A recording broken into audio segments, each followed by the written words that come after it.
Hello and welcome back, everyone. We are going to be playing some Dominion 6, which I think is one of the kind of sweatiest strategy games that's an Autobattler based strategy game. And maybe let's just start off by taking a look at a saved game. Also, the soundtrack is Stellaris, just because the music here is copyrighted. I think that we maybe have... Well, we'll just show a battle at the start of things, because everything is leading up and culminating in battles, and you set a script for your commanders, and it's not necessarily that pretty, but they will do a whole bunch of things.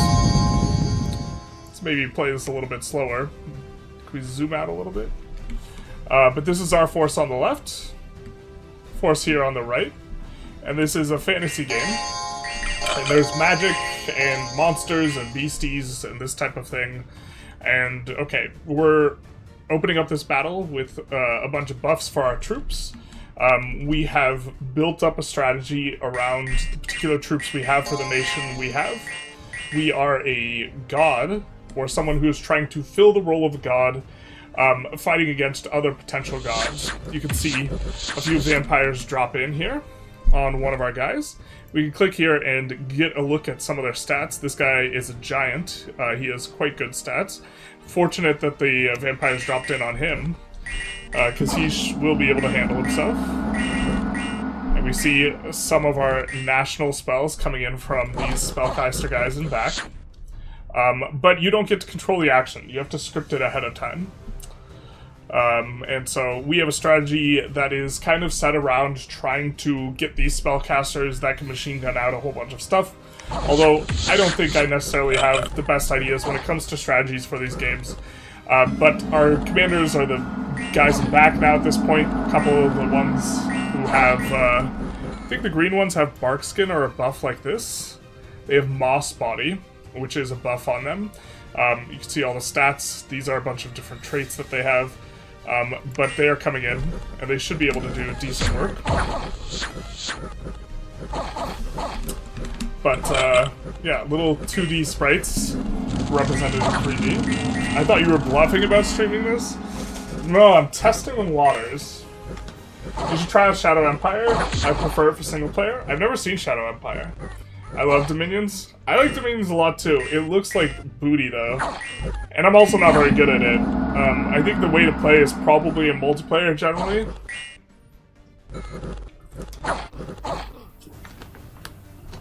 But okay, our guys clean out the vampires who dropped in on them.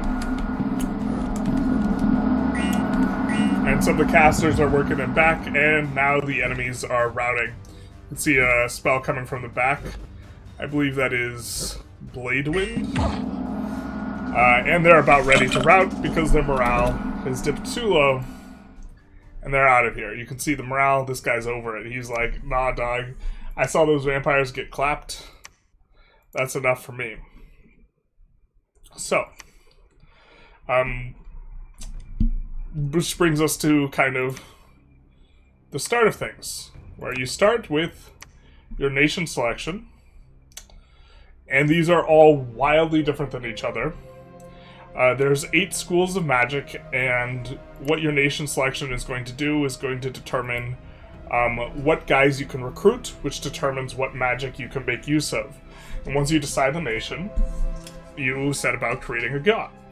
And so the nation we are going to be playing is Pyrene, because this is the one I've been practicing on, trying to kind of make strategies for this type of thing. And let's just show an example of one of the pretender gods that we have made so far. We played this one in the last game we played off stream. Just kind of going for something a little bit more conservative. We are a giant rock. I guess Sweden Micro was convincing enough to stream something different. Well, we'll maybe still be streaming the Sweden game still. That was very frustrating though. It was mainly just I haven't been playing video games in my own time for fun really much at all for a while now. I think so, like it's been like a year and a half, and last one was like Path of Exile. But I was playing a little bit of this, and then I was like, okay, we'll see if people are maybe interested. But here are the 3 paths of magic we took along with this god, and here's a bless that we can give to our sacred troops, and we built around this, and then here are some features about our domain, where it will be a high turmoil domain, where a lot of things kind of maybe bad happen. Not very productive area, not hot or cold. Will feature some growth, lucky, and then a high magic score, which I think is kind of important for this nation. So, with that said, let's take a look at our nation. So let's create a pretender god. We might just run that back, but let's take an overview of Pyrene, which is the nation we're going to be playing. Would you play COE 5? I'm not even sure what COE 5 is.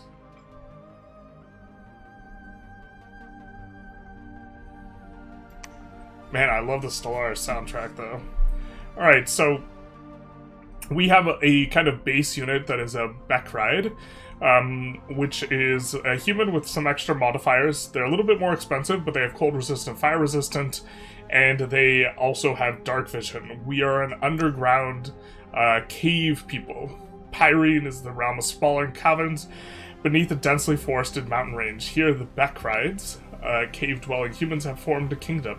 The Bekrides live a troglopastoral, that is a word, lives, heating, I think that's with troglodytes, herding cave crowns and blind goats through their vast caverns in search of mushroom meadows and muck fields with the nutritious mineral, aka Unga Bunga Weeby Cavemen's. With the aid of the ancient giants skilled in the crafting and farming, the Bekrides have spread to the mountains and the forests surrounding their cavernous realm. The Bekrides are primitive by most standards, but with the guidance of Unga Bunga 1 and Unga Bunga 2, they have learned how to craft metal, and now the Bekrides field small groups of elite warriors with metal armaments. In the mountains above the Pyrene caverns lies Mount Anboto, where the Sorganak gathers. There's a lot of syllables and words in this game. Just as a general sense, these servants of a primordial stream deity have been alive since allies of the Gentilac since time immemorial. Now they aid the Bekride kings in favor to the Gentilac in the mountains, etc. Okay, so some features of this. We have a suite of kind of normalish commanders, I suppose. I think a lot of these are not worth using until we get to the Bekride Shaman, who is going to be our chief researcher. We're going to recruit them in a lot of areas. They're not very good at researching, but they're not very expensive, and they're sacred, so they will have half upkeep. And so they're kind of okay at researching for this. They will have earth magic, and then they can roll a random magic path. Generally speaking, just having one kind of in a path doesn't make you a very good mage in combat. You can kind of search around, you can do some useful things, but you're going to need like 2+. So the ones of these that we are going to really like are the ones that roll a double earth magic path, and they will be able to do quite a lot and be very flexible, but also these guys are not only sacred, they are also priests, so we are going to be using a smattering of them for blessings, and they can receive our bless, which is part of how we are going to be designing our god, or what is important for the designing of our god. Okay, we also, they and all of our other guys are also going to have dark vision and fire and cold resistant.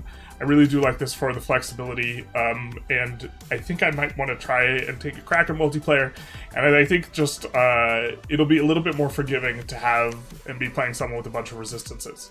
Next up is a Bekride Shepherd. They have the Summon Allies ability. We can get cave cows with them, so they can get free spawning guys. The guys do have upkeep cost. The cave cows are kind of okay. We'll see them in a bit. These guys, similar idea. They can also summon other guys, Mouflins, which are like buffalo, but moofy.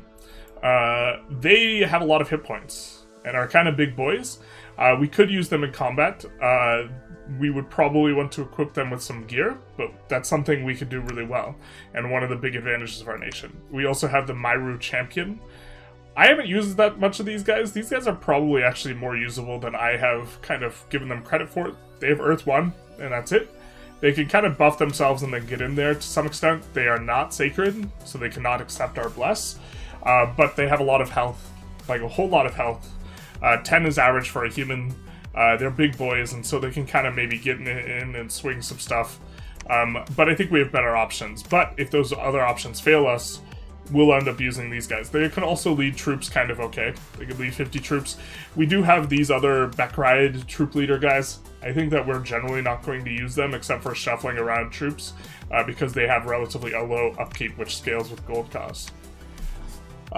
This is probably the best unit we have access to, or the best leader, based on me trying to find out more information and trying to verify my opinion on things. They have shock resistant. They do not have the heat and cold resistant, so that's something to keep in mind. But they are going to have a smattering of magic. Remember, kind of the higher pass is more important. And then air magic 3, which allows for some shenanigans. You could drop them in to far off provinces, have them summon a bunch of elementals, and then just bail. They will get additional pathing here, so they can actually roll up to air 4. And they also are stealthy, I think. Or they can shape change to a black cat, which will be stealthy.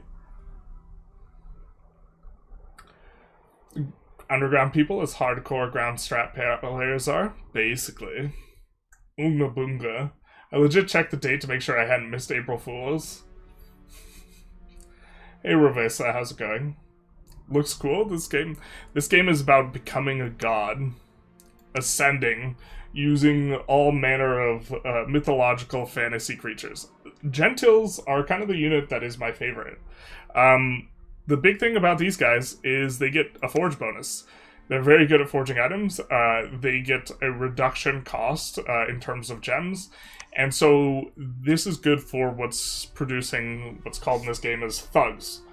Which is when you, rather than use troops, you use commanders to try and do a lot of damage. This guy's got an enormous hit point pool. He is a giant. And so what we could do is we could forge a few items with him, give him some items, throw him in there. He doesn't have any sort of items really to begin with. He's got this maul, he's got no armor.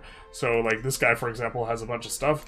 And so he can benefit quite a lot from the extra stuff. He also gives extra resources. I don't think we're going to get resource throttled too much. With these guys, they don't really consume a lot of resources. But if we have an area where we're trying to recruit and we don't have enough resources there, we could put this guy in here. He also has the heat and cold resistance, which is nice. And Earth 3. Earth is just generally good for buffing troops as a general heuristic. And then he can also roll additional paths. And it's a little bit important because if we roll either water or nature, that's actually pretty good for us because he has this forge bonus. It can put us kind of in better shape for forging really cheap items. And then these two guys are what makes me really uncomfortable. These guys are really nice, kind of strong, but this makes me uncomfortable playing in multiplayer because these guys can only be recruited. You can see at the bottom, can only be recruited in non-fort forests. Forts kind of protect your territory and smooth things out. They make it so that you can have a little bit more time to respond and think about how you're going to handle stuff, change up your script, do shenanigans with scouting, this type of stuff. By not having access to this, or by not being able to put a fort in a place that's valuable where you're storing a bunch of mages, you're really vulnerable, right? Pyrene is based on Basque lore, basically. Yeah. The Becklides. But okay, this guy's Earth 2, so he's pretty good for buffing, and he can get additional paths in nature, water, and air. All of these are actually pretty good. The nature ones will have nature 2, so they can be pretty good with that path, although the female version of this is pretty good. The ones with water will be able to self-buff Moss Body, and the ones with this will be able to give themselves... Oh, I forget what buffs are good for that, but okay. They also get a forge bonus. and they also have dark vision. Which everyone has dark vision 100 or 50 basically. Unless they're one of these giants. And then she's somewhat similar, but has more of a nature path. She can roll also water too. So she can have the highest water roll in our nation. And these guys actually pair really nicely together. They're both size 5. The maximum amount a square can be occupied with is 10, and so you just stick them on the same square, and you let them buff each other. This guy is the thug, and then she is what's known as in Dominion speak as a fluffer, although they got that from somewhere else. And she can just buff him up, and then he goes in and he swings the stick and does the things. We gotta become a goat god. That's in late age. It could be a cave forest, to be fair, which could be easier to find. Oh, can it really? Victoria 3 was the gateway gun. Now we're on hardcore underground games. Oonga boonga. Yeah. Point buffer, let's say. Yeah, point buffer. Not fluffer, point buffer. Holy spreadsheet. Plays the ultimate spreadsheet game. My life is complete. What a glorious day. I thought about making a spreadsheet for this game, but then I was like... You look at the YouTube videos for this game and like they have like 15 views and you're like, oh, okay, just kidding. I didn't mean it. Okay. So overview, cave dwelling, humans, giant infantry, boulder throwing giants, earth, air, earth and air, some nature and water, as we kind of saw. Our priests are weak, and we get cheaper temples and labs, but they're vulnerable because we have to leave our forests uncovered. Cave forts increase gold resources, etc. by 20%. Okay. We also have units. These guys are undisciplined, which means we can't command them that well, and a little bit of like rock paper scissors effect, as far as I understand from like watching a video, where we've expanded a little bit with these guys, but we have net thrower guys, which are kind of counter one thing, and then we have stone thrower guys, which counter a different thing, and then. The Great Club's actually pretty nice, does a lot of damage. These 3 cave dudes, or these first 4 cave dudes, they die really quick. There are guys who have kind of better equipment, this type of thing. They don't fare much better. The Myru Warrior, these guys hit really hard. 34 damage is a lot. They are a little bit vulnerable themselves. They don't have good armor, but they have a lot of hit points. And we can buff them up. We can give them iron skin. And so that's pretty good, and they can get in there and Oonga Boonga. And then we have a Sacred Troop. Our Sacred Troops aren't that good. It's kind of nice that we have Dark Vision, though, and Cold Resistant, Fire Resistant. So we're going to have kind of 2 long-term strategies for the mid-game as far as battles go, which is turning the lights out and making use of the Dark Vision, and then also... trying to lean into whatever fire or cold of the guy that we're fighting that they don't have resistance towards.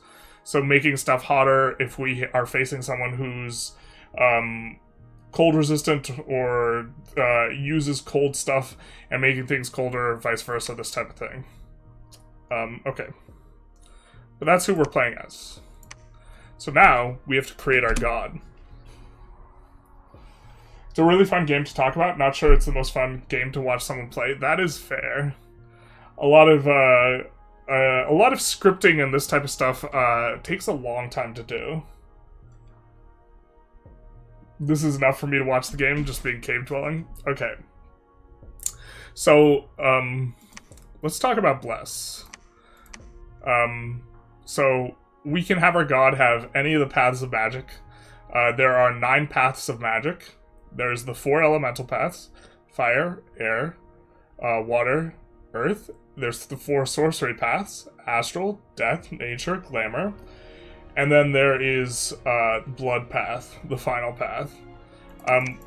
We're not going to actually do this for our guy, but what we can do is we can try and plug gaps, and we can also do this assignment for magic for Bless, which... when our priests bless our troops who are sacred, of which all of our mages, or nearly all of our mages, are sacred, they will get a buff. I've enjoyed getting strong blood when we've played. which gives all of our guys poison resistance, which allows the second strategy, which is to just use a spell called Foul Vapors in kind of the mid-ish late game, which covers the entire battlefield with poison, and if we're poison resistant, that's good. And it also gives us another axis of resistance. So now we're resistant to cold, fire, and poison. The only thing we would need is lightning resistance, which is something we can do with shock resistance. But then I've also really enjoyed getting Blur early on, and Heroism. And then in particular, making a Bless that's good for our mages, which I think kind of one of the better stats for the mages is Reinvigoration. As far as I know for multiplayer, magic weapons is good. Solar weapons is reasonable. I think that choosing an astral guy is really risky though. So we might not do that. Unless he's going to be really high in the path. This religion spreadsheet is convoluted. We're playing Dom 6, we are playing Dom 6. And so I think what we're going to do is we're going to put in Reinvigoration. And we're going to put in Blur. This makes guys harder to hit if they are blessed. I think that I like having this on the mages, and then on the troops, this is actually really nice for expanding early on, because I think early on expansion's a little bit rough. So this is kind of the baseline of where we start in terms of where we're thinking about what we want our nation to do. And so that means our Pretender God is going to have at least 2 Earth Magic, at least 3 Glamour Magic, and at least 3 Blood Magic. And from here we can do other stuff, but this is kind of our starting point. Glamour is just good in general right now because it gets you very solid mage summons. Yeah, I was noticing, I thought that the gnomes seemed pretty good. The game that we just ran, we ran the Rock, which I had mixed feelings about. It was kind of nice smoothing out the early game, and we could get better scales. Scales are this stuff, where in general, I think we're also enjoying the idea of getting Magic 3. This makes us research better, and it also makes it so that people are less resistant to magic. Since we're going in a strategy where we're trying to buff up these semi-super combatant mage guys, and our researchers aren't that great, what Magic 3 does is it turns this 3 into a... it turns the 7 into a 10. So, because we have bad researchers, getting high magic is kind of valuable. But I was enjoying Glamour. The paths that we don't have access to are Death, Astral, and Fire. So grabbing Death, Astral, and Fire also makes sense. So with this kind of in mind, we could take a look at the different forms of a god we could choose. The ones that are up at the top, they start out with 4 Dominion, which means increasing Dominion for them is easier. This will allow us to recruit more Sacreds, and it would make our Dominion score a little bit more pushed. These guys also generally have a medium cost, 4 additional paths of magic. You can see new magic path is 40. We could do a Titan, which is going to be best in combat. I kind of don't like the idea of this, because I think that you have to be really careful if you're going to throw them into combat. But okay. These guys have, it's 60 for increasing their paths for most of them, not all. Or I think all but the Demi-Lich. The Demi-Lich might be a reasonable one for us to play. Also, the icon underneath their Path of Magic, this shows that you can boost the scales of a particular thing. So the ones that we would be interested in is the ones that allow the magic scale boosting. So this guy, this guy, this guy, and I think that's it. Can I get an explanation of the game is? Never heard what this is before.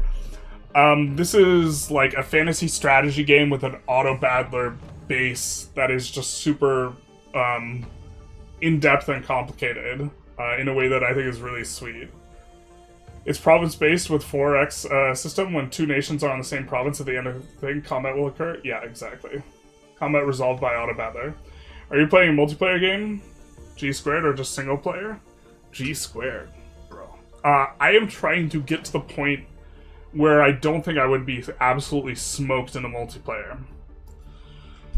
The Dominions 2 guys are, generally speaking, monsters and beasties. New paths for them tend to be more expensive. A lot of these 80s. These guys are really good at expanding,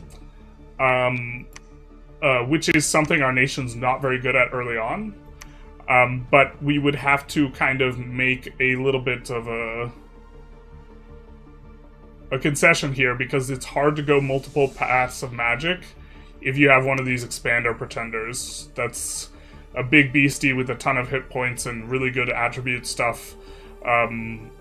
It's a bit difficult to do this. There's a couple of these in here that don't have expensive paths, and these are kind of more similar to the guys down below at the bottom, which are just like mere mortals, which their main benefit is their paths are really cheap. And so you can throw a bunch of magic on them, so they're really good for getting a good bless. But they're really squishy and sensitive. And so I think in general, we're kind of leaning more towards a statue or down here. Just as something that's a little bit more consistent. Us picking up one of these things where it's like kind of midway in between maybe makes some sense, especially if we want death, a high rank in death, and we could go for a death bless. See, new paths in here are 20. The Demi-Lich can't move around, which is a kind of a downside of the Demi-Lich. These guys we kind of don't like that their death scale limit gives +1, because this means we can't do as much life. But otherwise, this would kind of be what I'd be into for multiplayer, because this is a little bit less vulnerable. I'm concerned about playing one of the squishy guys, because I don't want to just get my dude sniped and then bad times. And so, just kind of taking a look at 2 of the guys that we've made in the past already. We did this guy, which is the giant rock. He gets blood and glamour, which are 2 gaps that we have. Blood and earth, basically just the 3 paths that we wanted.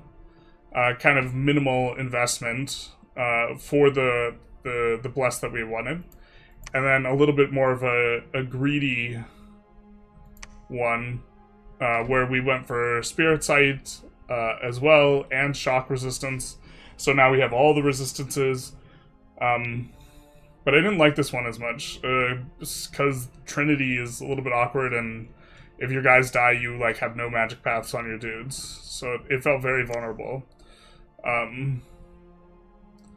This is one we played on release, where we gave the guys fear. But I think this is just too greedy to think about for multiplayer. Okay.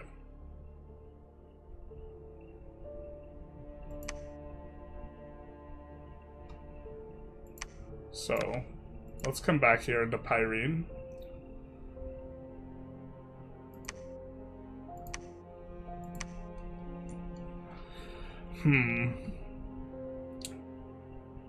I think that this guy would maybe be okay. We would be really squishy. I don't think we want the death scale is the issue.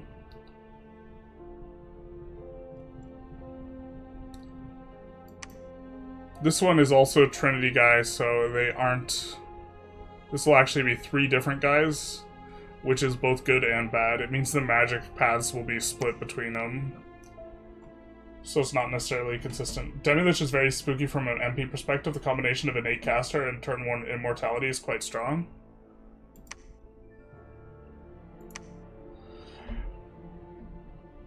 Spooky from a perspective of they can't deal with you, or spooky from a different perspective. So I do like Demi-Lich as an idea. That does mean that we would have to pick up the other paths. And doing something like this kind of appeals to me.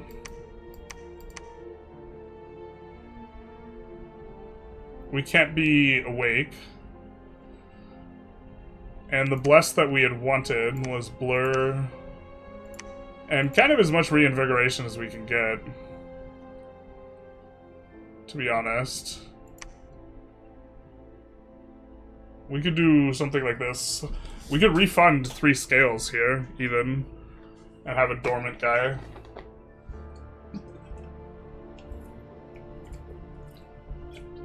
Not good for site searching, though. Also, we will be able to break into Death and Astral magic paths pretty consistently with some of the underground stuff. What we really have a hard time, or what I've experienced it being difficult breaking into, is Fire, Glamour, and Blood. Most idea for Demi-Lich Cheese and multiplayer is that you give a Demi-Lich Astral for teleportation, and then you would teleport it on an army working towards you, and turn 1 Winds of Death at them every turn.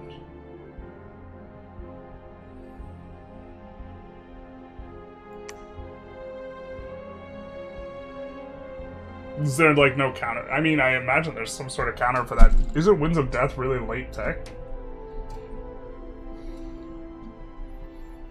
But, I mean, I think that we have...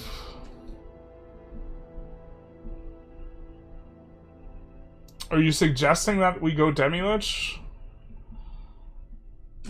Or are you saying that us encountering Demi-Lich would be bad for us? Another idea is going the Cyclops. I think that's maybe a little too cute. We could... An expansion pretender would actually probably be pretty strong. And the one that is attractive is the one that would almost give us the bless we want, which is this guy. Where he has awe, he has regeneration, so he can kind of get in there. We don't get to have as good scales, but then we take him awake.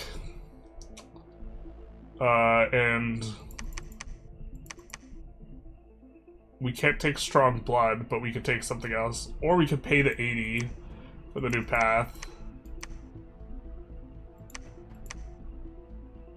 I don't think I like paying the 80. New path magic cost I think is not worth, but this would kind of let us do our thing. But I think what you're supposed to do is just like boost one of these really high and take a really strong incarnate bless, so we would take something more like this. But I kind of like the idea of having a decent bless that is geared around having good mages. It's not an early game threat, but it's not simple to counter at all.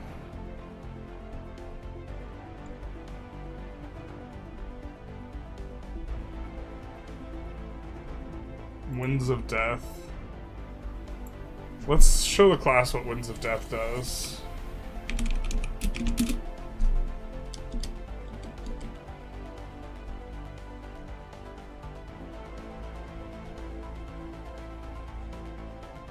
Is it called Winds of Death? Wind of Death.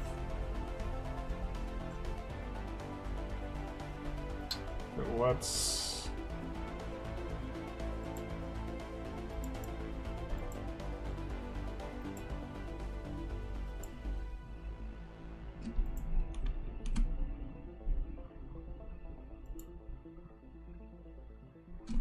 Okay. So Wind of Death releases a wind thick with stench of open graves. The ice wind is silent as it resets the life with the bringers, as it rends the flesh of living beings. With effects similar to leprosy, the flesh of those afflicted will turn pale and cracks open, leaving bones. Only death will stop the process. And it is Evocation 7.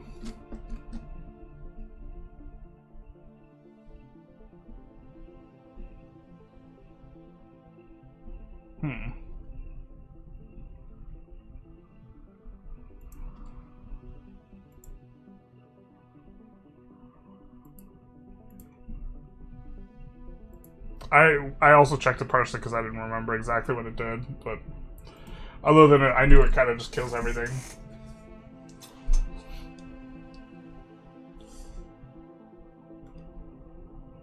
It is MR negates, so MR is the defense against it. I mean, more of the gold value of our army is going to be in mages than anything else.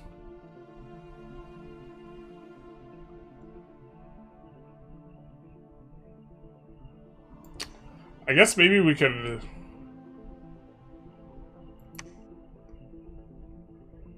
I think I like this guy too a lot. Just because we can side search with this guy. He's got a lot more tankiness than one of these guys at the bottom.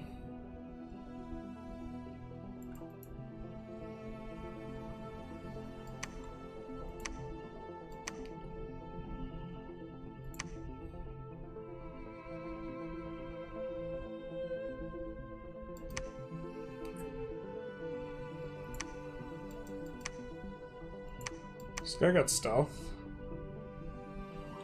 Maybe just the Master Enchanter's kind of okay. We get him late, we use him for site searching. We get a decent bless. So I'm not trying to derail your brainstorming. No, this is fine.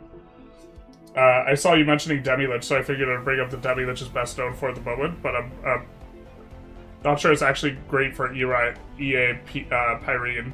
No, I mean, I think we want to fill... I think we want Glamour. And I want to have Blood Magic, but that's probably just a pipe dream. That's probably not actually something we're supposed to plug, but I think Glamour and Blood are... I think I like this idea of trying to buff our Mage Core with these types of bluffs, or buffs, specifically. Also Heroism. And also, the Blood Earth gives us access to, I forget the name of the item, but we can make the item that gives additional, a free Earth Gem per round and an additional Earth Path. And then also,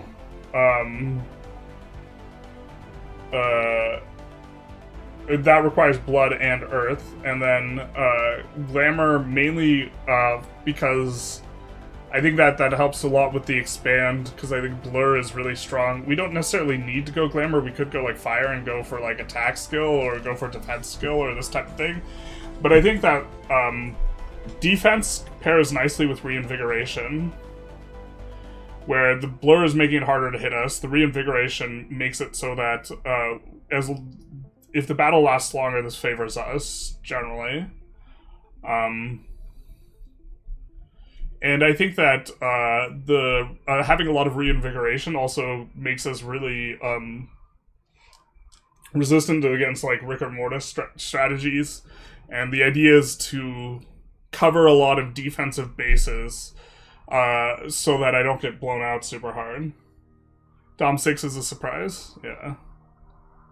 So, this is what I'm looking at. And if we do not pick one of these guys at the bottom or one of these guys at the top, we basically have to pick something that has at least 2 of these paths. And there's only a couple Titans that have at least 2. So I feel like I'm talking myself back into playing the Rock. The Rock also will help a lot with research speed early on. The problem with the Rock is you won't be able to search sites, but I think that that's kind of fine. It means we're conceding that we're just probably not going to get very into fire magic at all.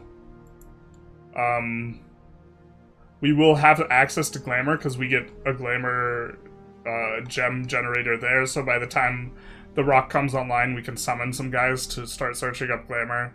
And then it's probably too hard for us to break into Blood. We would love to, but we don't have a good way...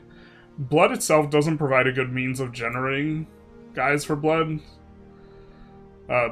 So, let's take the Rock. Let's take a little bit of a look at what we have. And we have to do at least this.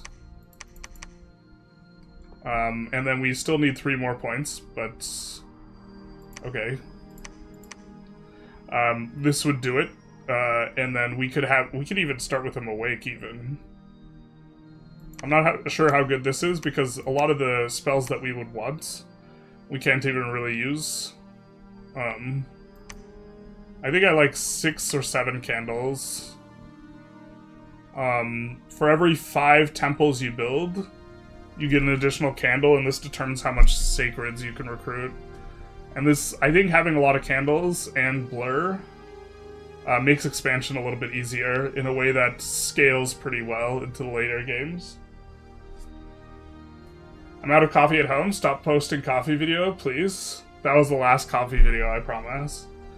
So, why don't we... If we make him dormant, we could get better scales. So these are... Oh, and we want this. But if we make him imprisoned, we could get even better as well. We could do 6, and then do something like this.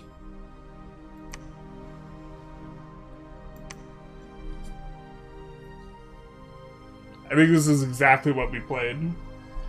I don't know if there's any Dominions specialists in the house. I think that this felt pretty good, so we could run it back.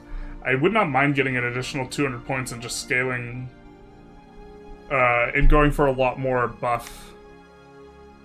I don't think we would add any additional paths. I mean, we could. We could add fire as a path. That was the one that seemed very difficult to break into. We could also add air. I think that this guy's an inept smith.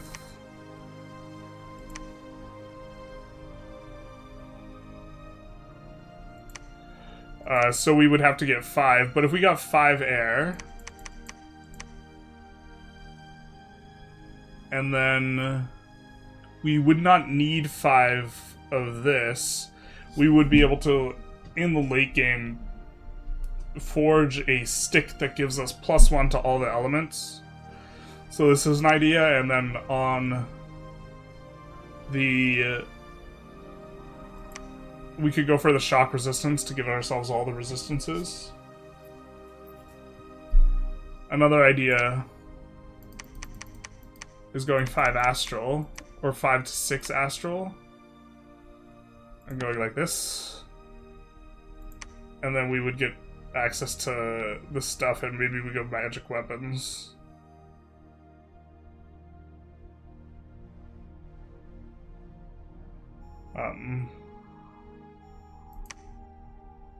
Something like this. I'm not sure what's better for multiplayer. Between these 3 ideas. Getting the guy out earlier, going air so that we can get a strong item later on, or an ability to build a strong item later on that helps us to boost all of our elemental paths a whole lot. Or going astral for magic weapons. We should do a coffee YouTube in a short comical way that one time with Bengal cream cheese. I already have a parody thing I need to work on. Tomorrow's video, I want to turn technocracy to sell coffee to all the clerics. Why would you want go for dormant over imprisoned? So dormant wakes up earlier. They will wake up in a year's time, and these guys wake up in 3 years. So they appear much later. But in my experience, we didn't have the magic kind of online that we wanted yet. With this guy. By the time we woke up, we didn't have the stuff researched to really make use of him.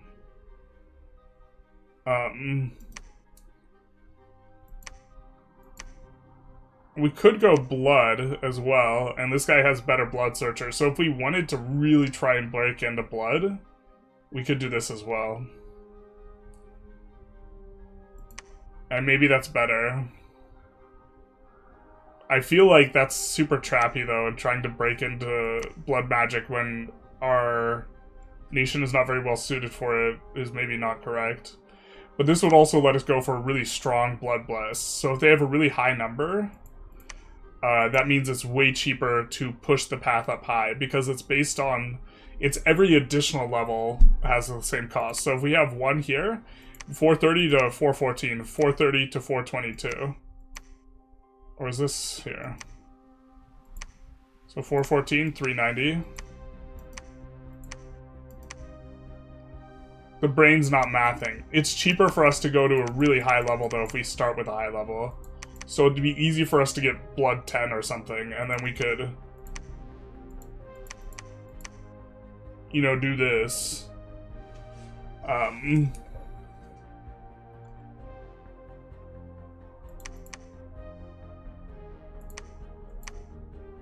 Something like this, yeah.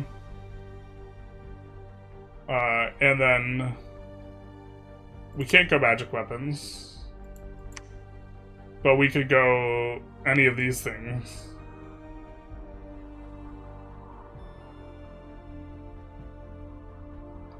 And Blood Vengeance is interesting because we have those big giants.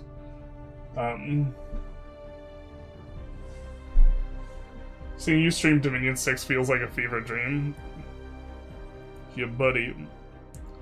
Blood Bond is also maybe interesting, because we have giants with really huge HP pools. But we're planning on giving those giants with huge HP pools, we're planning on giving them regeneration. And so Blood Vengeance is kind of an interesting idea. And so we could do this. Do we need actually 9 path? Or can we do something more like this?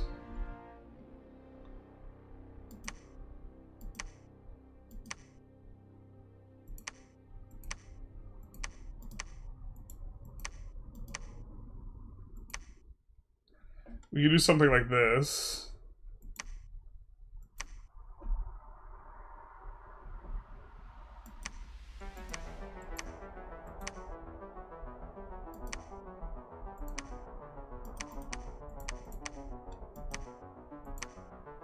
And maybe this is good. I wouldn't burst about the Staff of Elementary Mastery access. You could kind of cheese it if you could finagle Forge of the Ancients anyways. Your combat access to Air 3 and Earth 3 are also good enough that most of the game would be better as access and super necessary. That's fair. So, another former Paradox content creator plays this game, so I thought I was on the wrong stream. It was that DDR Jake. I was looking at the Twitch category, and he was like the only person who I could saw that had streamed it. Which age of Pyrene? EA. Sorry, I should update the, yeah. So, this is maybe an interesting idea. I wish we had more bless points, though. I don't think we could lose any more blood to try and get more bless points. We could throw our scales a little bit. I would really like a second invigoration and some heroism. Typically streaming an actual ongoing MP of Dominions is a good way for other people to stream snipe you, to be fair. Yeah. I'm trying to prep for multiplayer. Yeah, I would really like an extra point of reinvigoration. Like, this is what I want.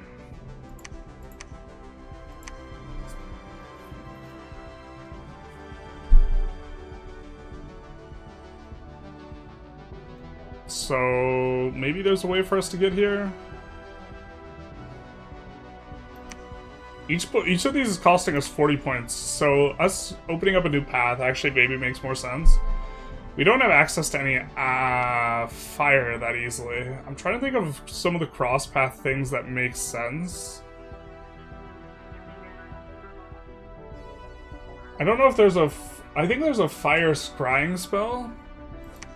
So maybe we do that. That nets us 1 point.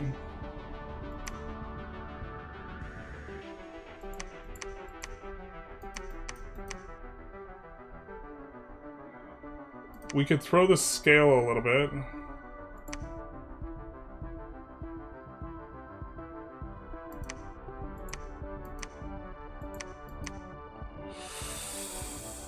Oh, we would have to throw our scales a little bit more.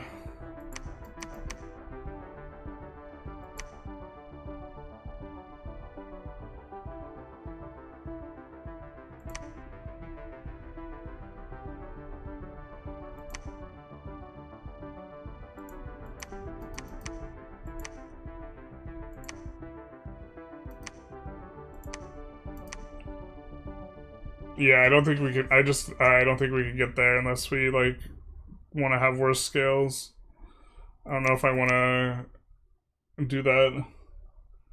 Pyrene is very good blood searching, so your god will never spend their turn searching. This is EA Pyrene, they don't have blood searching.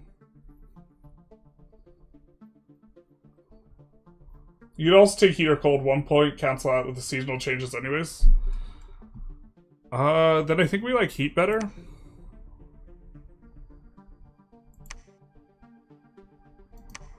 I think we'd rather take the extra point in blood, to be honest. And this does it. Unga boonga.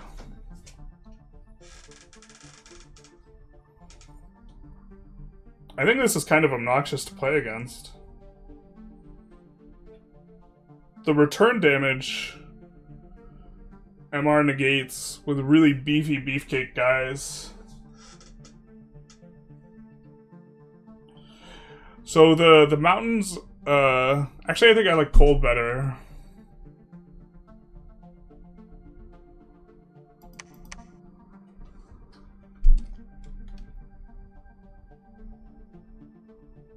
Actually I think I like heat better.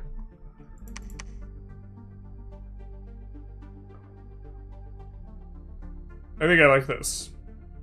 Blood for the blood god. We'll name this Unga Boonga Fountain.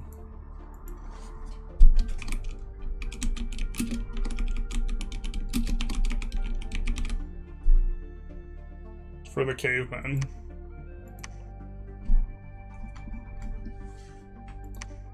Let's just have one last look at the Unga Boonga Fountain.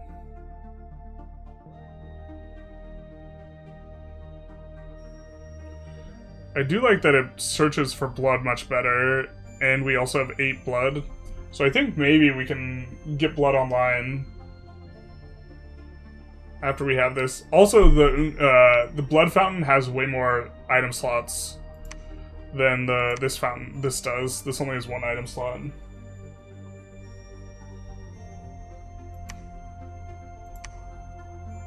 Alright. So, let's go back. Let's create a world. We don't have any mods installed. Maybe we're supposed to. We're gonna do a few water provinces, because I kind of hate water provinces. We could do a completely random map. I guess something that's gonna give us something maybe resembling most to multiplayer is gonna be this.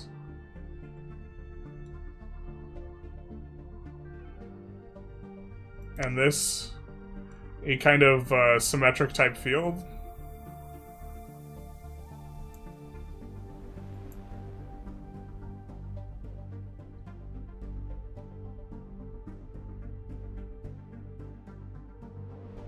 Imprisoned blood is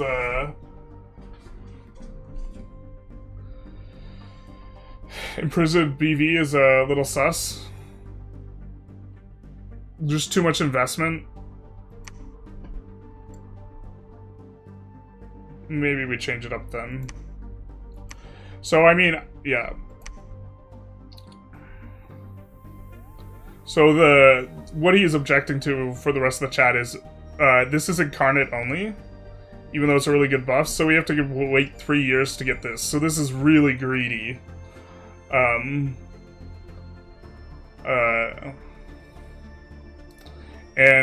means that we would be on our back foot. Whereas, if we were to...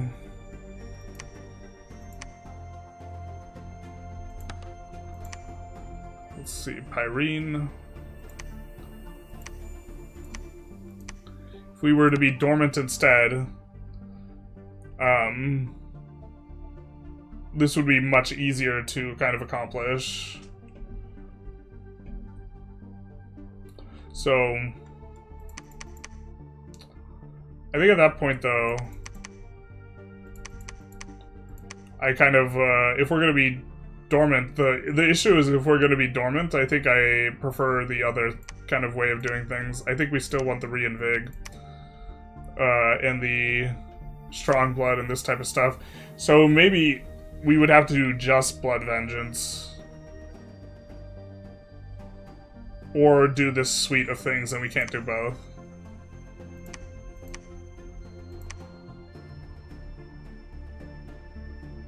Or maybe I just can't be greedy for the 2 reinvigorations and the heroism. Was there a way for us to do blood vengeance?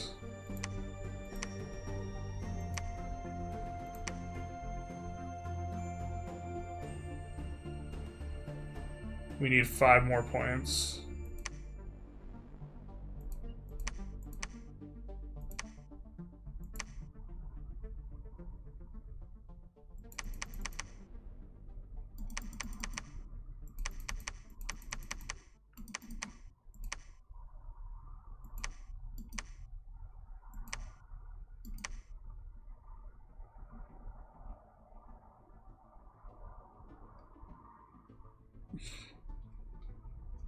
I mean, I think we would have to... Yeah, like this. Or drop Blur. I think Blur helps a lot for the initial expansion. We could also drop Strong Blood. It's a lot of points to lock behind year 3. I'm also not super convinced that it's high value for Pyrene compared to a faction like Victlin, which would spam a lot of Sacreds out.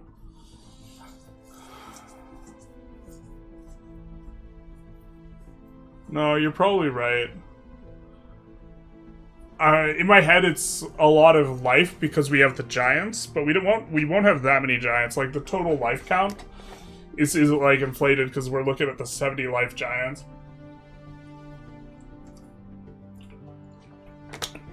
Hey Tarek. I do like the idea of using this guy though to break into blood. If we're using him to break into blood though, dormant is probably better. So let's say we don't go this, but where do we go from here? Well, we have way more bless points than we need. We can break into another magic path instead of doing this as well.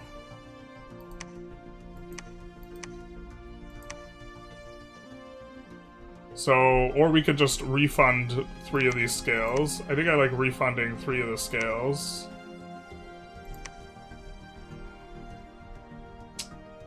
And then we have 4 points left. And we can go reinvigoration and double heroism.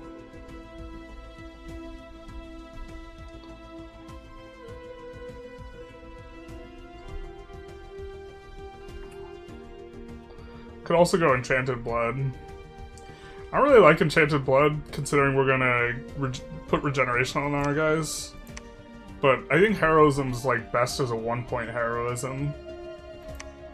We could go 3 reinvigoration.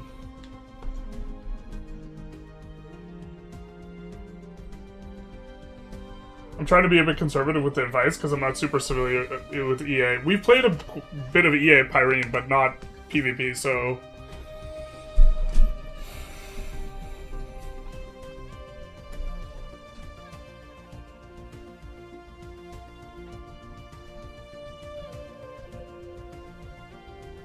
Can we do this? No.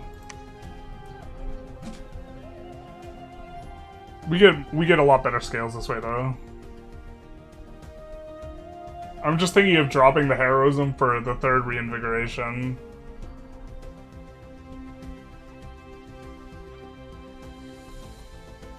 I don't think I like that. I don't really know. We're just gonna do this in title and Boonga Oonga.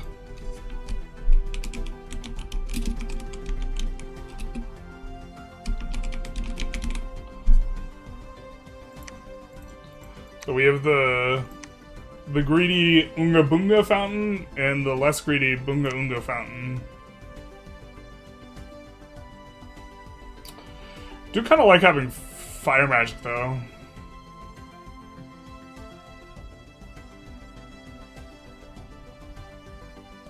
Our scales are a little bit worse.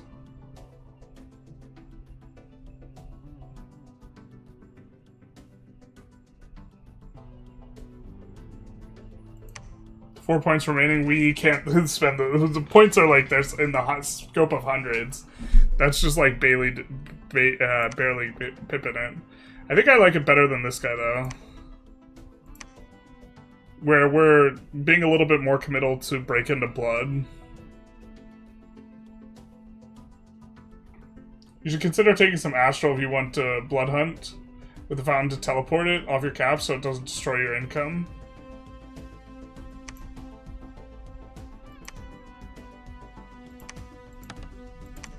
I thought about that, but can't then we just get Astral dueled down really easy? Doesn't that make you super vulnerable? Just kidding.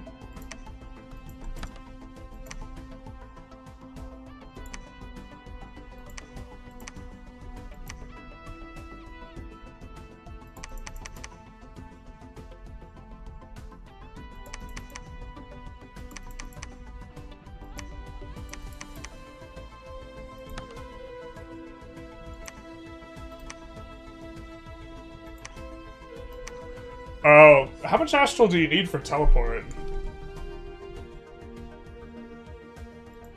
Because we could also just empower that.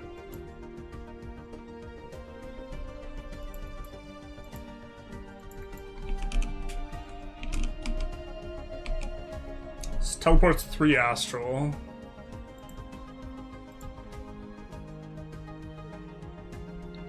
Does Inanimate gives us invulnerability to the duel? Because I know you can get popped by like the Astral dueling if you just have a low number on it.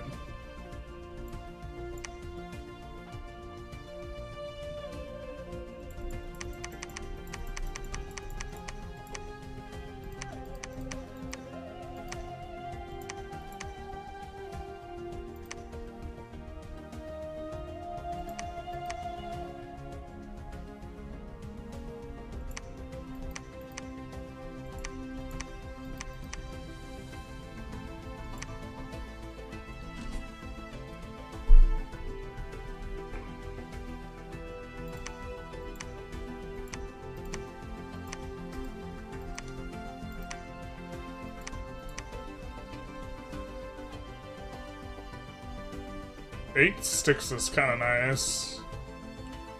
It's kind of overkill though, considering we don't have that much value we can get out of it.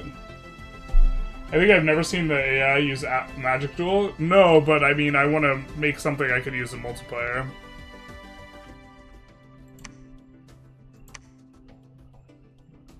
Is there a way to teleport him other than us giving him Astral 3? Because I think any other path other than that, only Mindless gives immunity.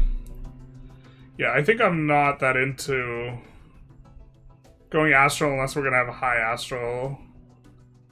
And I think that that's antithetical towards what we're trying to do here. Run your rock with full scales and bless you wanted, and the bless you wanted, to be honest. And if you expand well with it, it should be fine build. I think we could expand fine with it. As long as the rule set, the Unga Bunga one, I think I could expand fine with this, and I think that, like, I think that we don't want to research much paths in blood early anyways, is the thing. But we could easily run the Unga Bunga fountain and instead go 5 Astral instead of 5 Fire.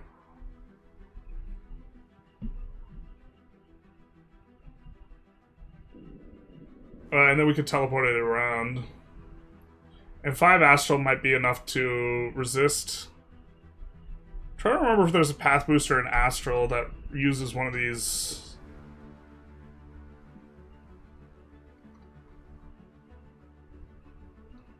But I think you're right that the total amount doesn't justify Blood Vengeance. I think that there's just not a really good bless that's using this. And so then the question becomes, there is? Okay. Do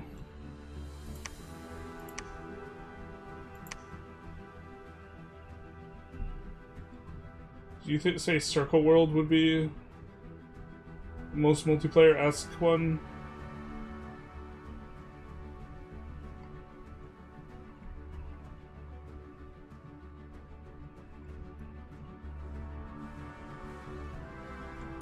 We could also go magic weapons, I think.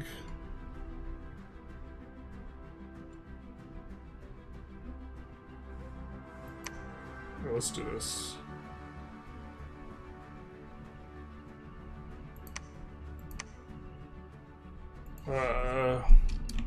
For the boys.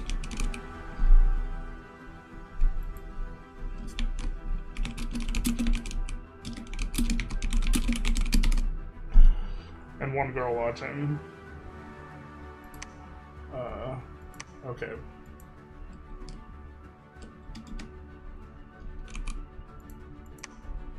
Didn't like the... I didn't even read that. I assumed it was the parenthetical.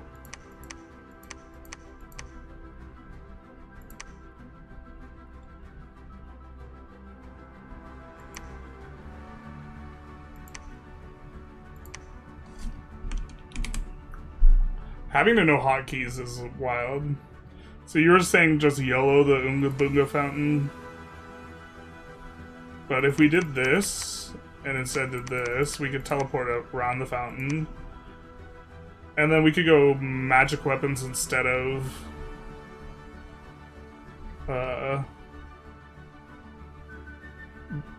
instead of this. Blood Vengeance.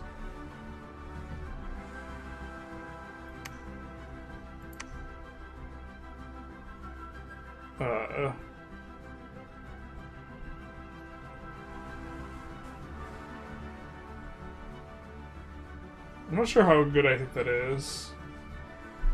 I think I'm talking myself into doing the Boonga Oonga fountain instead, to be honest. Just to get going faster. Like, there's a way to teleport this guy that doesn't involve him having the astral, right?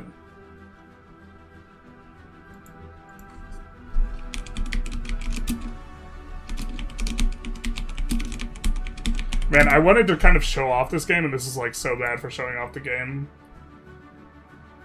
Because, like, I'm, like, asking, like, the more, in-depth questions, I think.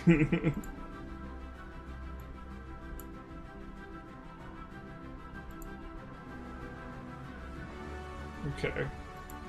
We have the wiki, maybe, to help us out. No, you need Astral for him? Pogged so hard when I saw the stream. Alright, immobile commanders cannot move.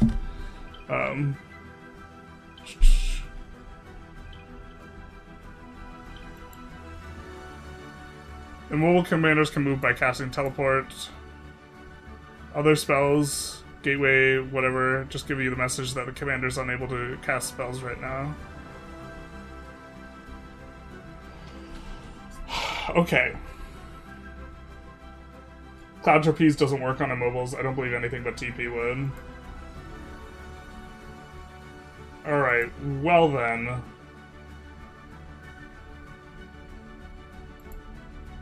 If we want to have Glamour, we could ditch Glamour, to be fair.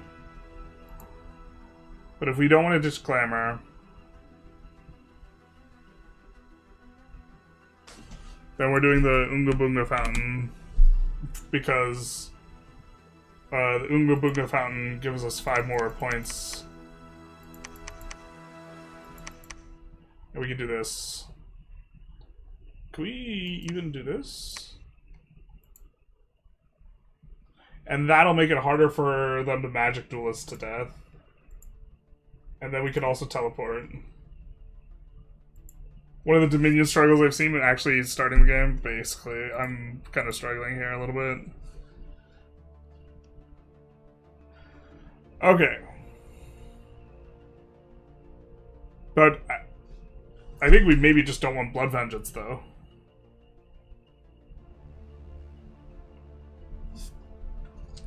I'm just trying to think, if you're comparing... Well, maybe comparing Blood Vengeance to Mictlan is just unfair, because Mictlan is just insane with the Sacreds, but...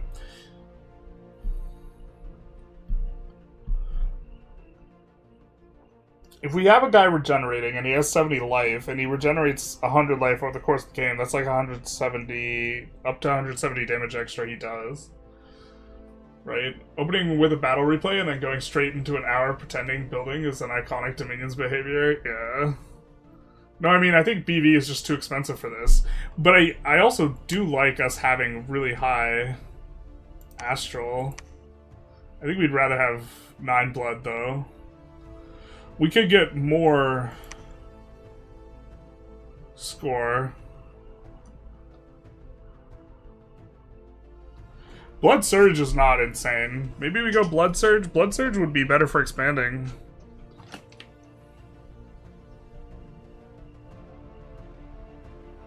It's not like 100% uptime, but...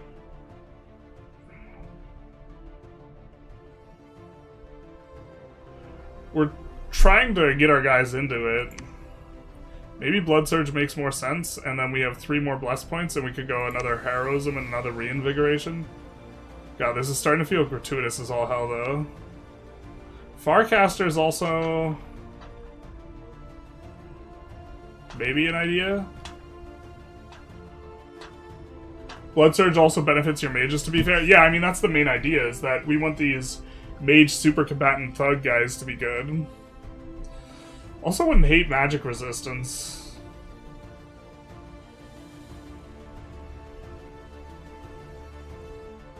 Could also go for Obfuscate, but I think that's greedy. Which actually shows what gameplay looks like really well. I spend more time thinking about the god strategy than play. But yeah, this is, to be fair, that's true. This is kind of the game. Blood Bond also is an interesting idea. I think it's bad, but it's interesting. We have 3 Bless Points remaining. We could also just get better. We could get better. We don't need to go. We could do this. Refund some of the points.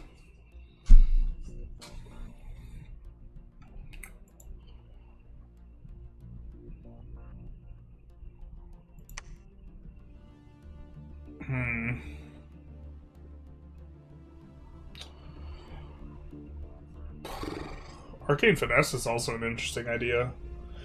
I think that most of our magic's not as evocation based though. Like, we're just trying to buff and get in there more. Like, later on it gets more evocation based, but I don't think it is very early on. I'm trying to find some way for it not to just look like...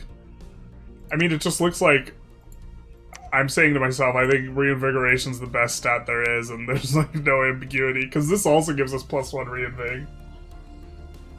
There's basically no MR negate spells. Okay. The far casting, I guess, would be the other one. So we could ditch 2 Reinvigoration for far casting. It doesn't matter for spells like Foul Vapors, Wrathful Skies, or Earthquakes. Yeah. Which we kind of want to be set up for Foul Vapors. We could go Enchanted Blood, but...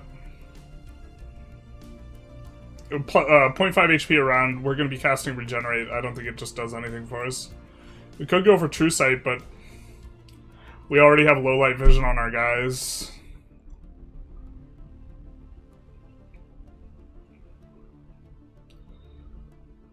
The only thing I can think of is magic weapons maybe is good in multiplayer, and so we should go it.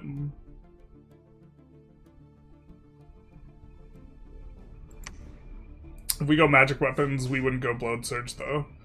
I kind of like the idea of this makes expansion way easier. I think. And I think reinvigoration just scales the best in the late game. Like, when it becomes more about mages, one of the things that, one of the things that's really powerful is just your... So, it costs fatigue to cast spells.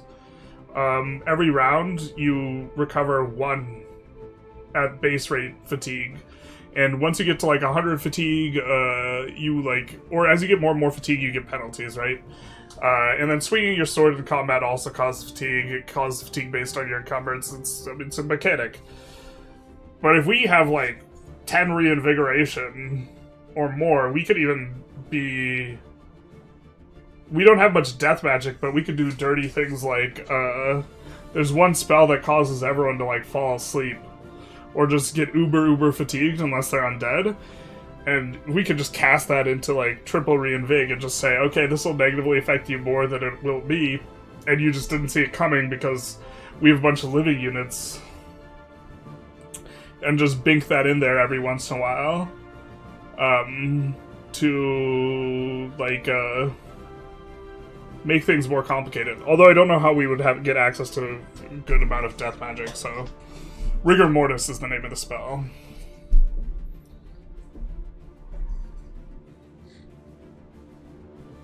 Yeah, I think this is it, unless this is it. That's not it. Okay.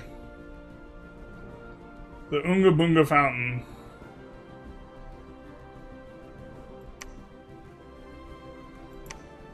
All praise. Praise be.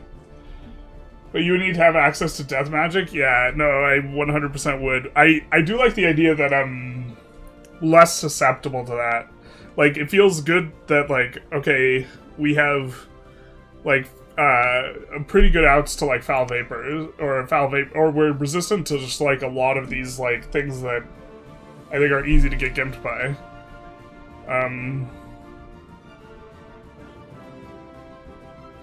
I don't know what normally gets done for multiplayer in terms of changes here, so...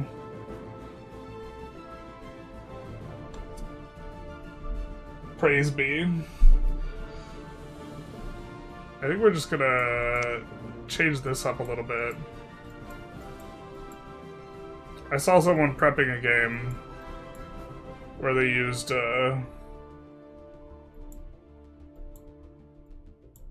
only level 2 thrones. The other ones seem kind of easy to get. Ah shit, didn't you know you played Dominions? Kind of played Dominions. The knowledge pool on Dominions, like, players that, like, play multiplayer and stuff is really deep. I'm not in the... Yeah. You might have more global slots. Alright, let's try this.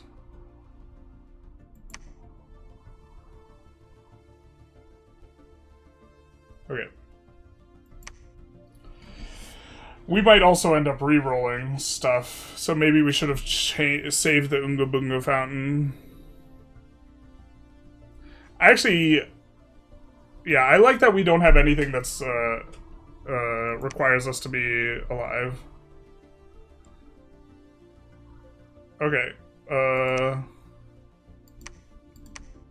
so we're gonna turn this guy into a prophet, I think. Is this standard play? I really don't know what standard play looks like. Alright, and then we're gonna recruit up the commander. The starting commander's trash, so we're not gonna walk out with him. And then we're going to recruit up as many of these guys as we have holy points for. These are our sacred troops. So they'll benefit from our rather substantively large bless. I kind of... In my practice runs, I think I've been expanding too late. I've been waiting for this guy to finish. And then following that... Oh, this uses all the resources, though. I don't know about that. Let's not quite do that. These guys are really good for going to the surface, and then we'll start that up. And this looks promising for something we can go to. The thing is, they're not very good. They're really expensive on the upkeep, though. We could maybe go with some net dudes. These guys are okay underground, but they use... Yeah, this is like... If we want to get our sacred troops, I think that we have to go with the clubmen here. If we want to make a good use of a like pretty big chunk of gold. Because these guys, how many resources? Two. Oh, they're 3 resources, so we could go with the club dudes. I think I like this. Right now, typical setting is the same number of level 2 thrones players with players +1 needed to win, as balanced and fair. Don't worry about upkeep and expansion, just worry about expanding as fast as possible. Well, the issue is these guys kind of suck at expanding underground. I have been in the habit of not profiting the spy, but I think that's what we'll do.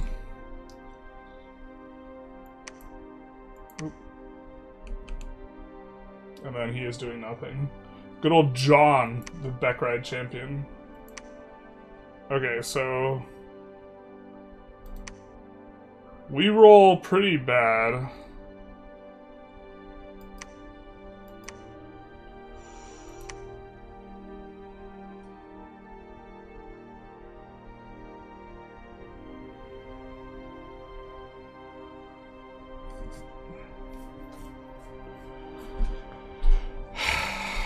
I guess the first guy is going up.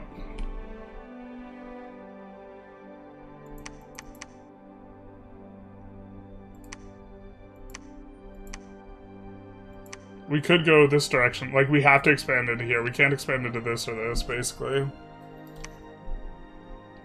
And was hoping for a forest because we needed to recruit our special guys, but don't see a forest. I guess we have a throne there and a throne in the pocket, so... maybe long-term that's kind of okay for us. Alright.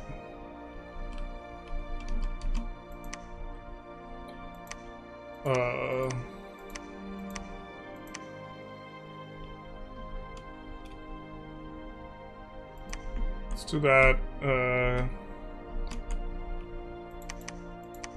And then these guys can actually wade through the other guys. So,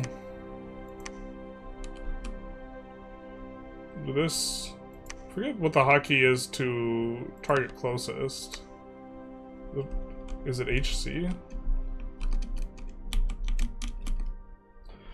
Okay.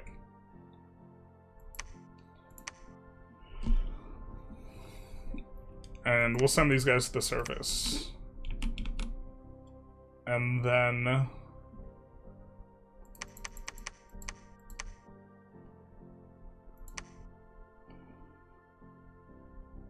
you can get on researching right away. The shepherd's cheap. We will be able to get shepherds in a second.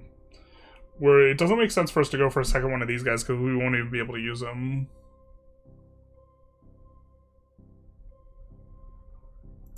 So let's go for the shepherd. And then...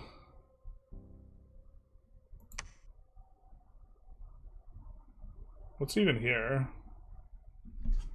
Heavy infantries. Those heavy infantries actually are just gonna be shit.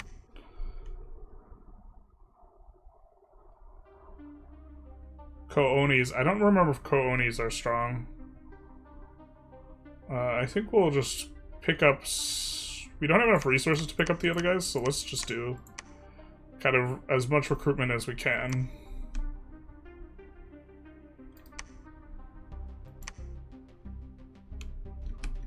And then John can move around troops a little bit here. You get X and select battle orders scripting screen to repeat the last command, by the way. Oh, okay, thank you. Yeah, the hotkeys are like a mysterious thing. Like, if you don't know the hotkeys, like the UI is just, well, the UI is just kind of awful, but No casualties. So, we have these good guys at the front. Homeboy will bless up the troops, bless himself. And then, you see how these guys get to, because they're big enough, I think you have to be at least 3 bigger than the guy in front of you to be able to wade through. And these guys have size 6, so they are 3 bigger. So they get to not be in the front line because they're squishy, but they do like infinite damage, so it's pretty nice for us. You use question to see all the hotkeys? Oh man, the real hotkey hero.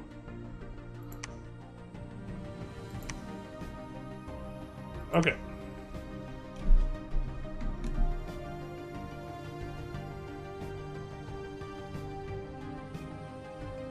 Are Ko-Onis, like, spooky, or is this just super soft? Okay, this is starting to look kind of okay. Now, archers will be a little bit annoying.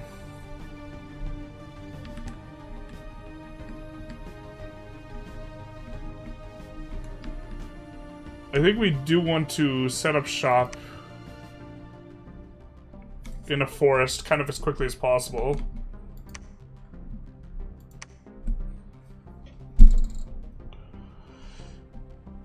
I think this is the softest spot. We're not worried about the heavy infantries.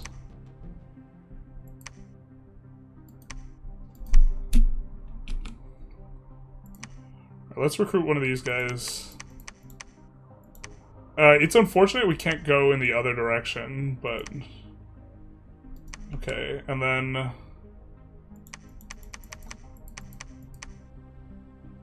We could do that.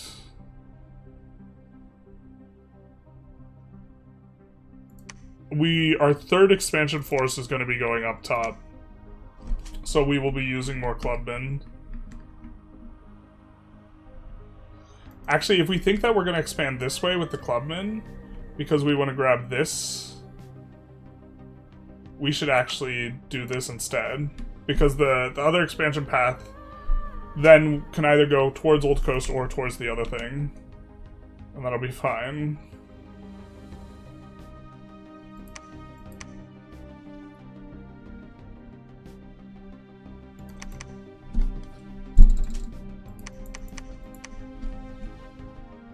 I'm not sure if we want to min-max on this. Expansion's just generally rough. Let's try and do that for the squad that's going to be coming up north. Ko-Onis are small demons, but they do have a ghost swarm. This is just really soft, right?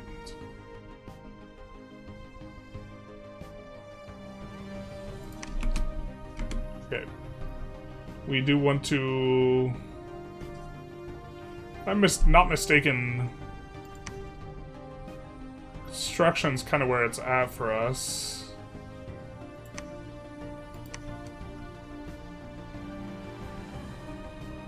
Personal bark skin is going to be good. Personal stone skin, so I think we'll go level 2 alteration into construction for a while, probably.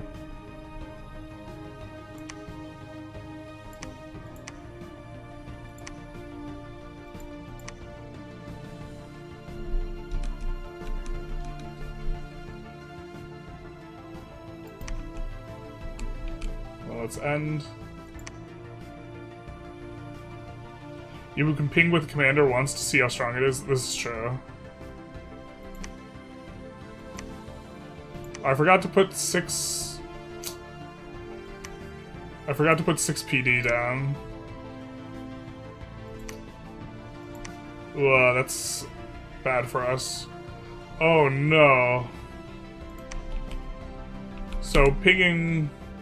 We will ping with John, which is we will advance and just retreat. I think that we can just also put him in the back here.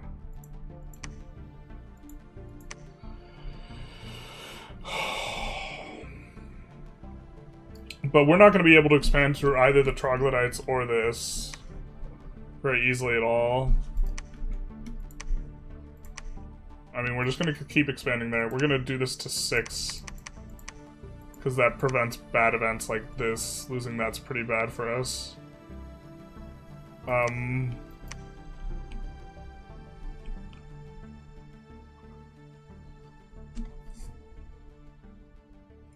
mean, we're not going to be able to move into the Trogs very easily. So we're just going to go out and then back in. And the Boconis are really soft. So maybe...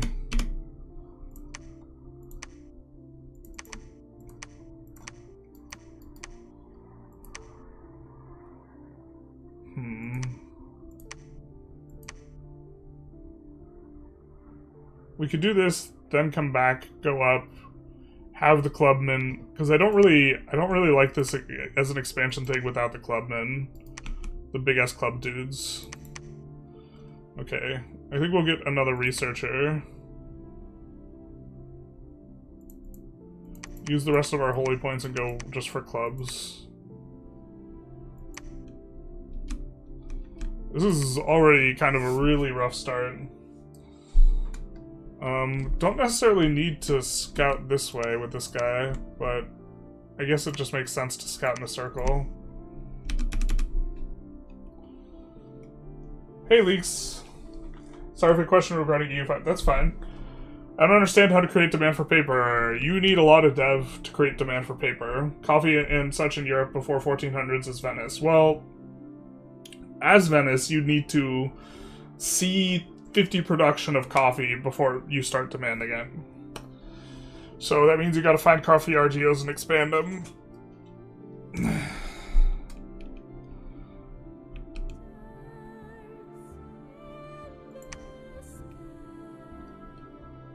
Okay.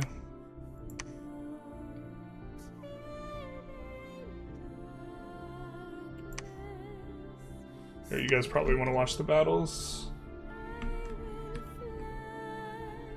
So this is our underground battle.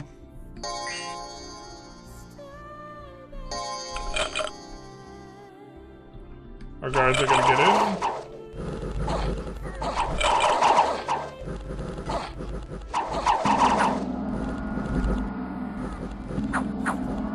These guys, because they have the blessing, should have a lot of reinvigoration, yeah. And when they kill a guy, they'll be doing real hot.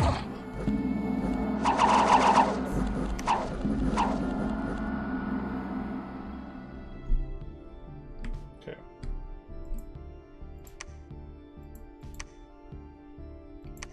This is our other expansion army. This is probably going to be the first place that we make a temple and other things so we could recruit up our better guys. But big clubmen go swing, swing, and then stuff dies very quickly. And then they run away. I know it's never going to be your biggest strength, but I do enjoy the non-paradox content. I appreciate that. I mean, I've been enjoying playing Dom 6 a lot, so... And then we have another battle where we just check out what there is. Yeah, I don't think... the mages will be the issue for us, so we can't expand into that way. So a little bit unfortunate that one of what would have been our good expansion spots is effectively scuffed. But okay, we'll swing this guy back. We're not expanding through 20 Trogs or the Shade guys, so our underground expansion is really stymied. And this actually is maybe a restart, to be fair.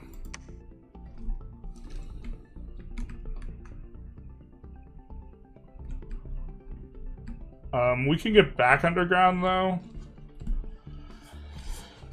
Normally it's the other way around, and more stymied.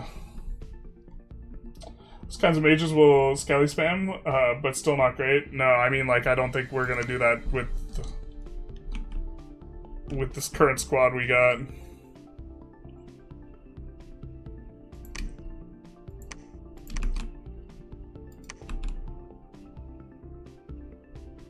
We will also recruit a shepherd here. You know what? Also, really speed bumping us is losing that province to villains. Hey, thank you for the membership, spectacular person. Much appreciated.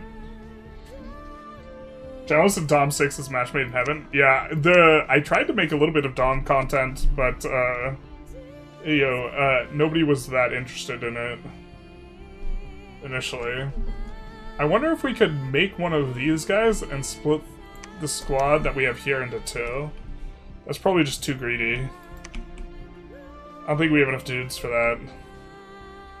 We have like 1.5 squads, basically. The sizing's not right. Kind of unfortunate.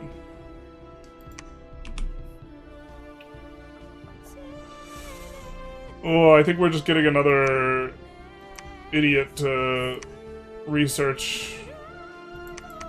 And then as many of these guys as we can, and then clubmen. Oh, we can't even really afford clubmen. Yeah, because, yeah, this expansion, this is like super scuffed at the start, because we don't get the, see where the income, no, we're not generating income from this stuff until we clear out the villains. So actually, we probably should have cleared out the villains first. Maybe we actually should, really. You can spam the shade guys with sufficient sticks and stones guys. You spam enough of them. You need 3 to 4 times the number. Yeah, but we need way more sticks and stone guys. They aren't large enough to... Trogs are also not large enough to trample the Myru giants.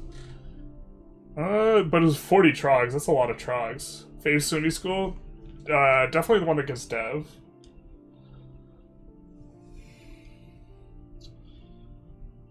You look like you make better sub content than Dom content. Ayo.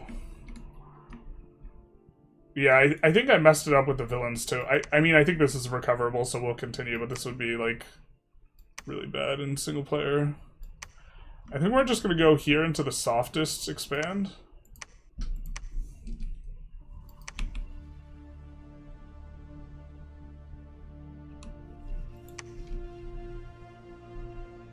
But we are so unbelievably poor here. I think I'd rather actually... Actually, you know what? Let's go here. Let's work our way down here and then dip back underground. Because these guys have a lot of our... Oh, no, wait. We don't have underground dudes. Okay, okay.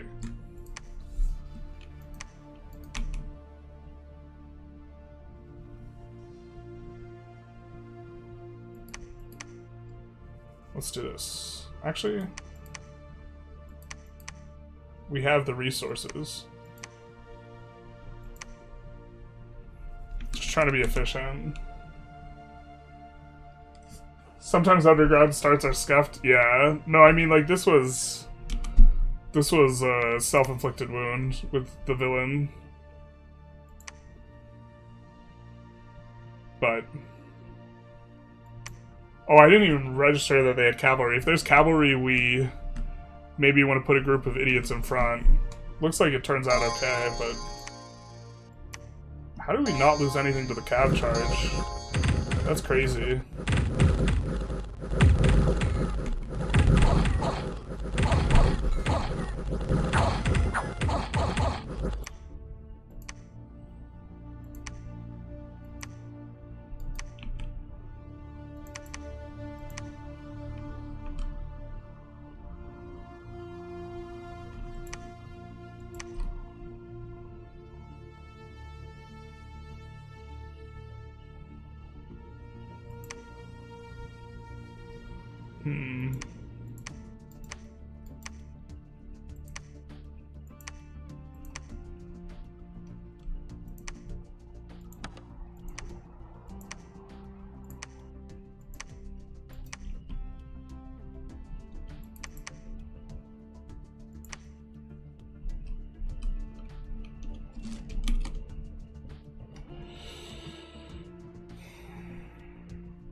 I think we're actually going to leave the Myru warriors up there as well. Alright, going to continue to do this. Shepherd's not done yet.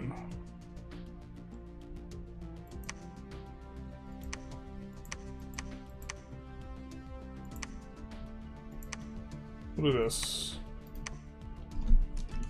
In retrospect, we probably should have gone for this, because this actually would have unlocked the income from these two locations. But okay, we've made our bed, now we have to eat it. 70, not attacking the elephants. Barbs are too spooky. Archers and light infantries we could probably do.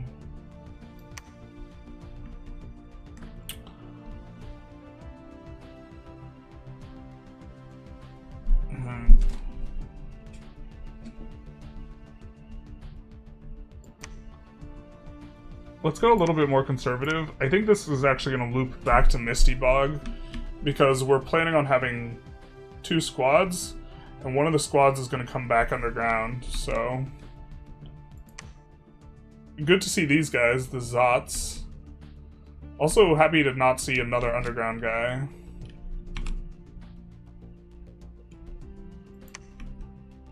Kind of miserable recruitment here.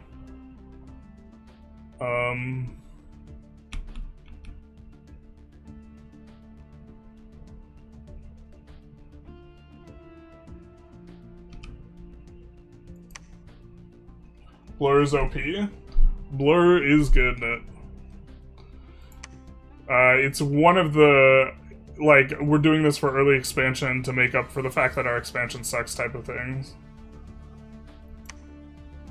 We do smack around the villains. That's these idiots.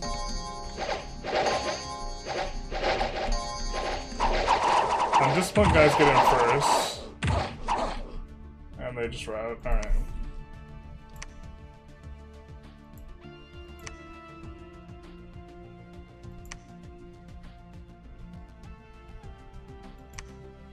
A little bit more attrition here. We don't have very many sacreds in this batch, so these guys will attrition the most.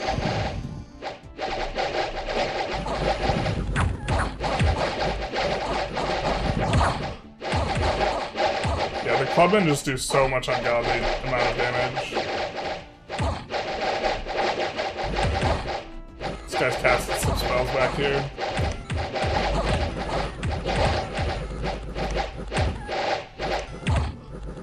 And they rout. Kind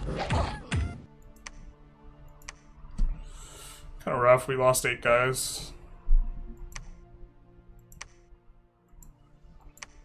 Bad harvest, womp womp.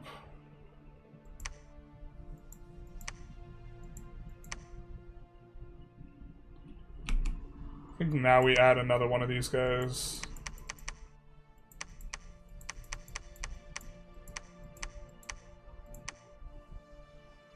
Wow, perfect amount of cash. And then these guys, is it summer? No, it's not. I think what we'll do is these guys, we'll leave them off here for the other guy, and these guys will head back underground. And then 30 light infantry and archers should be manageable. And then let's come in here, and in order to avoid the villain event, I do believe 6 PD is enough.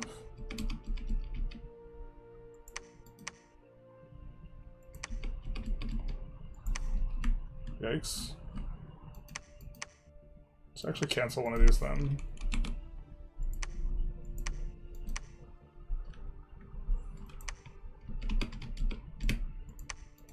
It's like a breakpoint where matters for events. And we have like bad lucky stuff, so these guys will give us access to more magic later on. We'll put this guy back on the capital, and then he'll get recruiting, free spawn, and then this guy, of course, is going to research. If we, well, so the other thought is we could send him up. We could send him up with the idea of constructing a temple and a lab here, because eventually we'll be able to recruit these two.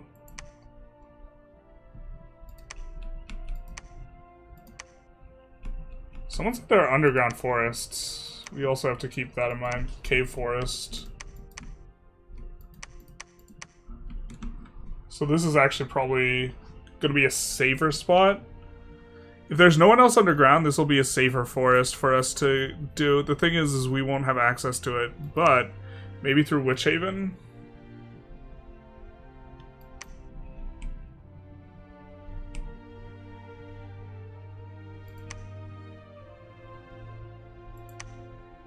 Alright. Let's do that. And the units route their own shadow? They do.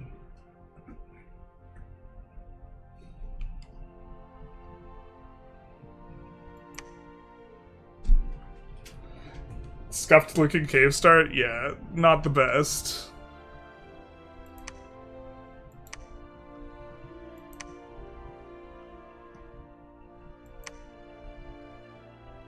We could skip some of these battles where we kind of know what's going on here.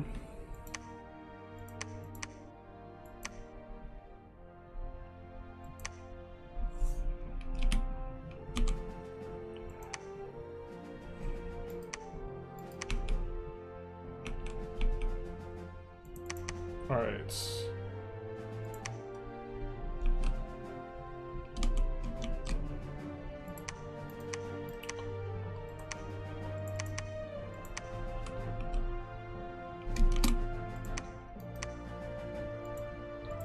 It's gonna have a lot of clubmen up in this.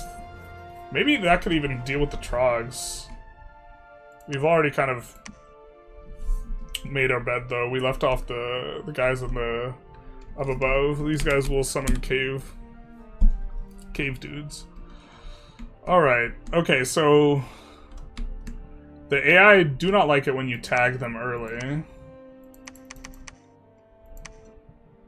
So that means our expansion there is kind of stopped. Well, I think we might as well come here then. And then we get to reorganize all these armies and make use of both of them. So I think that'll work out for us. And we get to skip over the trogs. Maybe we have enough Myru guys that we can just fight the trogs, though? Let's do that. Okay, so what's our recruitment look like? Here.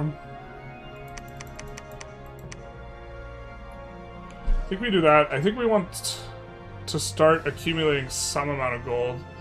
We have 2 expansion squads?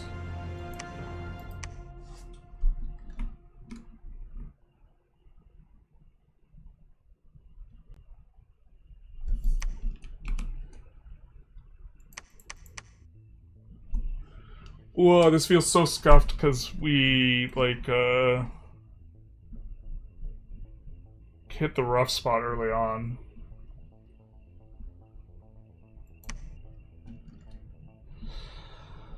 I think it's just getting more of these club idiots. They're so good at expanding.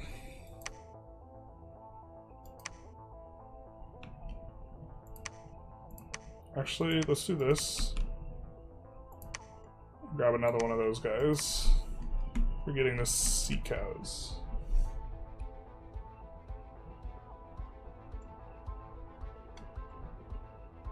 I think you needed more expansion power in the god design, more defense on your bless, and protection if you're relying on sacreds or regeneration expander.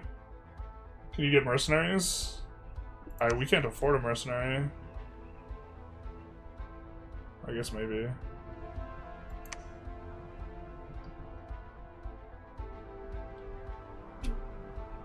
But, like, it was mainly scuffed because the villain thing decreased our income. I think we would have another expansion party this turn, if not for that.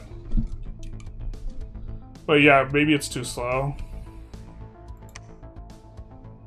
What's the standard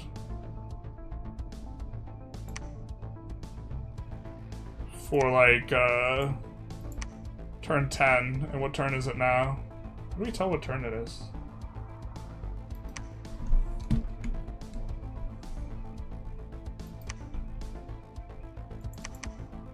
Oh, we do have 3 expansion squads. Is this really just way too slow?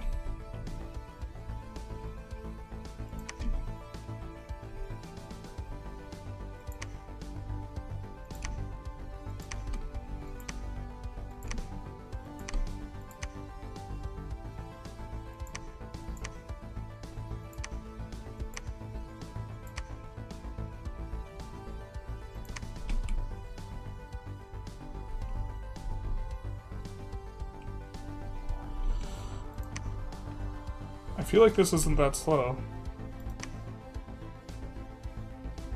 Oh, 70's a lot of dudes. How do we want to handle that, actually? I think this could kill 70, but it'll feel bad killing 70. We'll attrition out pretty hard. We could wait and get reinforced. We don't have another spot we can attack into. And we don't want to reinforce, we want to send this guy over that way.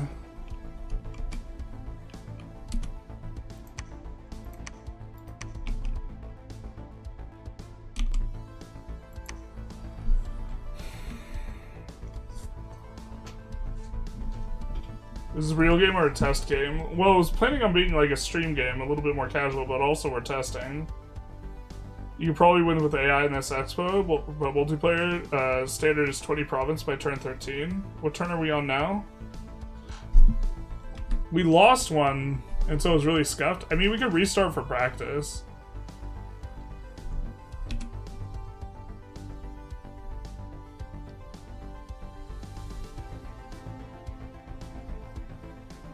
How do we tell what,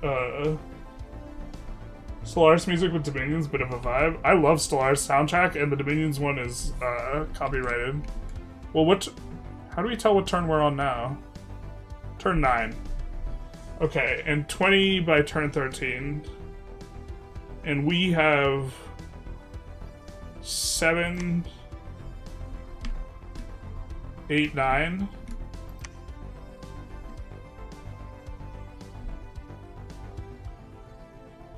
But we're like for sure picking up 2 more. Well, if we're thinking of restarting, maybe we should just take this expo we think is going to be sus. What do we even have here?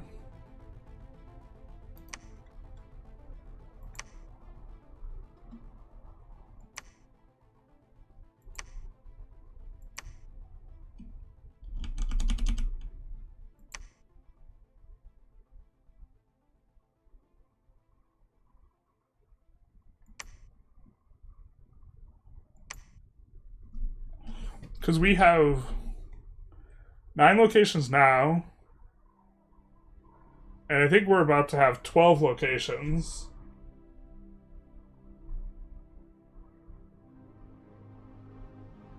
Don't restart, just play it out and have fun. Well, to some degree, like, figuring it out is the fun part for me.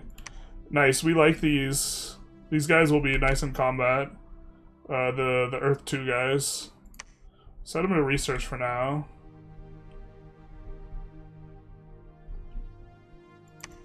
And I think we sent this guy out. And whichever one of our expansion squad's the weakest, he'll move towards reinforcing. Because all of our expansion squads are in that direction. So I think that works for us. And then I think we can... I still don't want to spend a lot of money because we want to be able to... We hope that this isn't occupied with something crazy. And then we can build a lab and a temple there and start recruiting some of our other guys. So I guess we're going to continue.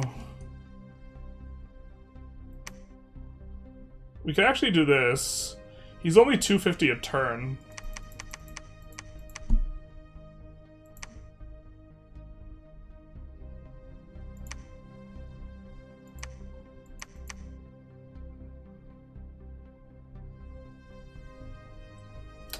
Because, I mean, I think our bless is reasonably good. The 20 province guideline is a benchmark for multiplayer. You can recover from anything in single player. Yeah, I know that. I know that this is winnable in single player. I think I forgot to make the AI more difficult too. It's also a good point to go back to cap and ask yourself if prod scales were good for the build, or if a recruit has been hit too hard. I think the recruit was fine. I think the reason the recruit was hit hard was because of the villain spawn, right? I think that's like I think that's the issue. Speaking of, and that's just I need to remember to bring stuff to 6 PD. But we're gonna hit the mark. Oh, by turn 10. So here we're gonna be on. No wait, it's 20 locations by turn 13. We have 3 more turns. Yeah, so we probably don't hit 20. We could try again though. This was the one that we knew we were gonna win. This is the one I was nervous about.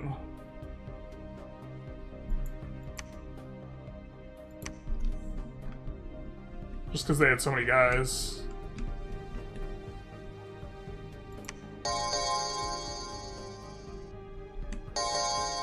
I guess we get everyone blessed up really nice.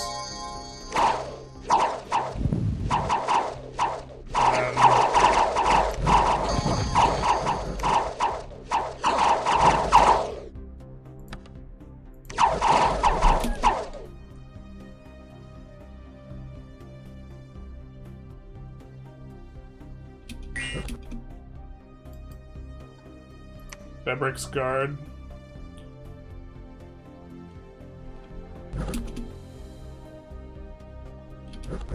Just seeing, wondering if there's a lot of missed Fabric's guard. Kind of what we had set up to do.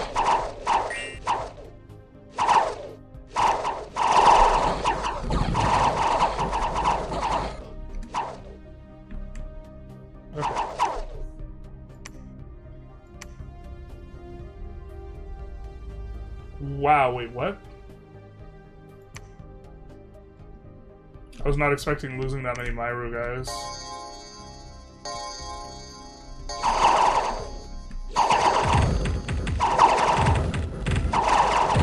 Oh, we needed to move them further back. They ate too much of the missile attacks going in. That was my bad. Oh, we didn't even win. That is scuffed.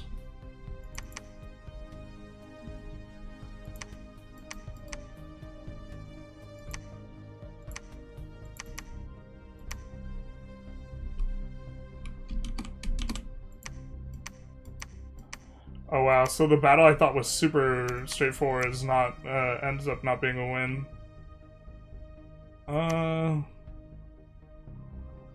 We'll go pick up more of those guys. Okay, so we're boxed in by the AI here.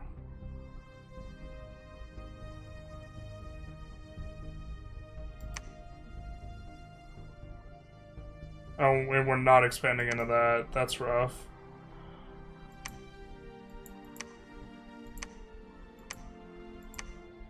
It's a pretty good roll for that stuff, though. It's gonna give us a lot of gold. We could put a fort on it. Because it does go up to the surface. I don't remember how formidable the Zocts are.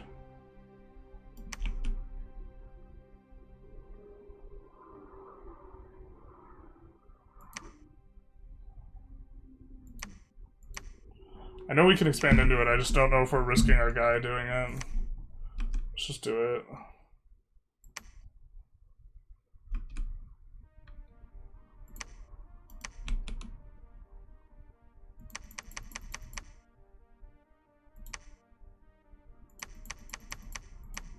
Yeah, but you're right, this expand just doesn't, we're not gonna hit the benchmark. 3 more turns, we have 1, 2, 3... 4, 5, 6, 7, 8, 9, 10, 11. We would have to get 3 things a turn, and we're just not going to hit that. I wonder if we can go back down and go for the Trogs. The thing is, our loop is super scuffed by this, too. That's like a confound. That's just, oh, well, like, we low roll. Like, we low roll in two different ways. I heard it was established in Dom 5 and Dom 6 is harder because they are more indies. Yeah. In Beckride versus Beckride action, hit C so you can see color squares. It will tell you who is who. Oh, thank you. Make sure you place the armies around the commander. Yeah, because they jump on top, right? But we have the idiots in the back. I guess the idiots are undisciplined. You can do that. I just don't know what we do with this squad.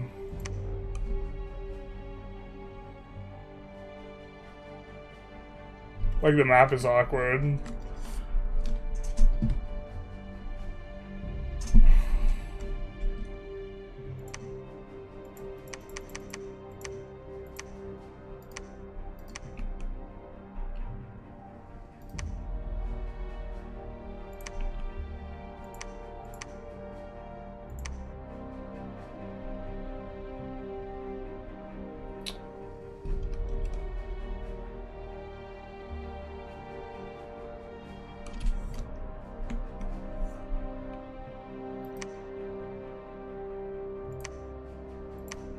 We'll see how far we are off, though. Assuming that the heuristic's the same for Dom 6. In most test games, there wouldn't be opposing AI expansion that blocks off your ability. That's why it's considered a pure expansion test. Oh, well, I mean, I think things could have gone quite a bit better. That one's fine. Oh, we full kill everything this time. With similar number of guys. Okay.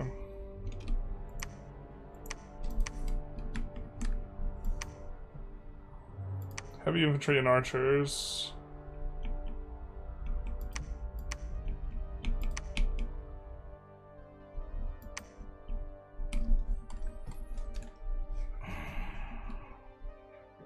Is it greedy to do this? 70? We have half as many guys, but I think these are good enough to do it. Militias are just really soft. I think we can.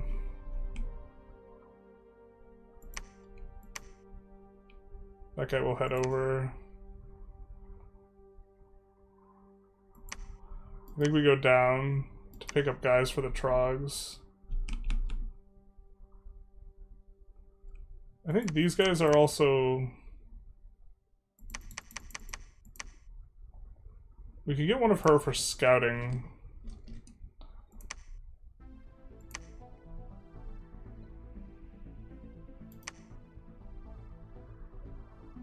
Try and get our gem income going. And then... as much guys as possible to fight the trogs.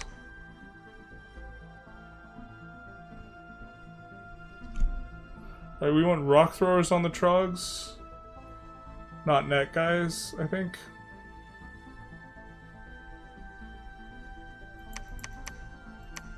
Maybe a couple of these Myru guys.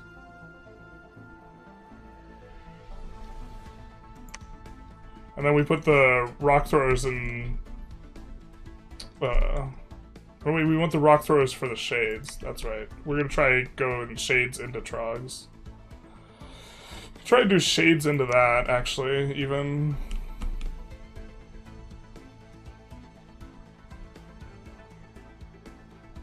Let's do this. And then...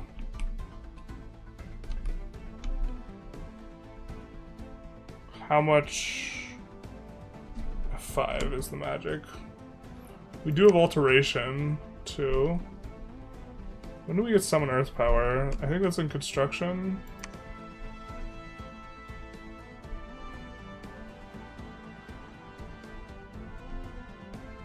Oh, it's in conjuration.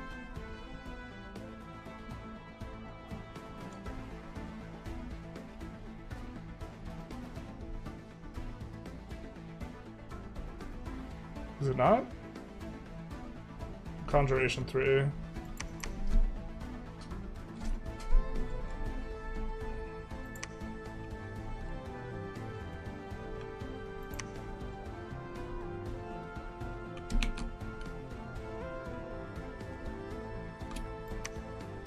Trying to think if we can make good use of this guy to scout or for the expand here. Oh, these guys are like the apocalypse though. I don't think we can expand into 50 of those dudes with this.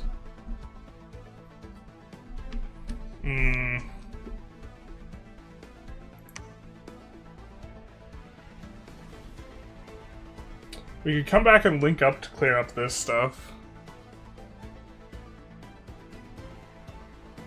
And then we get our forest.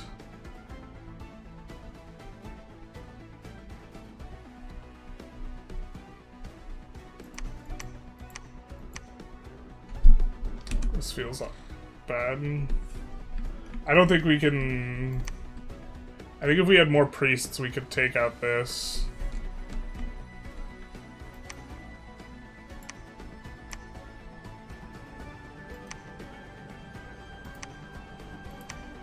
Let's just poke our heads up and see what's up.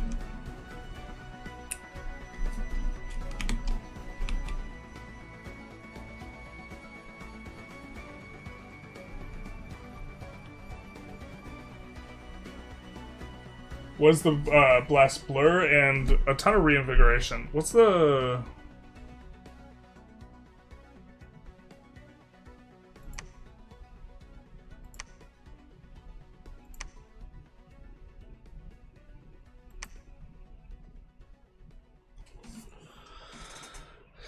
This is the bless.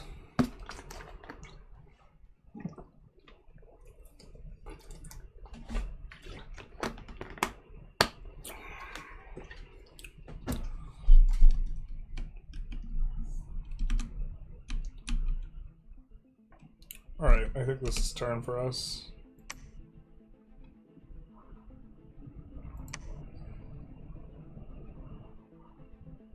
Oh, we were even concerned about this battle. I got pinged that you might want advice for EA Pyrene. Oh man. Ball and Stalin's in the chat. I assume you were a Dom 6 guy and one of my viewers pinged you. Oh gods. Click. I guess you guys don't like my blast.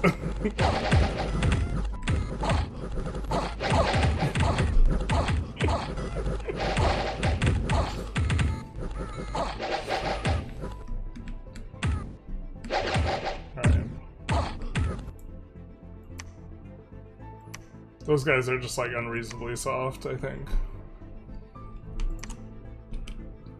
What hero traits do we roll?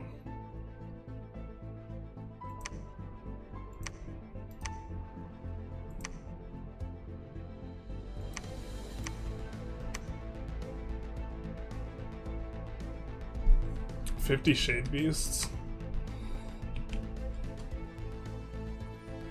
Don't like any of that.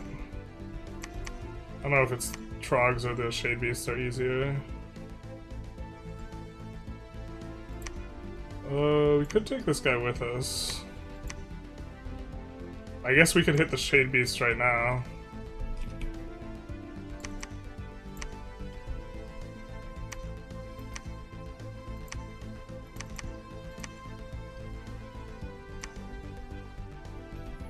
And so we could go in the hard expand. It could be much worse, like 4 out of 5. It ain't the worst, yeah.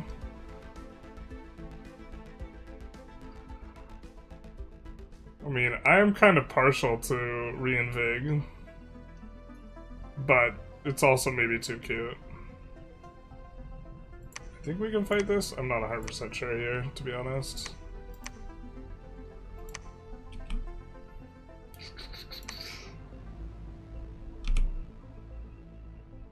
I don't think we have too much personal buffing yet.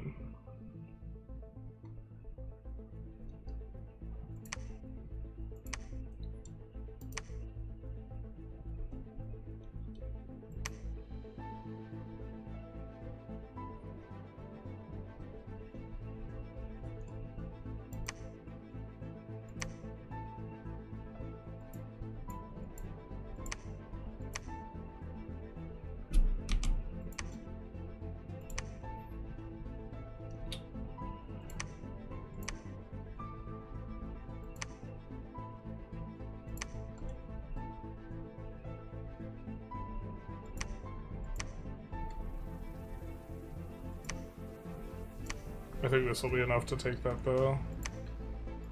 I'm not sure if we'll use them all for the trogs.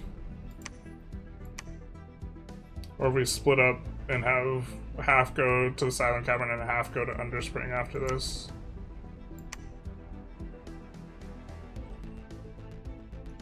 There's some mages in there, but that might be manageable.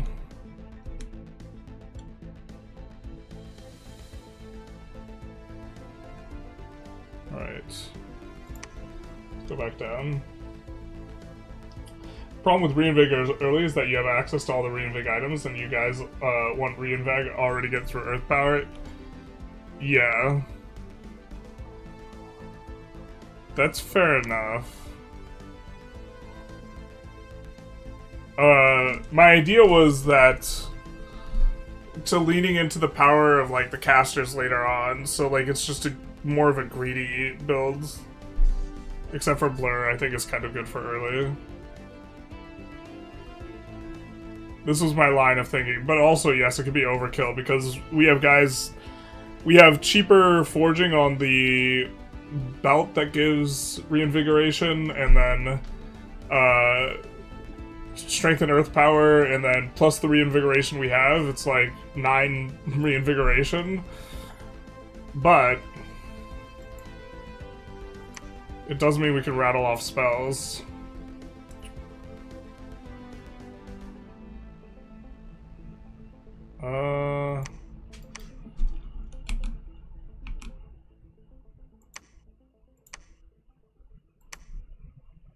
Actually, let's build temple first.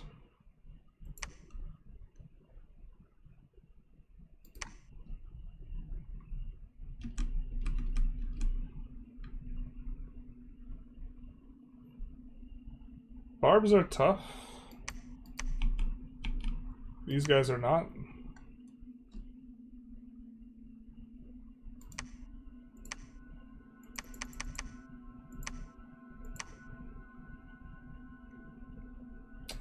Also don't want to advance into this and then have him advance into it. Oh, I guess he can't.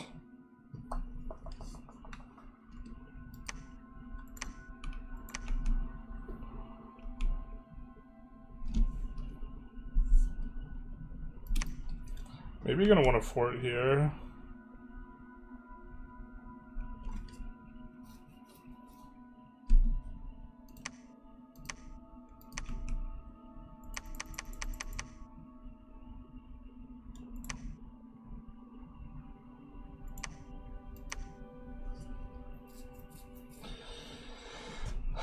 So the best part of your nation lands ladies in the red robe. For a ton of them, you need forests which aren't underground. Yes, I understand that we want forests. There is this, but I don't know if cave forest counts. I didn't think it did, but then someone in chat told me it did. But there's not a whole lot we could do about that. I mean, we're making this here ours. We have the option to go for this. I don't know if there's a guy right here. I'm still not sure whether we're supposed to go into the barbs or the militia. The militias are really soft, we won't lose anyone. And then we have Green Harbor eyes on it that we could expand into, but this is a dead end. Or Star Peaks, they probably have something.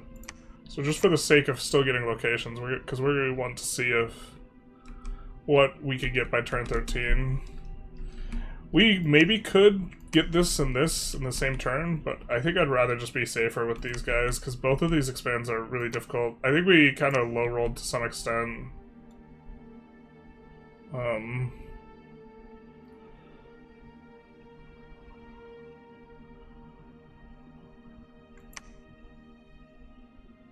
Our setup in terms of directions to expand. You also want to make more forts. Pause, you have the Steel Ovens site.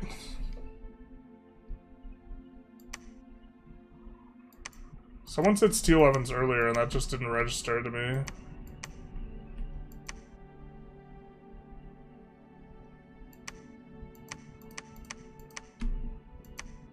I don't know what I'm looking for. We do.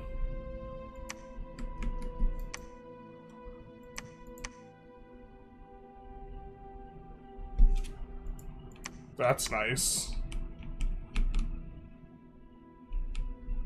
I guess we want to fort that then. It's kind of a nice choke point anyways, on the Misty Blog. The barbarians should be doable if it's around 30. Yeah, I don't like that we don't have another expand there. I also think we want to lock down at least 1 or 2 more forests.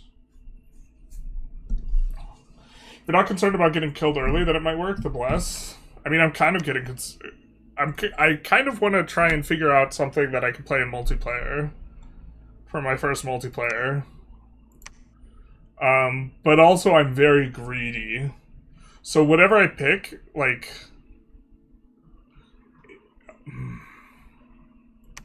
I tend to be very greedy with, like, the construction of stuff towards late game. So, like...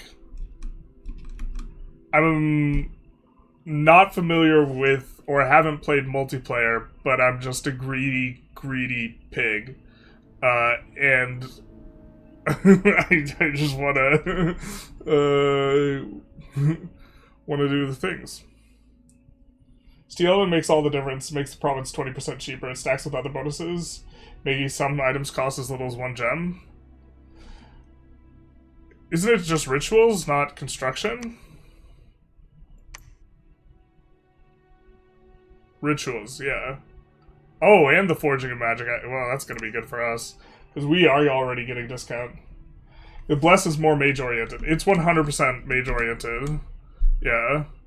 Because, like, with these, all the mages are sacred. Like, all the mages you use are sacred, so...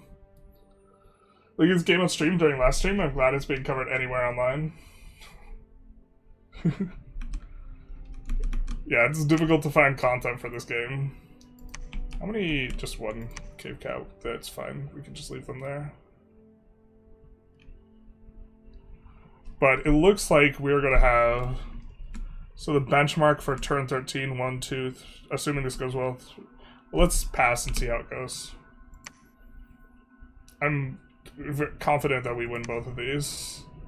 Yeah, the militias are just completely routed. And here,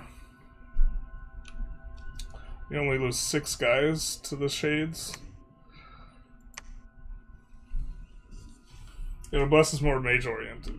Yeah. I was thinking also, since we're using the mages as, like, semi-thugs in some of these cases, or just as, like, actually getting in there with the giants and stuff.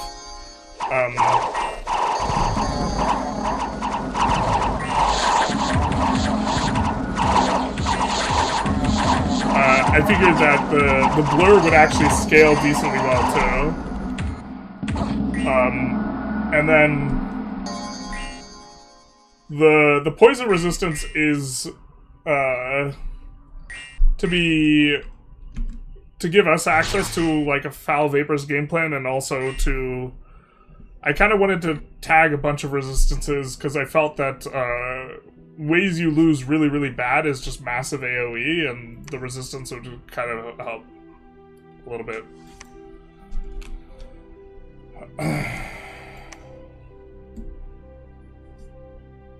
Multiplayer games take anywhere from 1 to 6 months to finish.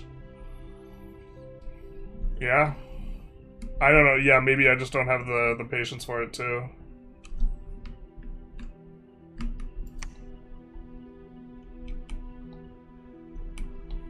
I feel like if this was a multiplayer, this is just... Expanding beyond this is just silly. Or, like... It's so easy to cut us off from stuff.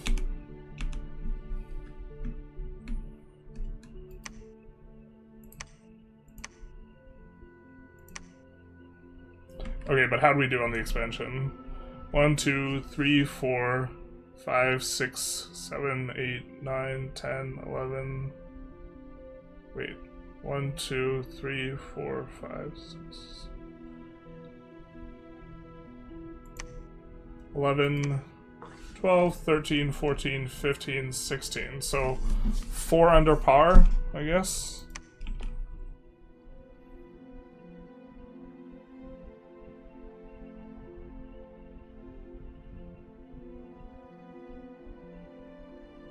I think we could probably split.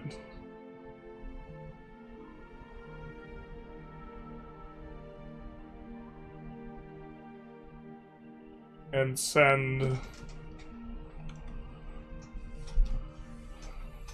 the squad that has the giants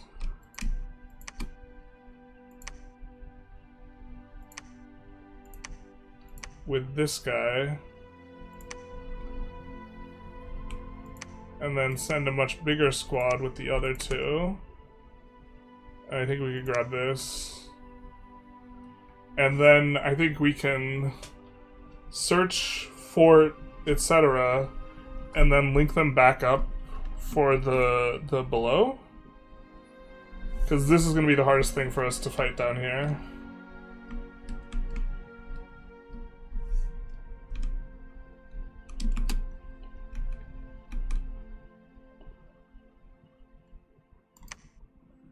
And to that end, maybe we use John to start bringing up some guys.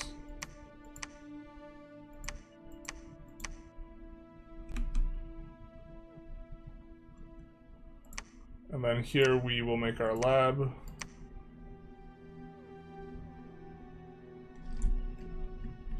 I'm not sure in multiplayer how much you have to try and defend stuff like this. But Val Vapor's got nerfed hard between DOMs 5 and 6. Yeah, because it's like you need like one more earth or something for it, and then it's also like later in the tree or something, but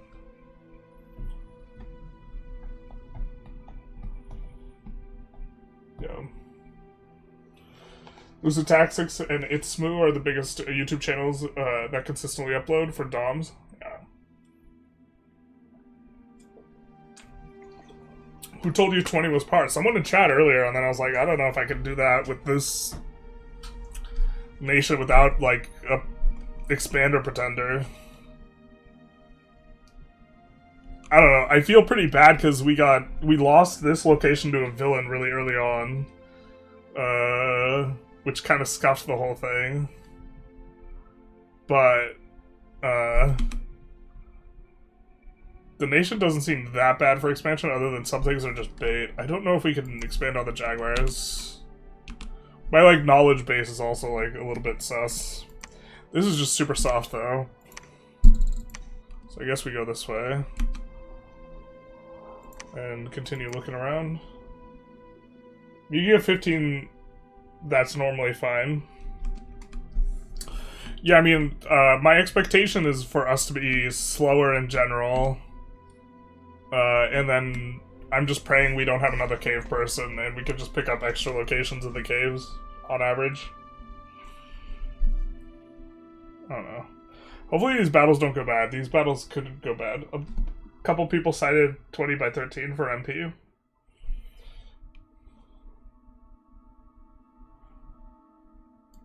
If you have fort under construction or finished by 12 by 14, it's fine. Well, we don't have a... We just started working on our fort. But also, we're going Temple Lab here and no fort because of our race, so... I'm not sure if it directly applies. I think we'll put our second temple here on the Shambler's Reef. Just because we don't want this to get cut off. I'm not sure yet, though. We have extra money. Let's pick up another scout. I think we haven't done our recruitment either, though. Yeah.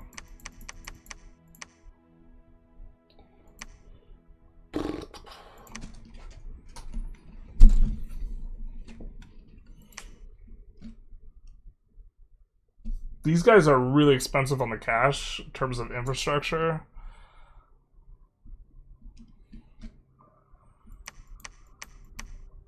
Maybe try and leave ourselves over with a little bit left over. Considering... Well, we're gonna want to start recruiting new mages soon, so... I think...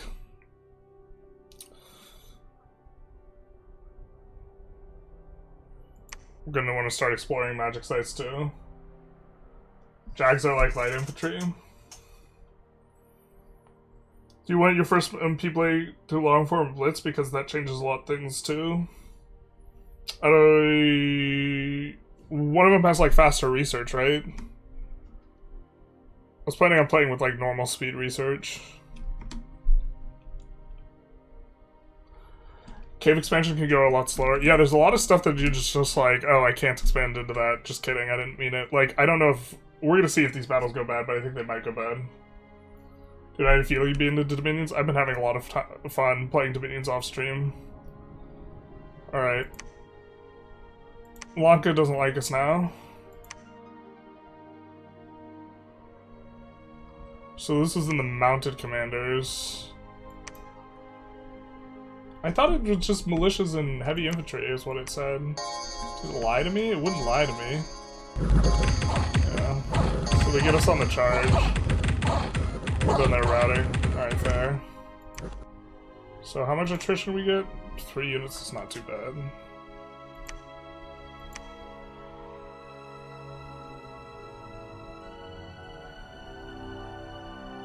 Yeah, this is what we were concerned about, was the mage. But it looks like this went super fine.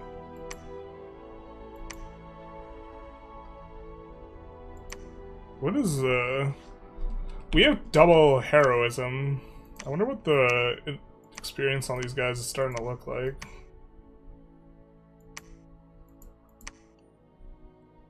Like, if they don't die, it's really nice. I guess that's kind of how it always is, huh? Looks like we got that battle too.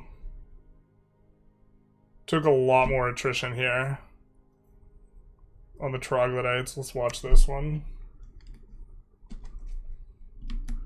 I was worried about this. Oh, I didn't even move the right guys over. Oh no, wait, this is the plan.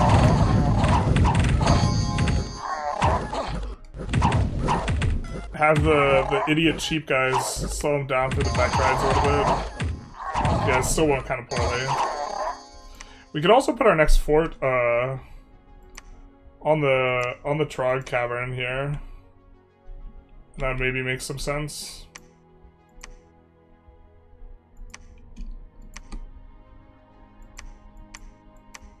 Could also put it here. Instead of up here. I don't know, I kind of like having the forts upstairs. We get extra income, though, for downstairs forts.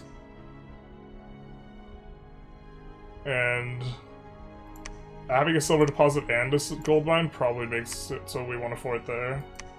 Alright, someone told me... Someone was lied to me. Yeah, the underground forests look like they don't cut it. So...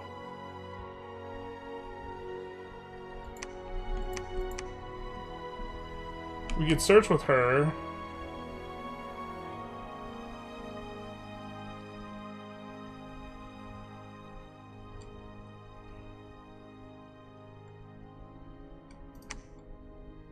Kind of changes the priorities. I think that we want this fort next. Who declared war on us? Lanka? Lanka's the guy in the north, right? Yeah.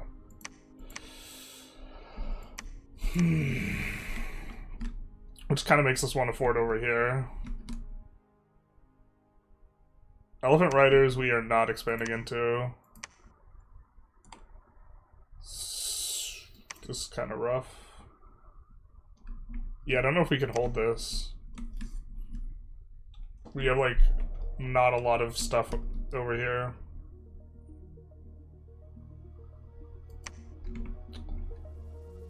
So maybe we need to rethink what we're doing then.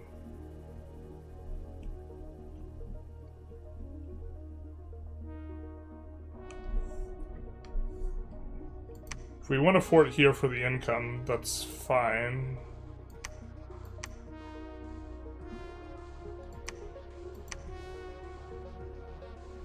Oh, I don't know how we want to play this. I think someone's gotta go back, and these guys by Lanka need to come back in. Yeah. The Cliff Coast was just unnecessary expansion. Okay, no matter what we're doing, we're also just grabbing... We're starting to recruit out of here.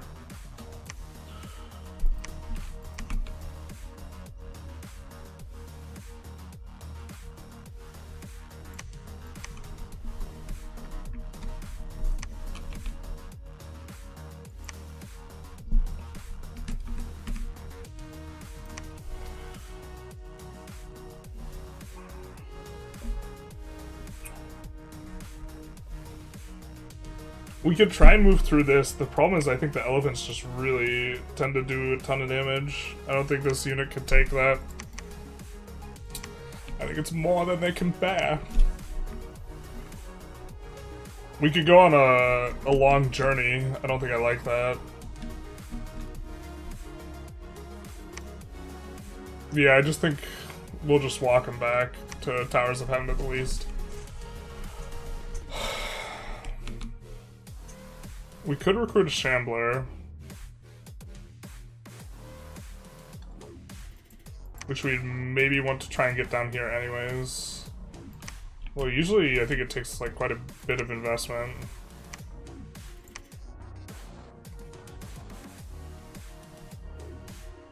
But if we fort here and give these two locations up,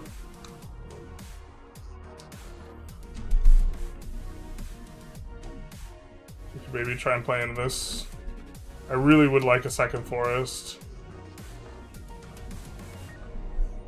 You literally play all the games I like. Go to YouTuber. Thank you, thank you.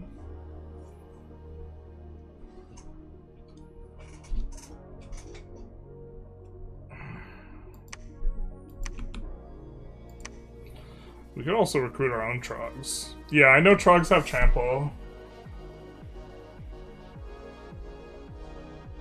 Poor Pelagia. Spawned in a one lake tile. Oh, did it really? Is that what's going on with them?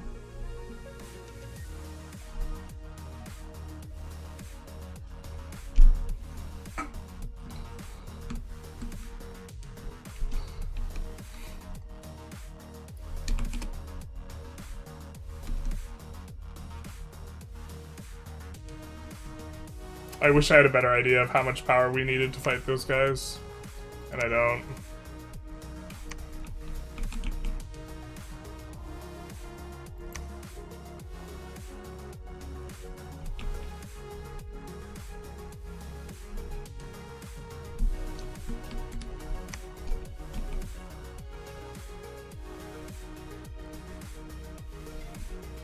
Could we walk the giants over?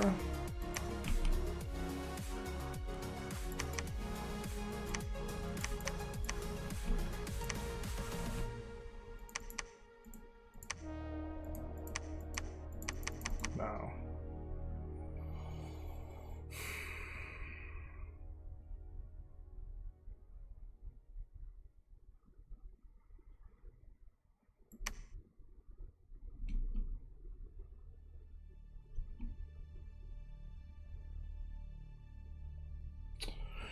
Okay, we can search with her.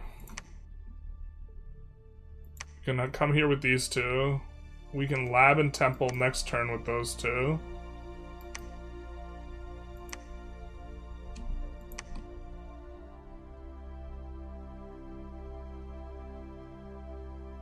We could drop off all the troops. Have this guy zip back to pick up a new army for upstairs. So let's start recruiting. I think we do just the cheap recruitment for now.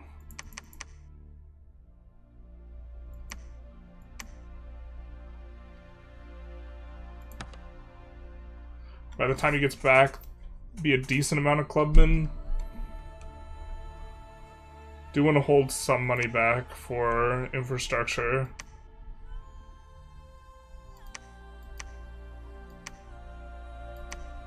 Actually,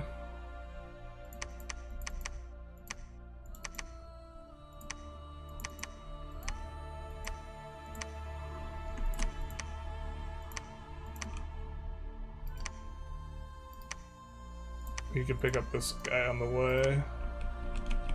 We already have some there. Oh, I think that if we're trying to be gold efficient, we could still make use of the resources though. So let's do this.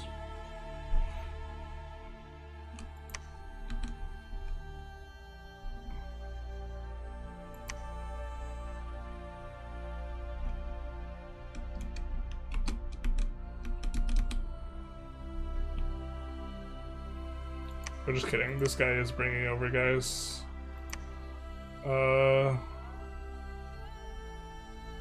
Do we want him for this unit over here or this? Let's come here. Let's leave the cave spitters for the above ground guy. And then this guy John will be able to make the fort. I don't know if we'll have enough money next turn to make a fort, but we'll see. Chandlers cost a lot of recruitment points, so it'll take a while. Probably get that with like 30 Chandlers though. Yeah.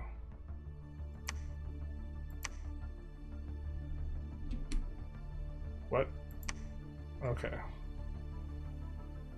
Yeah, I think we just concede the territory.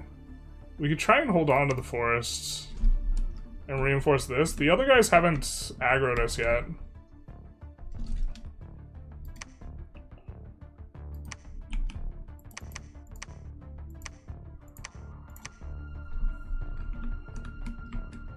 Okay.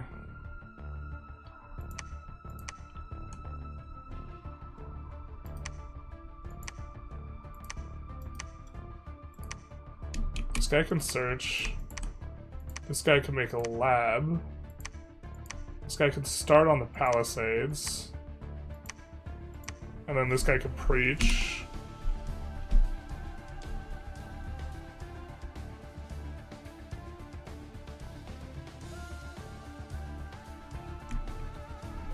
And then we can kind of put a few more guys together there too.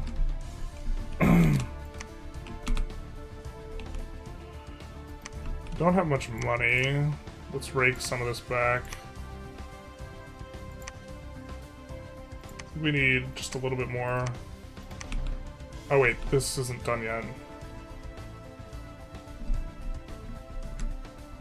Yeah, he doesn't have a province adjacent to this, it's just this.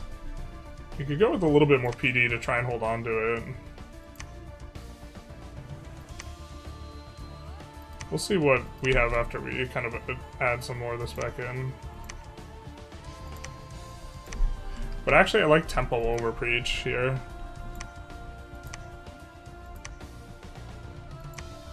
That'll be Temple number 2. We need 5 to increase recruitment. I think 3-to-1 unit ratio is needed for the Sinos. You think we need 270 Sinos to fight them? To be fair, we can just recruit up out of here for a while. I forget if the net dudes were best for the Sinos or what.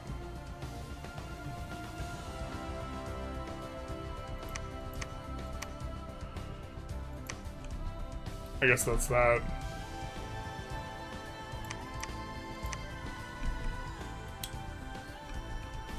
This guy we can set on Preach.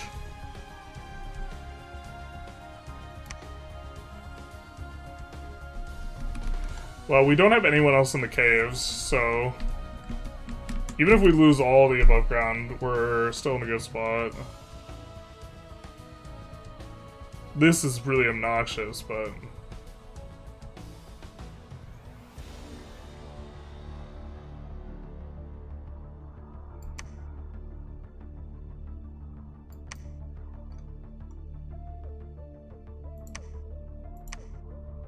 there we go, we spent it all. I don't know how many turns he has left. 3 months. Oh, AI loves spamming temples really early.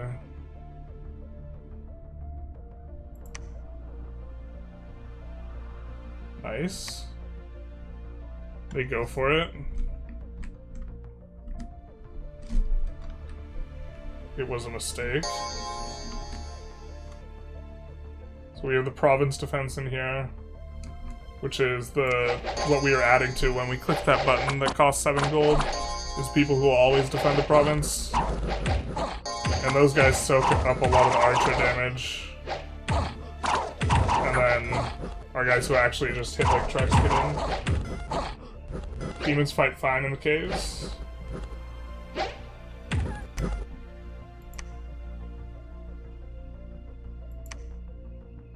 Not sure what you're saying.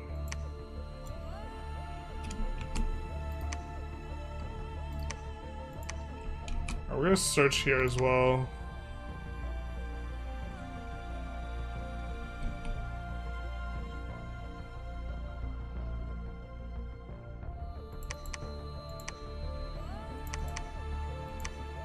So you think we need 3 times as many dudes as they have sinos?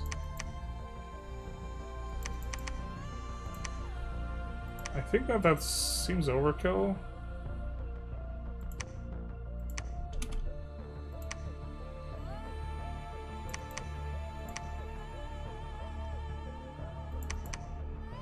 I think that runs us into morale problem.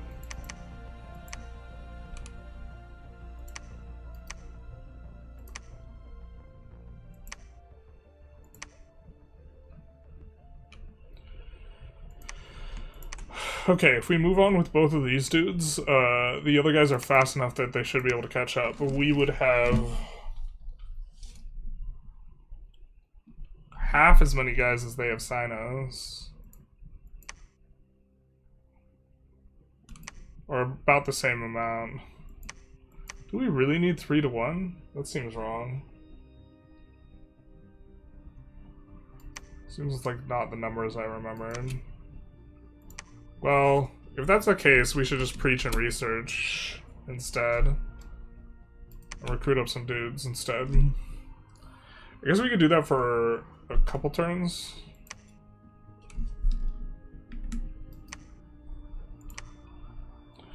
We'll take this guy with us, and this guy. Those guys are going to be the ones that are better in combat. We don't have the spells yet, but they can at least stone skin themselves.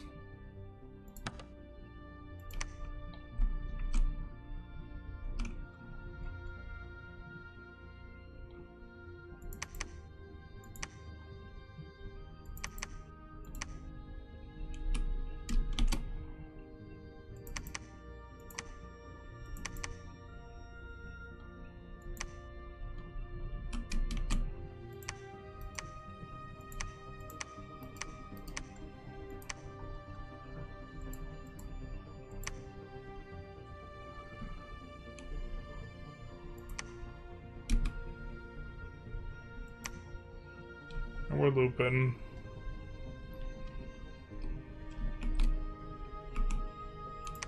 I think we're gonna alternate. We are looking for specific setups. I think this is our least favorite role on this guy. I think early on we want the guys who roll water for Moss Body. And then the 2 forest is also okay. Let's start it on another one of these dudes.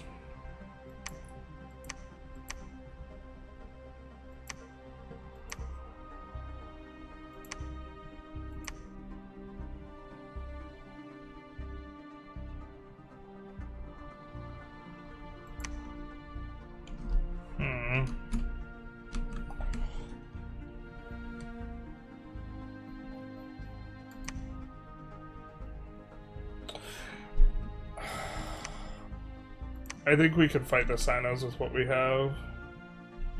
We're gonna do 1 round of recruitment though.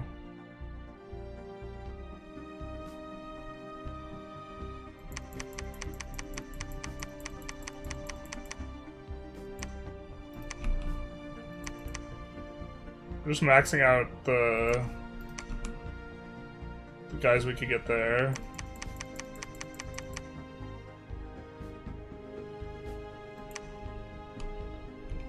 And then we'll do 1 round of recruitment here. We do want to make a lab and a temple here, though. This breaks us into death and possibly 1 in 30 times into blood, so that'll be a lab and a temple eventually.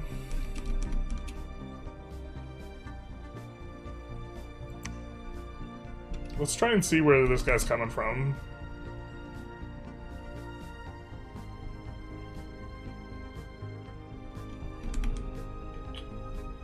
That's turn for us.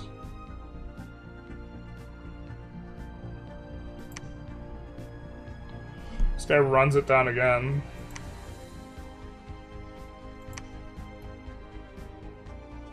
let's finish this. Actually, what do we even get? Not much.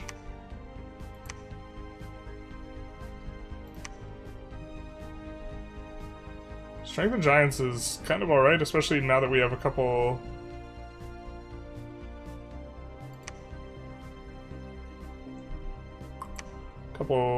Earth 2 guys. And we have some Earth power on those guys too. I think we're into Construction 3 after that. So now... these guys.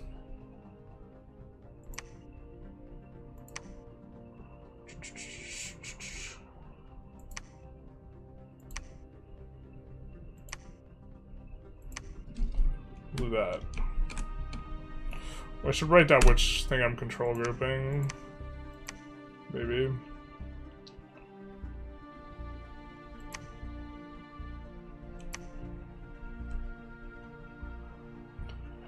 He's got a fort there.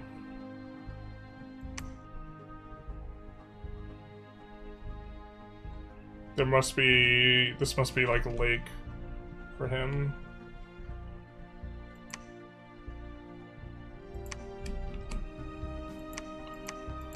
Okay, so he can't bridge the gap. So he's coming with the army.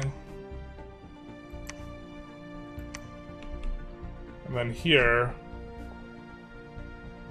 could recruit Zot and send him to the back. I don't know how effective that'll be. I think we'll just add in as many of these guys as we can recruit up. Actually, these ones... no, these ones aren't the resource-heavy ones. So, yeah. That works.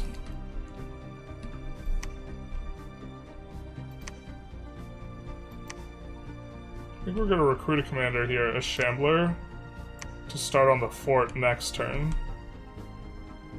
See some Trogs over there.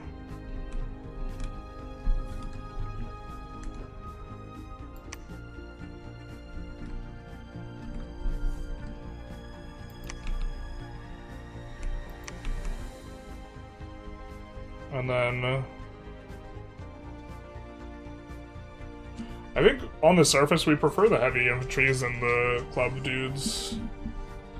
We don't have someone to carry the guys forward. Just gonna make use of the resources here.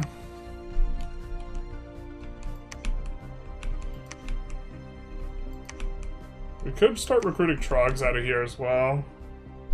It's a little bit of a task to ferry them forward, but I think they're strong at this phase in the game. And then we could pick up another Shepherd over here. I think I like that. We could make another fort here too. Or I would like to make a fort here. Because I do think these guys, these units break us into another magic path. Alright.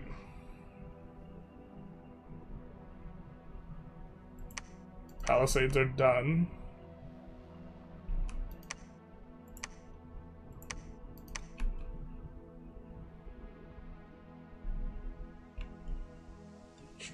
I don't think we want to recruit units out of this, really. So this guy is going to be on troop ferrying duty, probably.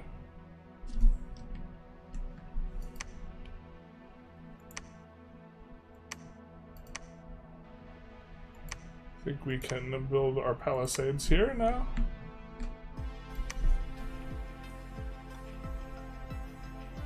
Maybe up the PD here.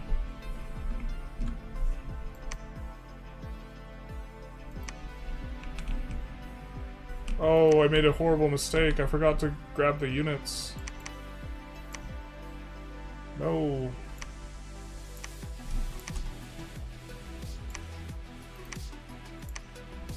Alright, I hope this works. The person in chat told us it doesn't, but I think it might.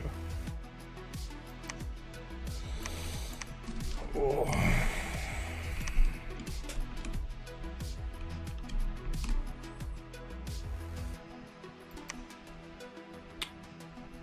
I think this is the role that we like, is the 2 Earth 2 of this.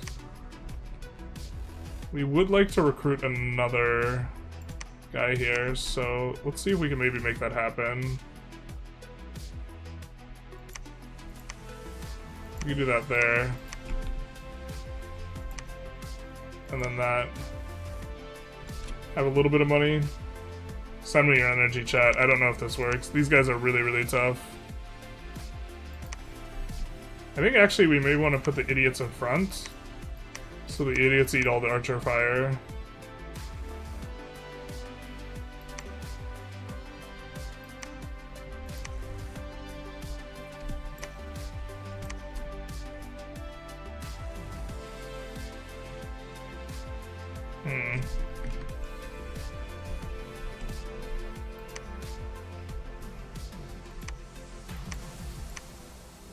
Rather than putting them so they wrap around.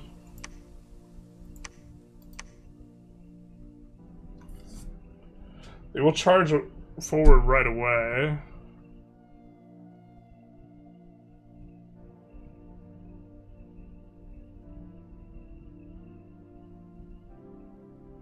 Our guards are really good at not getting hit though. And these guys are not. They're good at doing damage because they have big fat clubs. Alright, let's do this.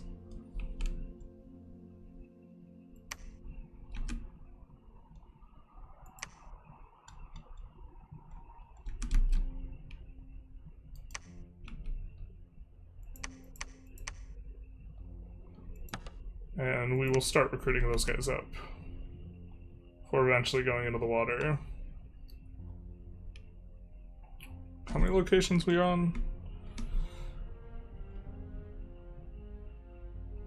So 1.5 years we're on. 1, 2, 3, 4, 5, 6, 7, 8, 9, 10, 11, 12, 13, 14, 15, 16, 17, 18. I like playing as the Fomorians. Nice. I'll hope we didn't lose this battle. Let's slow roll ourselves. They have like this big fat super combatant guys. We have like a very solid thug. Yeah, this went fine.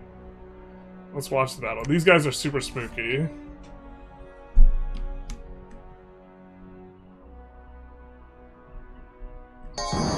So, all the buffs are going through. The undisciplined idiots in the back are filtering forward.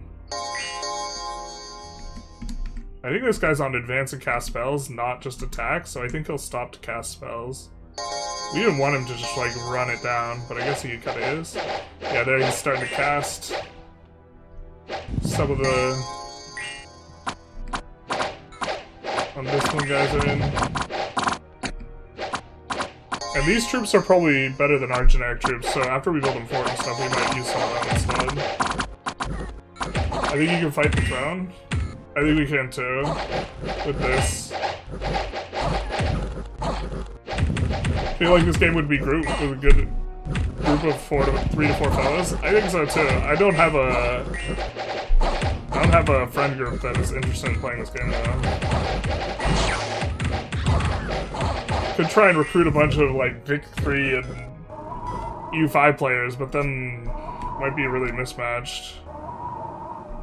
Alright.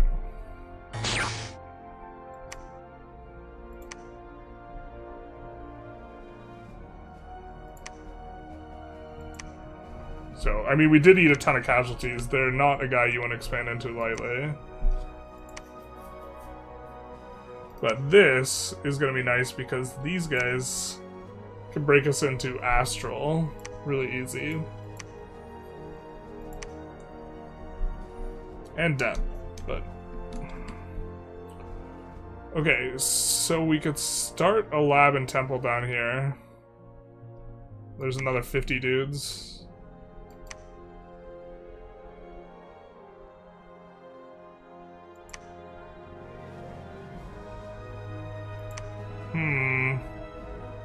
We know we want a fort here.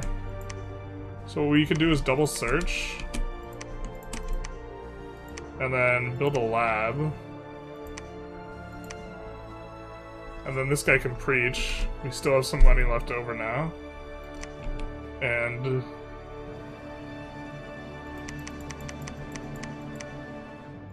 we use these guys to replenish the ranks.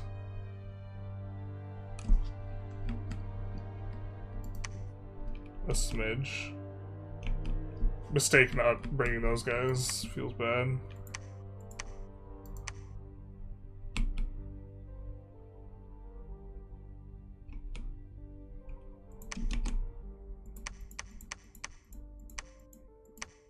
I don't think we want to forge anything before we get hammers. Nice, we rolled another 2 earth guy. So I think we want to make a temple here. Continue running him back. We have a fort underneath here.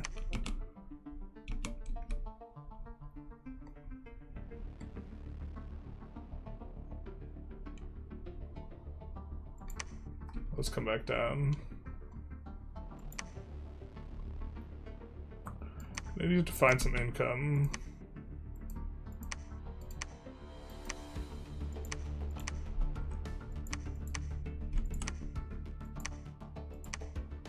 Build a lab here. And then search and preach.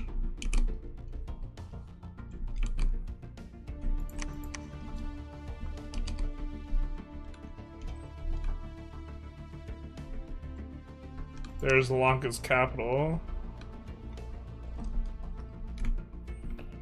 So we have a good opportunity to actually use this as a choke point. We could even fort this. We don't have to keep all of our forests unforted.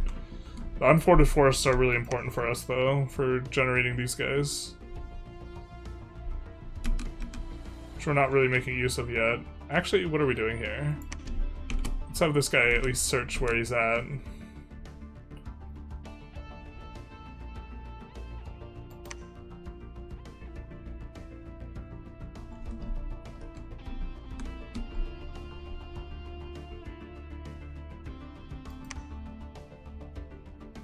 How many turns you got? 1 month remaining? Okay. We should have more income, because I believe the Palisades increase our gold income, and this place is giving us 242 gold income. I wonder if that's before? That has to be after the... Is that after? I guess it is after. Alright.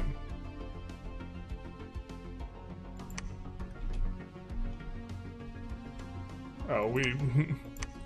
Whoops.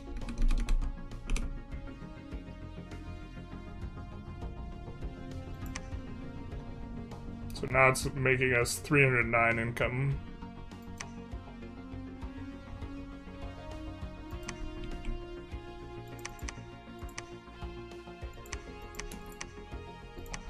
Start moving these guys over. Okay, so with the lab down there, now these guys can research. We can make a temple too. That guy hasn't decked us yet, so wouldn't exactly be unsafe.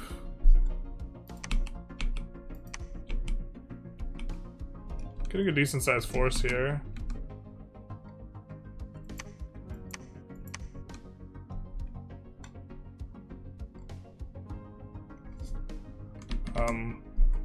I think we wanted to build a lab on that fort. And now yeah, we're spending all of our money pretty well, I think. We'll go down. We will have to make choices about where we want the resources going. The laboratory, these guys can both research.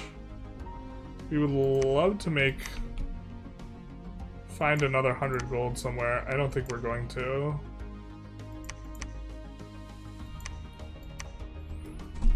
I don't think we're going to very easily, at least. Another 100 gold and we would be able to build a lab here, or a temple here. Maybe this guy doesn't need to sit right here. Or maybe he could be kind of obnoxious. We could cut this guy off. We go here and then come back. This denies him the income here. I don't know how necessary that is, but...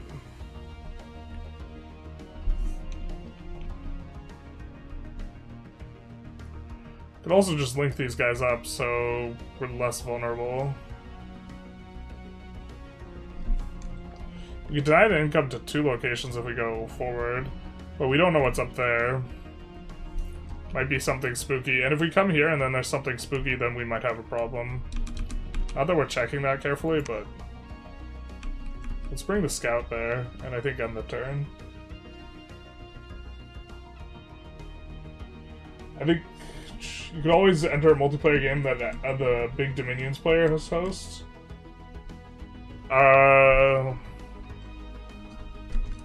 Maybe. I don't know what their requirements are. If it's our first Dominions game, I don't know if or our first multiplayer game, I don't know how they feel about that. Okay. Oh, we have construction 3. What are we doing? Let's begin the process. We are going to forge ourselves a dwarven hammer.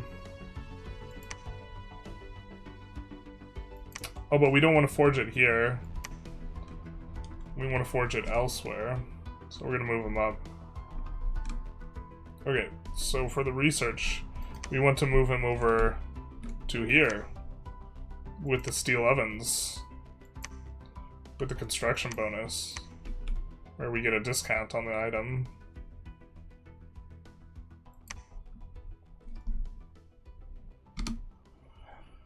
Alright. I think we want, like, group iron skin. I guess it's maybe not super important. Personal iron skin's in here, as is moss body. Okay, I think that's kind of good for us. Do we get much out of... Yeah, we get, like, nothing out of evocation, too. Rust Mist, not many of our guys are gonna have. And so it's... Evocation's not gonna be useful for us for a while.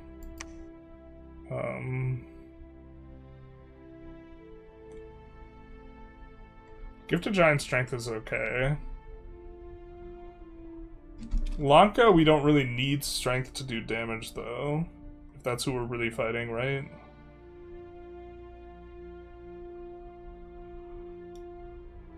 What does Alt 4 give us? We get Stone Skin, Group Bark Skin.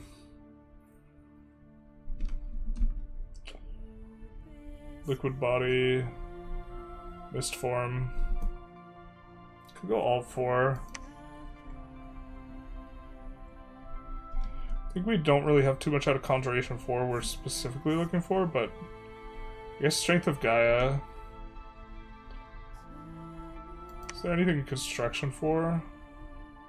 We get discounts on stuff out of there. We could build Crushers.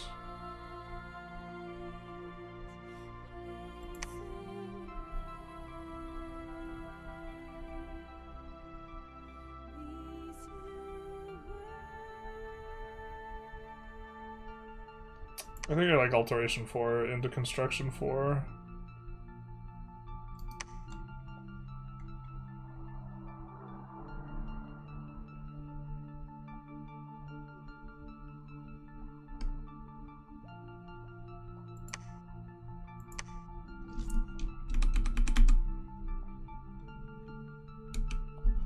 Rather join a new player lobby and keep in mind that a lot of people don't do diplomacy, so it's fight to death when one begins.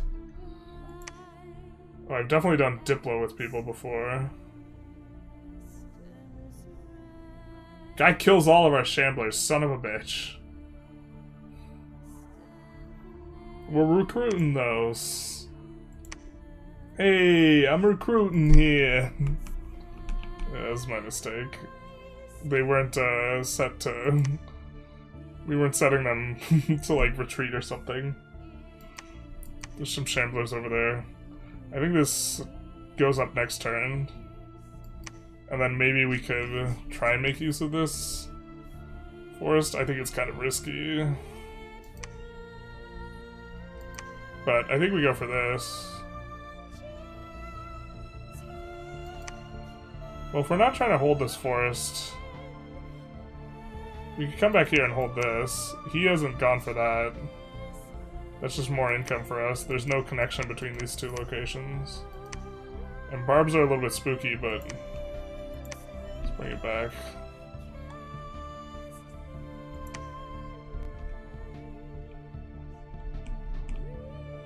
Be John.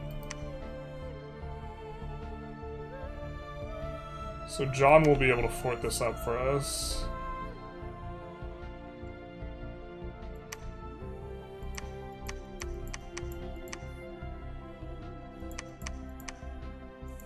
That PD is also very strong, so a little bit less nervous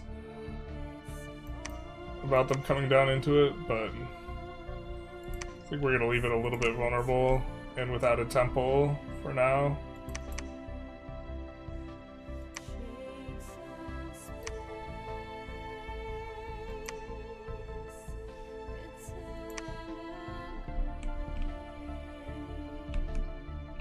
$50.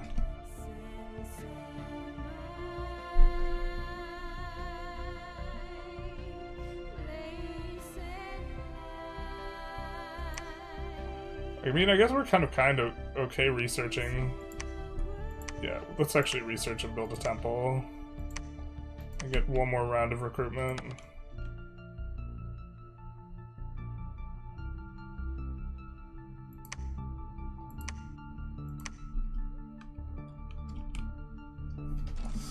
What do we do with the troops? I kind of am tempted to actually leave them here and use them to try and take the throne. Which means this guy can go pick up the Trogs instead. And then maybe that's the timing we look for. So when the Trogs finish, then we go for this. We have a little bit of extra cash. I think we're gonna go for one of her just to send upstairs to scout for things. Almost coming full circle here. You could also recruit out of here now. I don't know if we want to put this on repeat, but we're going to. Might start getting expensive.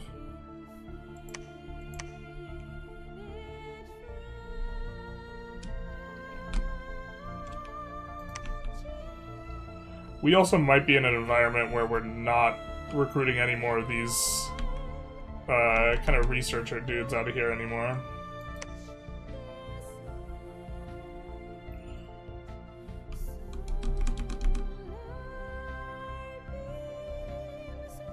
Floating 200 gold, that's probably fine. If we had more, we could temple here. We don't. I don't think we've built enough temples to start adding another one. No, we haven't. The Big Dominions host MP games specifically for new players. I guess we could do that. It's usually 1 day a turn, right? Or do they do like, what's the time control that they usually do?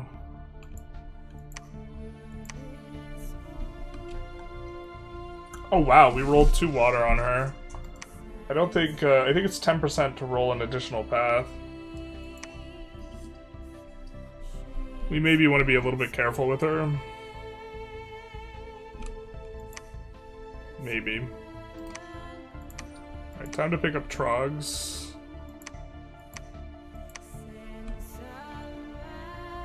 Get this guy over there.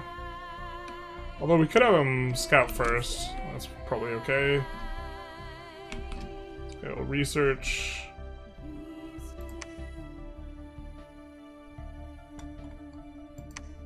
I didn't even notice we lost Shamblers over there.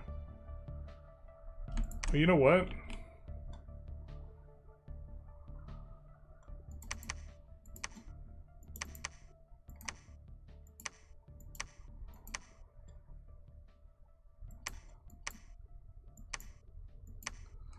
Send one guy down. Ooh. Doesn't look like he has much space.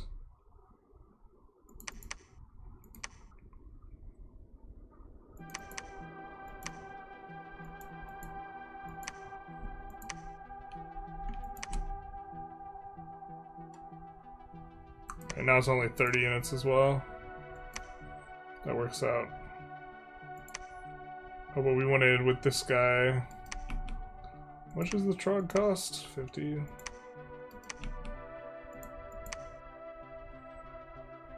Once more into the cheapie.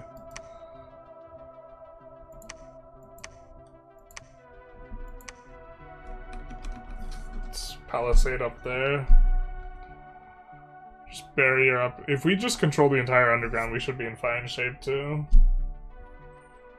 One a day, but early turns getting knocked out faster because they're easy to submit. Early is pretty normal. If you do diplomacy, very clear on the terms so people don't get upset or try and weasel out of them.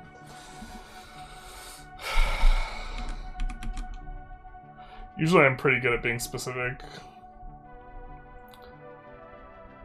Generally speaking. But I think we're pretty uncontested here. Yeah, this location's coming in so clutch for us. We're getting so much money out of it. The extra money on our underground territories is really nice. Alright, what is this about? Lanka tries to get it in.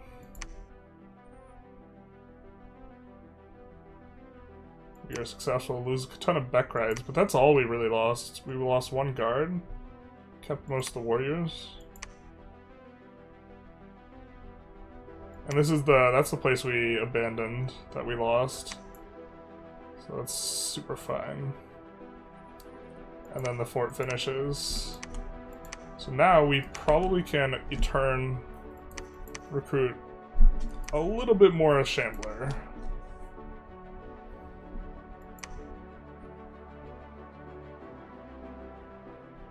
And then we can either grab this territory.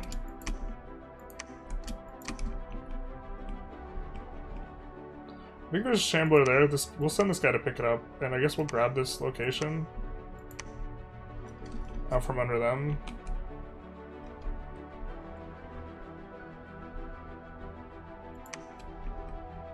See what's up with Calum. Alright, we have a couple ways to play this. I think we'll leave these guys behind to search. I don't think we need them to win these battles versus these guys. And then we can also move at least her 2 squares ahead. So that's gonna be nice. Let's switch to getting these guys out.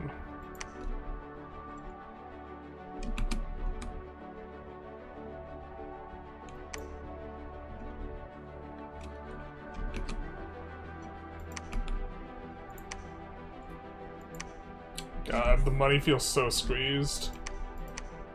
I feel so poor.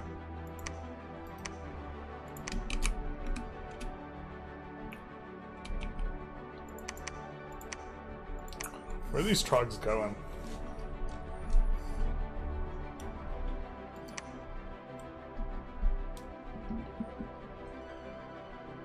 Oh, God. I really would like him to not attack us.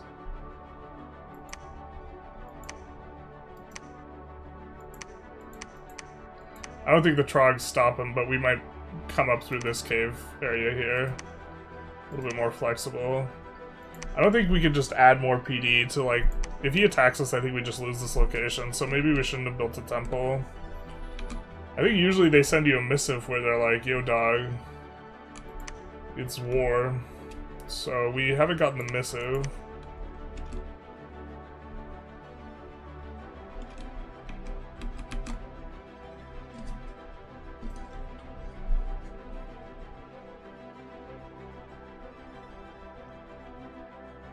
I think this is turn.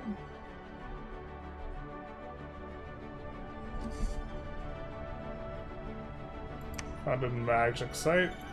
Nice. So I guess we'll probably want to fort that too.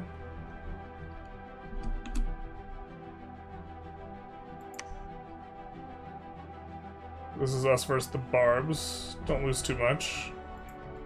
A little bit, but not a lot.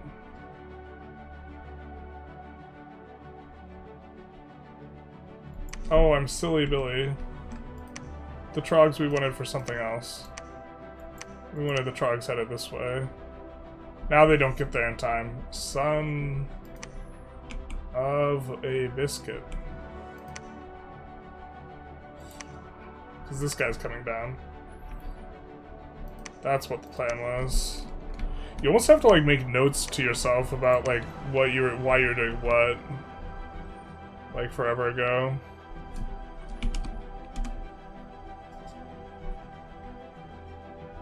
Alright, now this guy's on the steel ovens pile. Now we can get a dwarven hammer. And this guy, it's gonna be 20% cheaper. So base cost here is 15 gems, right? It's gonna be 20% cheaper off the steel ovens. Costs 20% less gems. And then on top of that, it's gonna be 2 gems cheaper because of him. And what that item is, what it do, girl,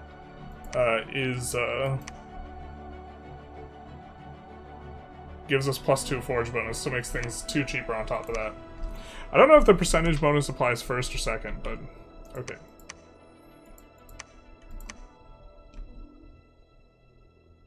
Oh.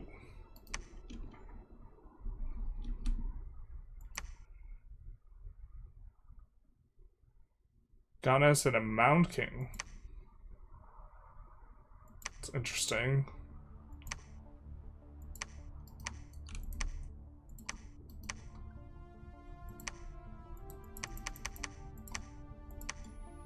Let's go for that. On Siege, our thing. We can't get income from anything behind it anyways. I think Lanka's overextended here, and we will eventually look to push here when we push Lanka. Okay, we could leapfrog here. And kind of stay with the army.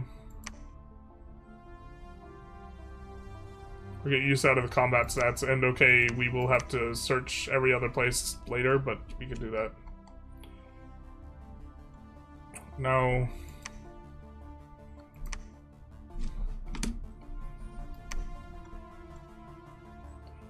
Currently have lesser magical items. Does that include these? It does include owl quills, which we can make cheaper with her. So let's go here.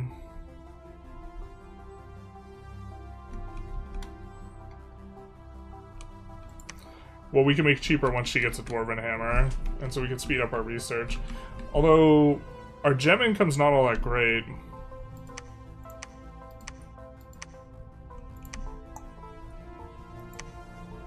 For spamming the quills yet. So maybe we get her scouting around to get the income coming on up first.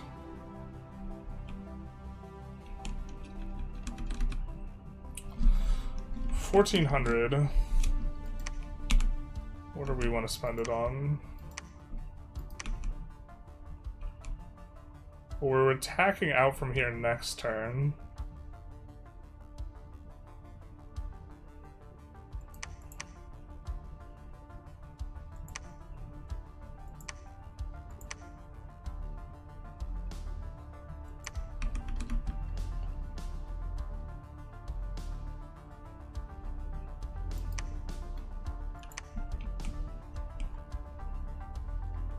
I think we should have that throne. Wonder what we push out with.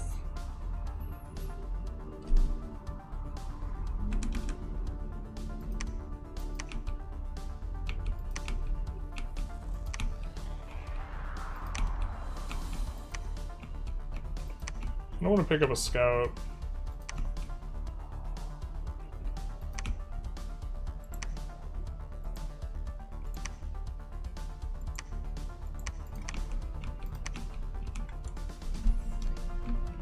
Concerned about this guy. Actually, just recruit 2 scouts because I'm gonna forget next turn and I'll probably just want more. We'll lay the land here. If you don't open letter, they can't declare war on you. Kappa. That's how it works, right? So they give you the gentleman 1 turn. Alright, so we get rid of the siege. I think this is them taking our basically undefended location.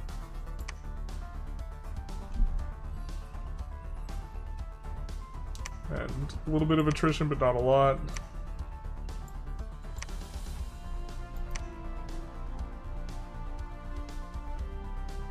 Alright, so now we have this guy.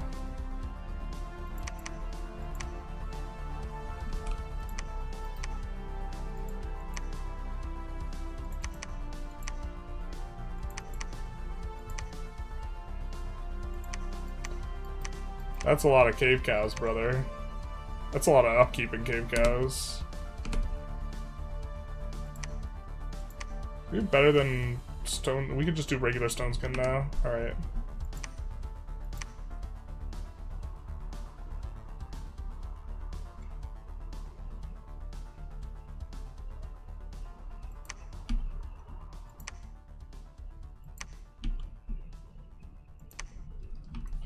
And then we'll control group that.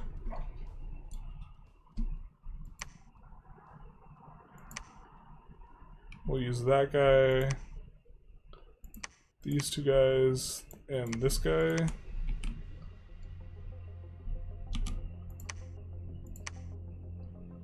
I think Divine Blessing just blesses everyone, right?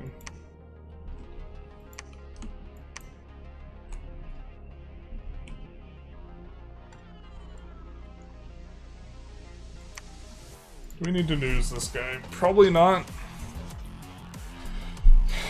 I'm kind of keen on getting a second guy forging stuff. Although we kind of are keen on scouting stuff too. What are we using on this guy? Personal stone skin? I think we could do better than that.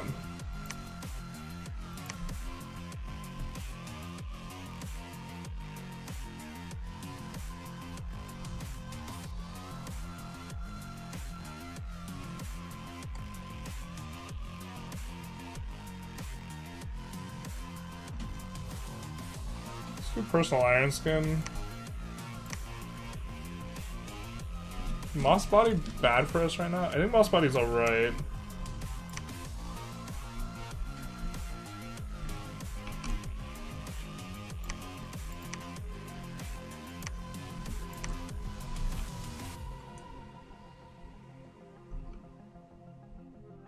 Okay.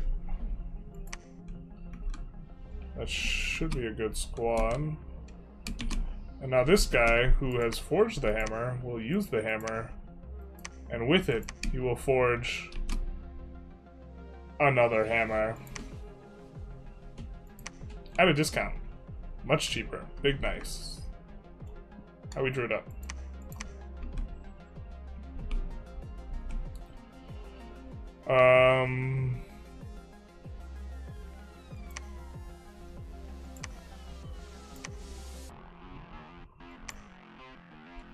I think we got the trogs over here.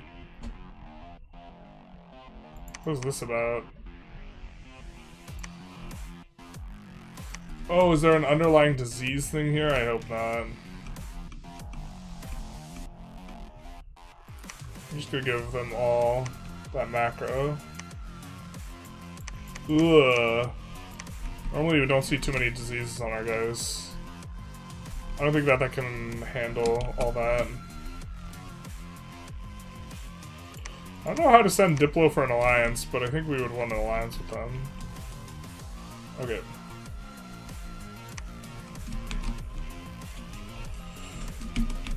Let's do this. Maybe we want... we can afford it.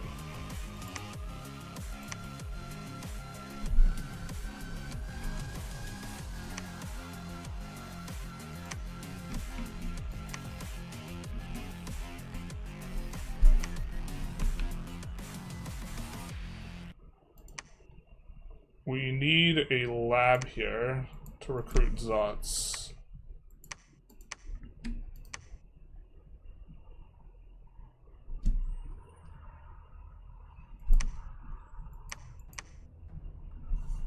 Move them down.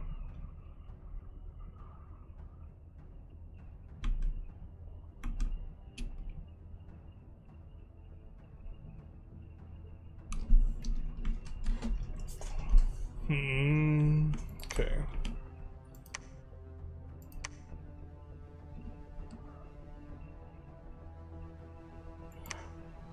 Actually, don't hate her holding on to that. I wonder if the Zots or this is softer. Probably the Long Deads and Ghouls.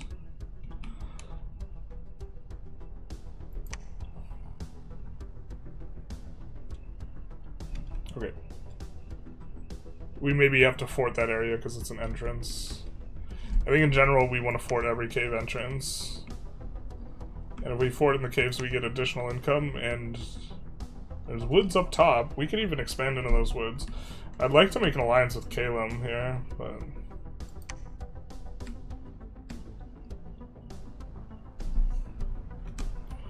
that'll be a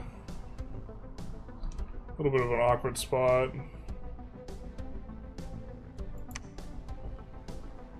We could move and pick up some cave cows and bring them back here, as well as some troops. I think that this place is starting to have a weaker kind of squad. Are we doing alright acquiring locations? Kinda. Kinda not really. The cave cows have upkeep? Yeah, they do. I'm still kind of okay with them early on. I think it's fine. We have 3 of the guys summoning. So, like, you have upkeep, but... oh, can we recruit Trogs out of here? Huh. Very nice. So we have a little bit of an option here. I think what we're gonna do is... we're gonna recruit a scout.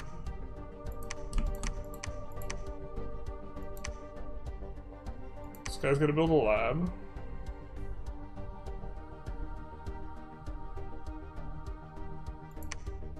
This guy's gonna start on the fort.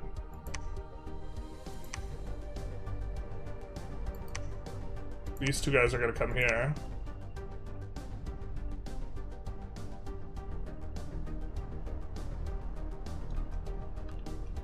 We do win that battle. Let's watch that one, because that was a major one. So all of our guys cast some Earth Power, and they will self-buff. These guys cast some Sabbaths. The backline is spooky, with spooky mages, with spooky gems that do spooky things. They're very spooky. But okay, we bless our guys start advancing. And we self-buff. I don't know if I like the script for the Gentles. We kind of want these guys to get in there a little bit more, but they don't have equipment yet, so this may be okay.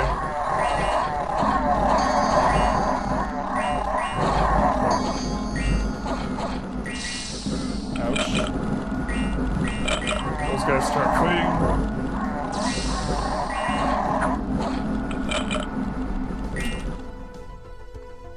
So this is an issue. Are we just supposed to always script advances with spells? Okay.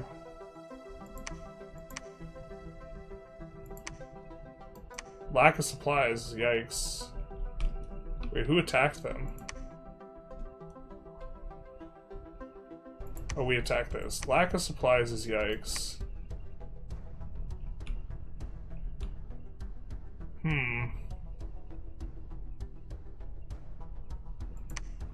Lack of supplies, I think, makes it so we just want to move on.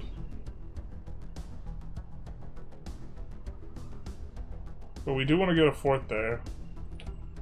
Grim. I think maybe we do commit to just a fort there then.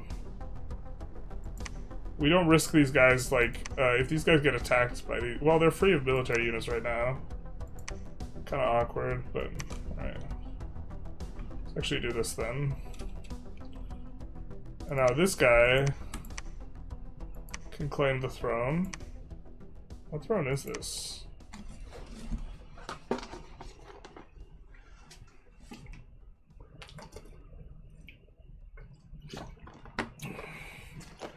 Growth +1, nice. Trogs there, not so nice. Kalem also, yuck.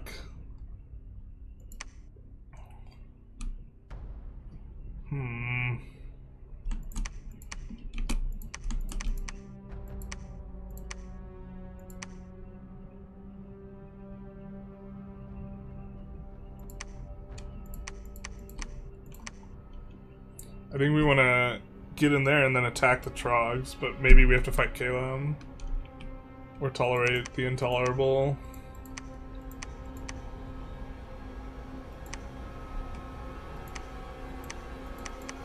I think if we're going to park units though, it might make more sense to park them here where we're more vulnerable. Let's actually park them there. Alright. Starting to forge some gear. We're gonna go for a horned helmet, and this is just gonna cost us 1 gem only. I think this ends up costing us 2 gems, but is a solid choice. As far as I understand the items, which is honestly not that well.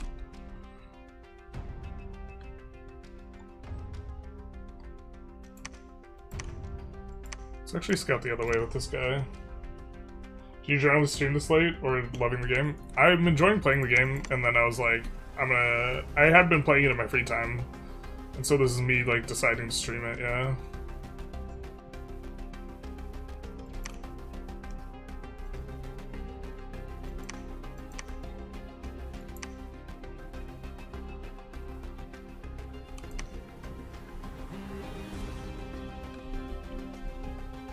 Why'd we come back here? It's kind of... I guess we're not shambling on down anytime soon. Oh, they're starting to get a lot of guys. I thought we were recruiting shamblers too. I guess we stopped recruiting.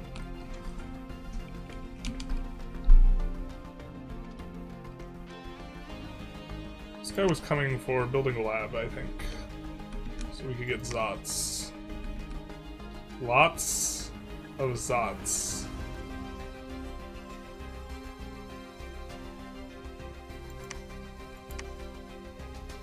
Maybe we just do this, actually.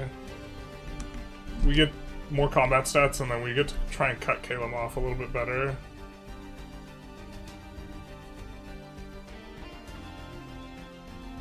Although it may be just most straightforward, just boot him out entirely.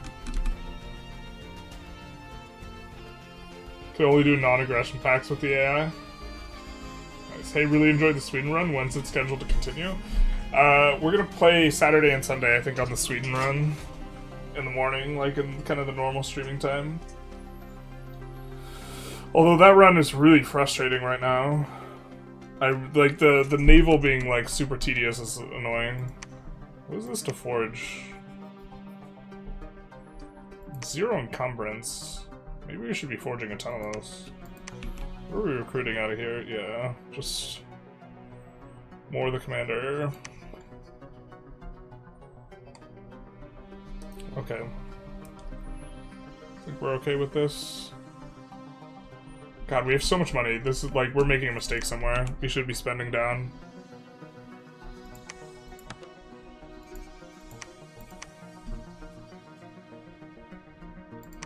Or the mistake was a little while ago. We should, like...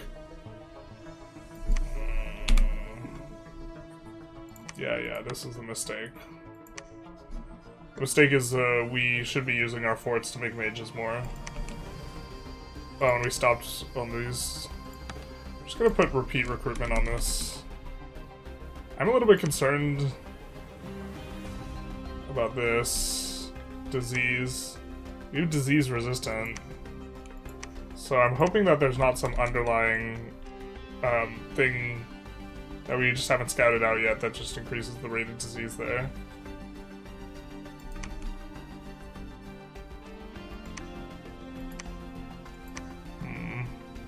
Alright.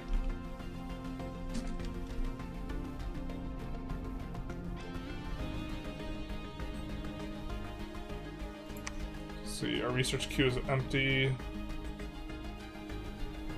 Tempted to go for construction 5.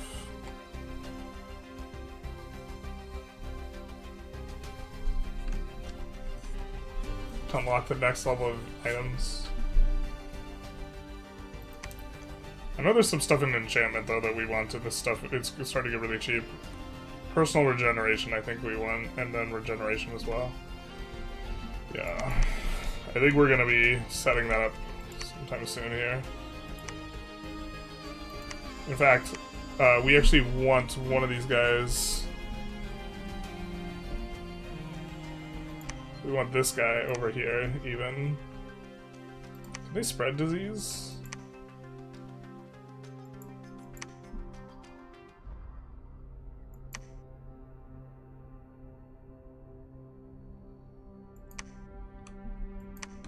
Terrible. Alright, he's gonna die soon though. Soon in the grand scheme of things. Alright, so these guys build a lab. Finish up. John finishes up over there. Alright. So Deep Gorge Cavern. Expanding into the Zots. Lose 3 dudes.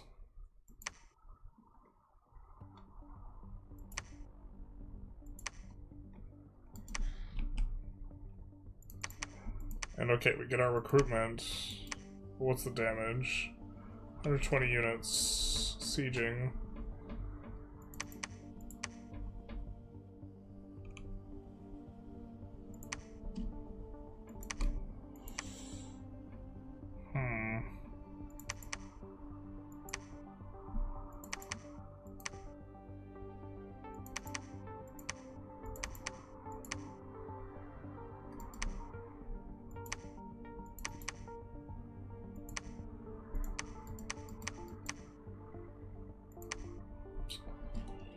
I mean, we have a decent chunk of units. I think that...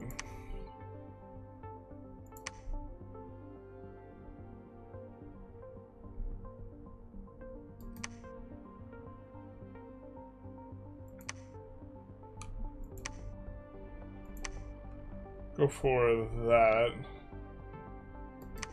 Kind of lament not getting units here faster. But okay, that's what the Shambler's here for. Just here to grab units.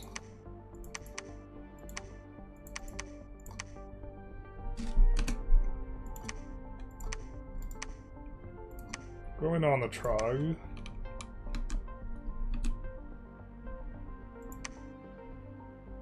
Yours have gotten younger. Palisades, there, those ones.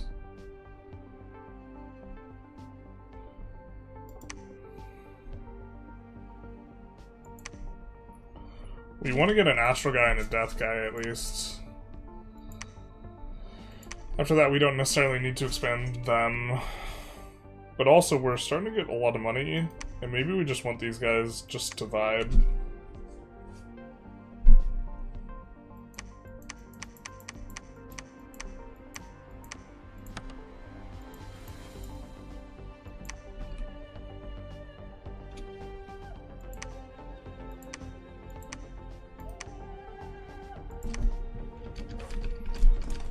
Let's make sure we have 6 PD in a lot of these spots.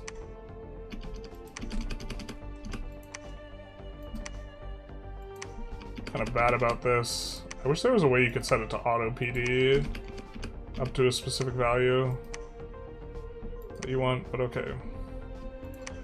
Gold deposit.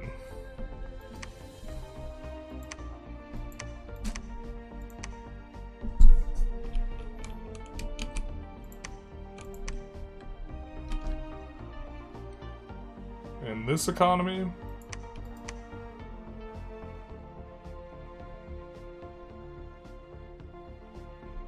I'm not sure what we're doing with them yet.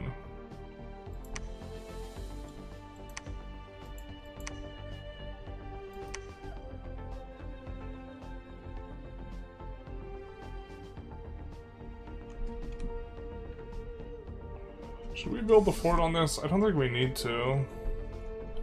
I guess we maybe should build a temple. Weird events could happen with them, though.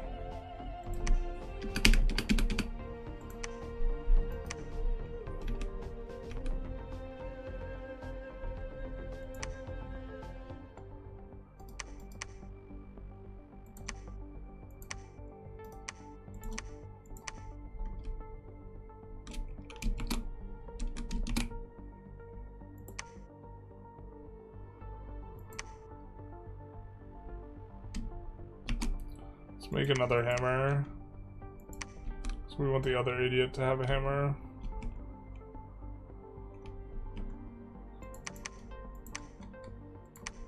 Let's do this and then go back down.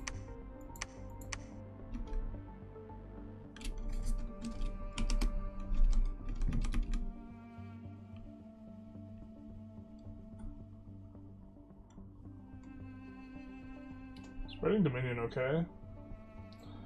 Makeshift repairs doesn't work well enough to prevent ship loss, and regulars will take attrition in home provinces at peace. Please, Paradox. Yeah. I don't know, it's very tedious. Like, when something requires a lot of attention to detail, it's only good if, like, you're making decisions. And you're just, like, not making decisions when that's happening. Right, you're just kind of getting bent over.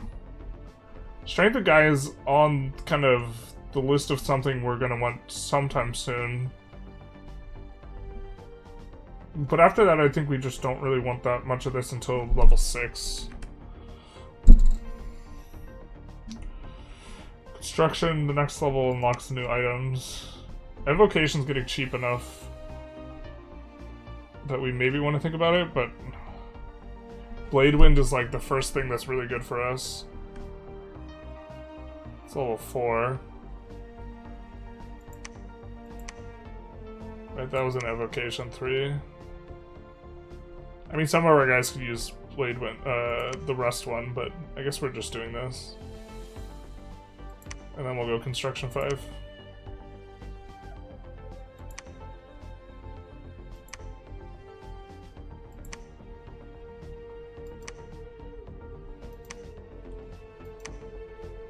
And then expanding some more.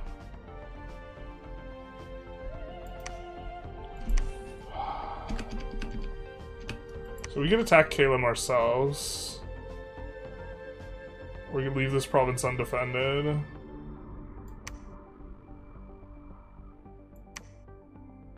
Or we can search it and preach. I think I like going after the Trog first. There's the cap for them. So maybe we keep watch over there.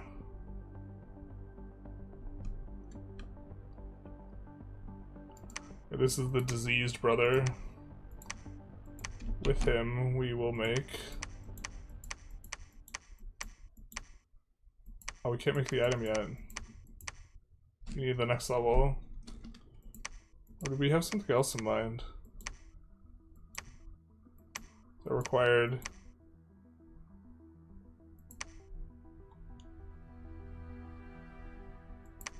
No, I'm just being a silly Billy. We wanted an item that requires Construction 5, and we don't have Construction 5. Alright.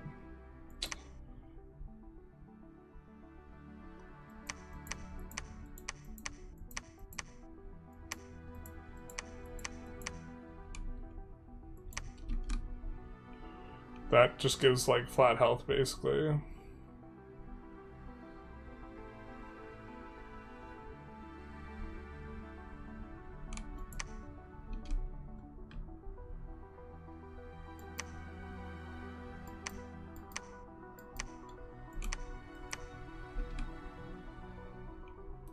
She used our first water 2 of this, of her kind.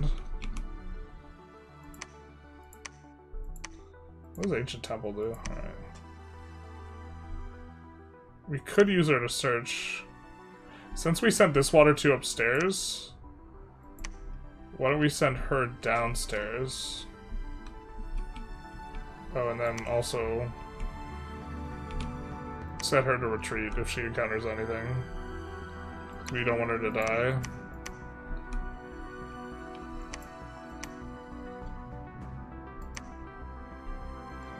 "20 units, mostly foul spawn." Alright, well. This is all we get? We just summoned one guy? One clockwork horror? Alright.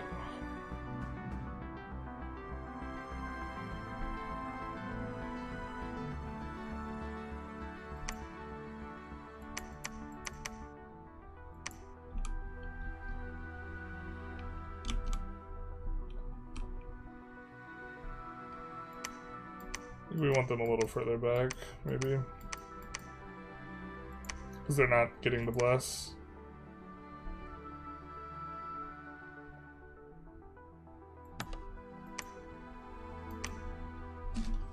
Why do we like them?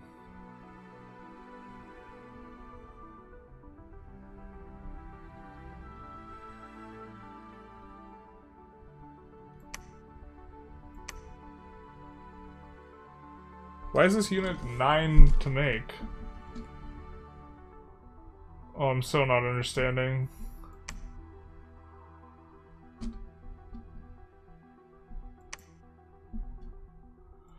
Why were these guys so expensive to summon?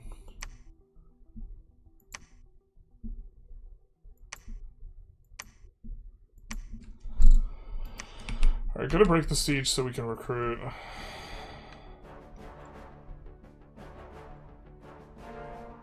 We can fort over the gold mine, which will increase our income on it.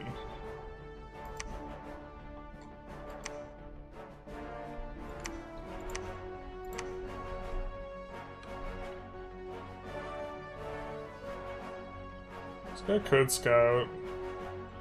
We could also be adding a bunch of temples down here in these like really safe spots. I'm not sure we want to shell out for infrastructure like that. Let's just keep this guy moving along.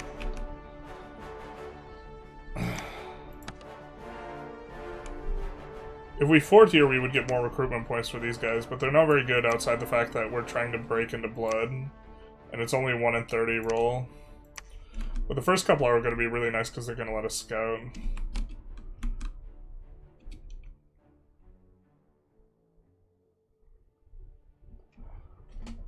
Let's search.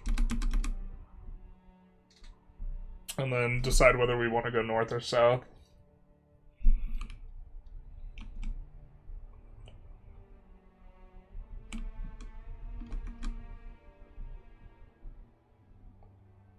Actually, this guy, we want going this way because we've been recruiting troops here.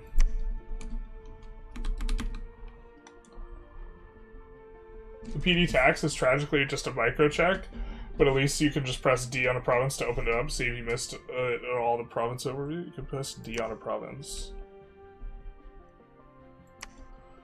Yeah.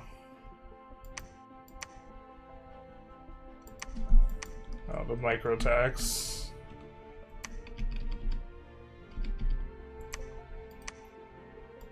This is an example of something that is like just tedious and is not like a decision check or a skill check. Proper.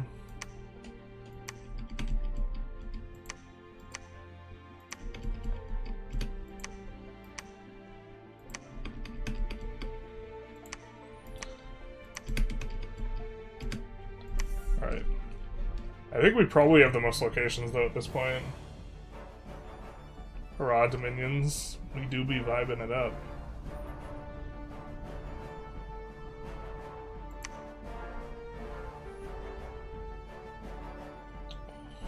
Lose a lot of guys to the Trogs.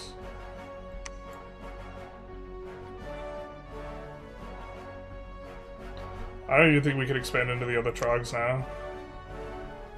Okay, that kind of makes our decision for us. I think we just have to force Caleb out of here. We're increasing our surface area by too much if we don't.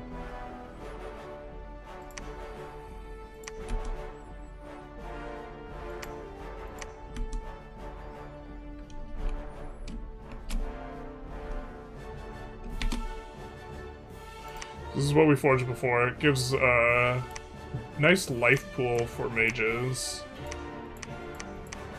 I think we were thinking of building more of these. Nice little defense for mages too. And it's only going to cost us 1 forest gem.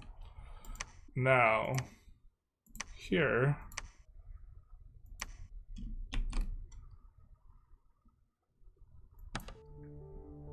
I wish it showed the updated cost of things. What we're thinking of is forging one of these every turn. It's 20% cheaper from the location, and another 2 cheaper from the hammer. I think we'll search first, because we haven't searched here. Actually, let's search with this guy too. And this guy also has nature 2, which we haven't searched there with. Search on the way with her. Go down here.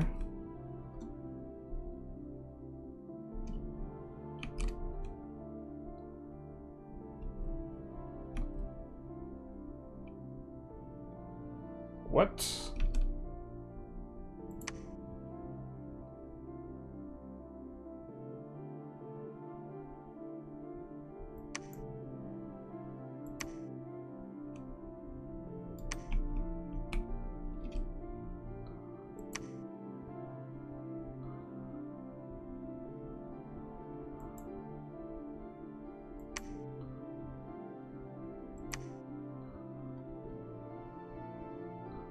Oh, that's obnoxious. How do they even get there? Ugh. I don't know if we want to use these guys without the bless. Gross. I hate it, thanks.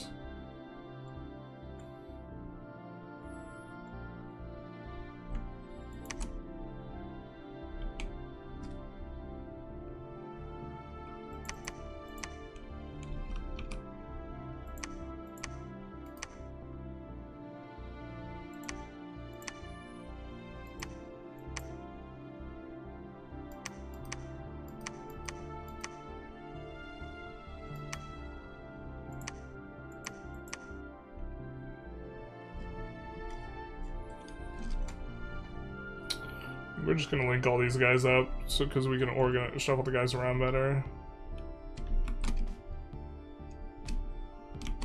What can we do here?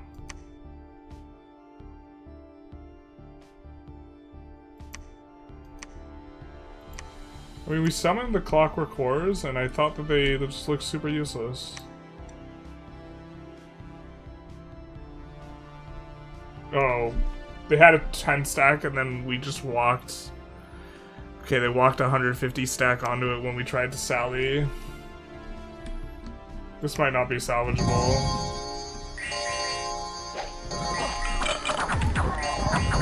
And like, we kind of do alright considering what's going on here.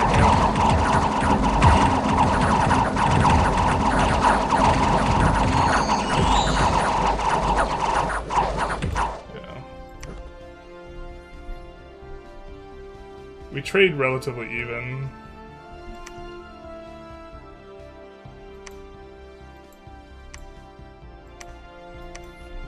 Ooh, is there a way for us to salvage this? I don't think there is. I think we just lose here. I don't think we can. There's no way we can summon enough guys here. Okay.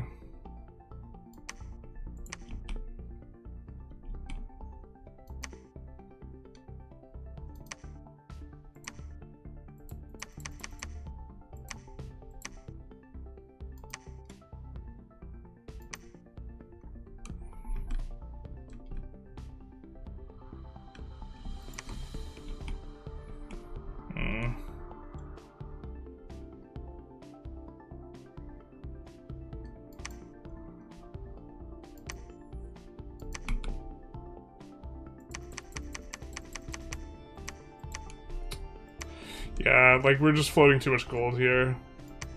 This is very nice we roll a water on him.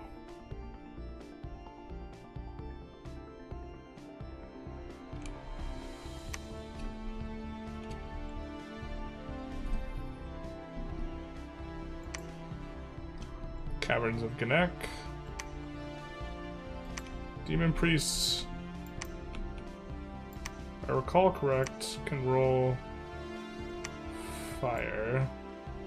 Really low roll chance though. He is Sacred though.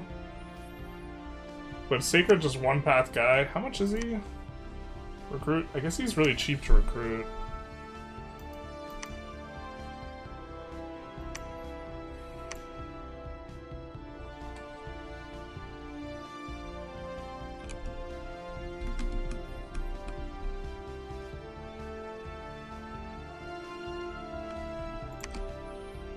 Yeah, kind of asleep at the wheel here. We'll move these guys back, though. We have double mine here, so this... Actually, we want a fort anyways.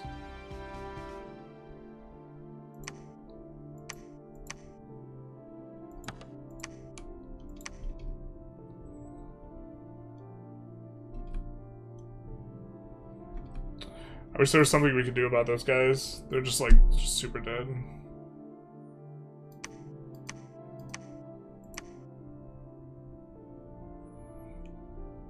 I think since a palisade's going down there, we might build a temple. The palisade is slightly better. And then with this guy, we will... Oh, he's Sacred too, which is nice. I think we'll put them on repeat recruitment then. Actually, how many guys do we have? We'll leave this champion coming down to pick up dudes. But he's gonna be picking up dudes from here, here. Yeah, this is too unorganized. Is this a scout? It's a scout.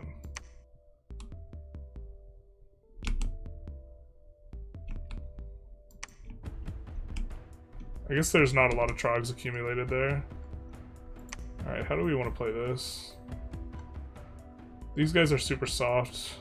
I think we want to do this and then this search. And then have them both here, and then both into the trogs. And then cut off Endless Cavern. Only thing is... I guess we don't want Kalem aggroing us when there's like no other choice, but I think we're eventually fighting Kalem anyways here.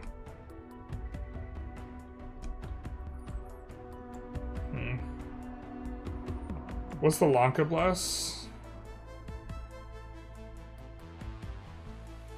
Now you're thinking.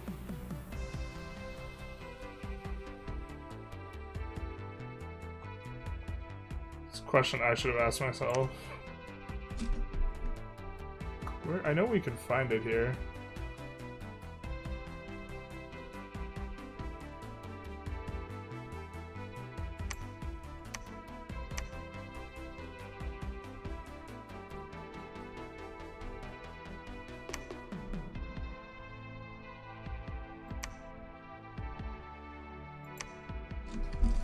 Morale, precision, shock resistance, fire resistance, cold resistance, strength, mountain survival, inspirational, leadership, or heroism.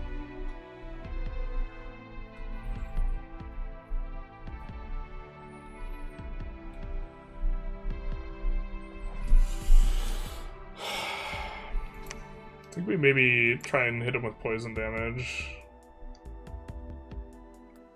Given that they have resistance to everything else. And we are kind of set up for that anyway. Really sucks losing. We should have been recruiting out of here too, especially because this is a mountain location and we can recruit Mairu warriors. Oh, it feels bad.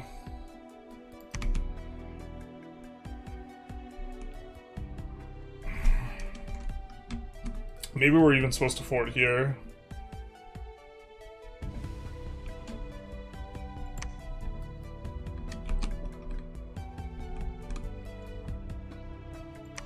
I think we'll park that guy over there.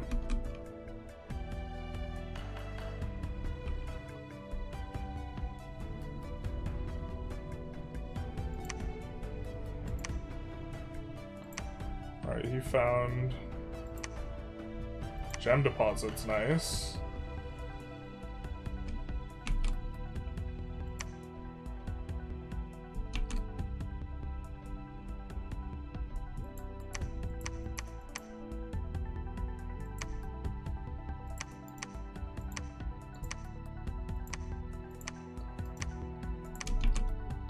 Let's actually forge the shield.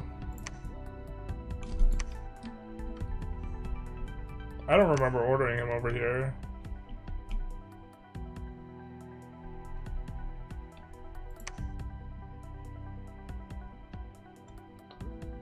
But I guess that works.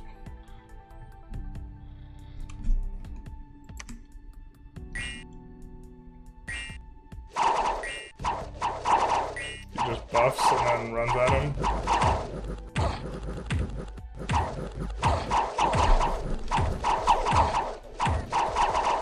I think Moss Body is going to be just a very effective spell for us.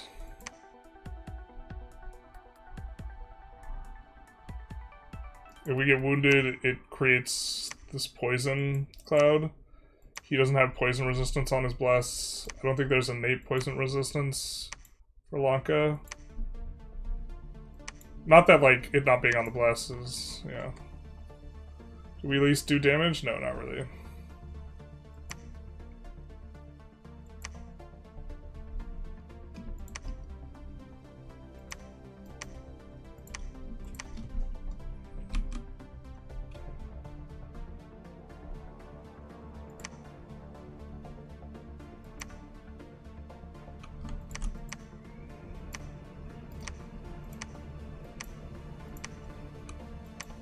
Build palisades there. For the additional income.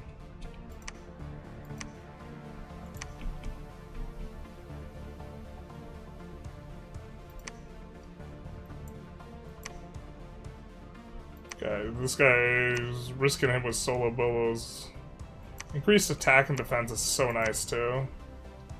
Alright.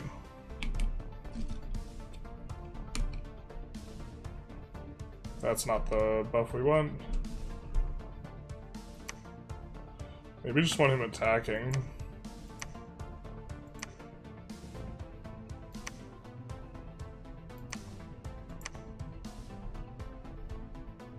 Oh, we sent a guy up forgetting what happened. Alright.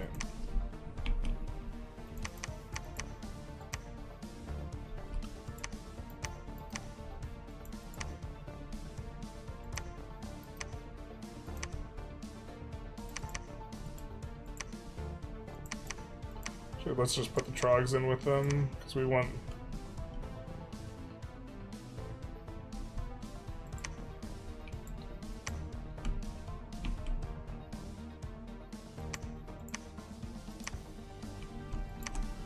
This guy can actually just go down.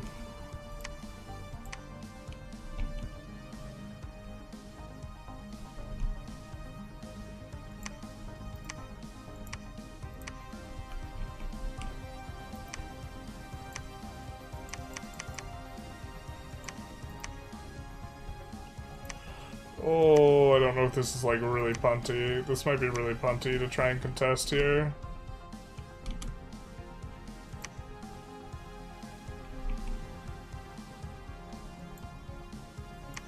Not 100% sure.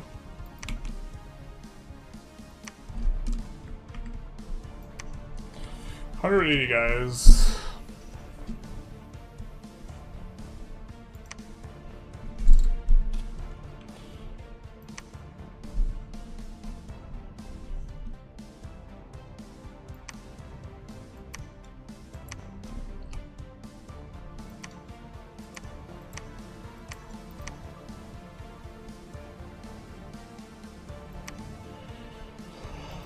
Oh, and we're gonna have 10 guys of province defense. 2 pretty good combat mages, but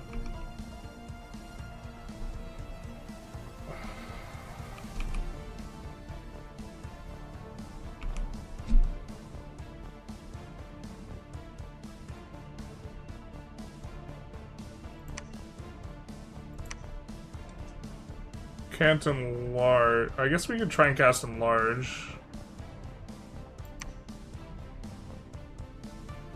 Is this cast on self? No.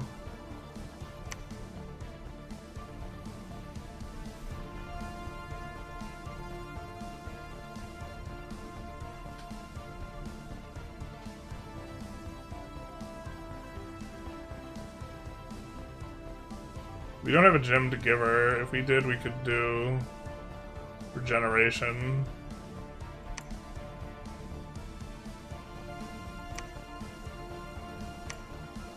I think we'll try this.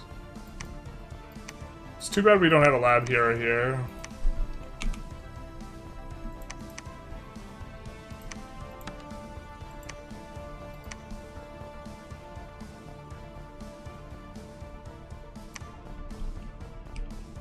I also don't want to risk the 2 water guy.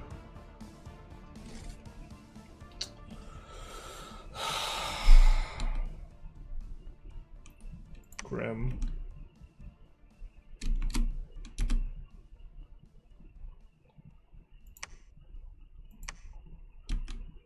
Oh no, chat, this feels really bad.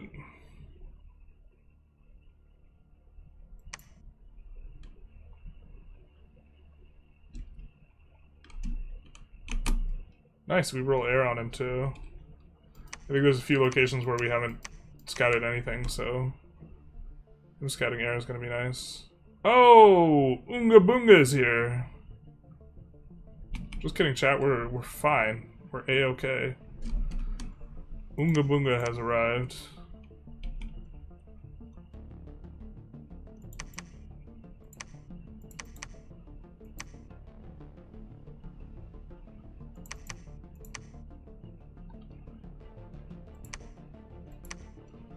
We could Unga Bunga our way over.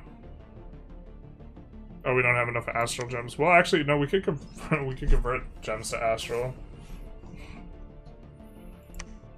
We could Unga Bunga drop ourselves right on this thing and just say, "What you got?" I mean, population here is 50k, so I think we might blood hunt here. I think there's a spell we would just want to enter with, so.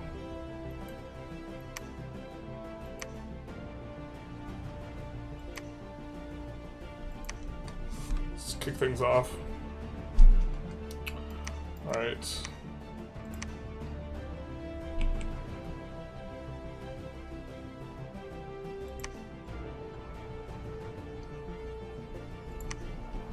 Go that way. I think this guy's heading to pick over this, pick up that. It's a nice little roll, we'll send him up. Basically, if it's 2 Earth guy, we're sending him up. You put a lot of PD in that province, too. You think that's what we should do? But, well, actually, we don't want a fort here long-term, so PD here long-term is actually kind of nice. PD where you have a lot of where you have a fort just feels really bad.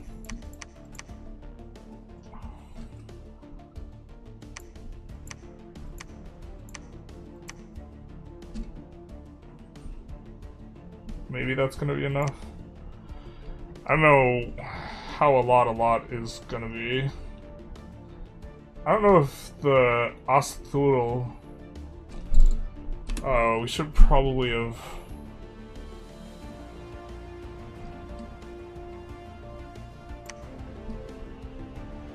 Let's see what this is. This guy who's radiating power. Don't look too big, whatever he is.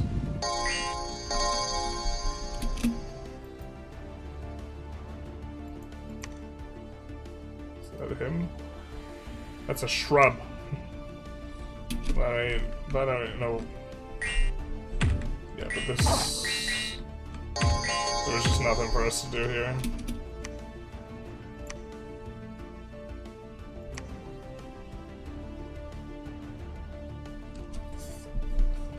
But okay, what do we have? The Ghanas, if I recall correctly, are really weak. Yeah. Bandar warriors are decently strong.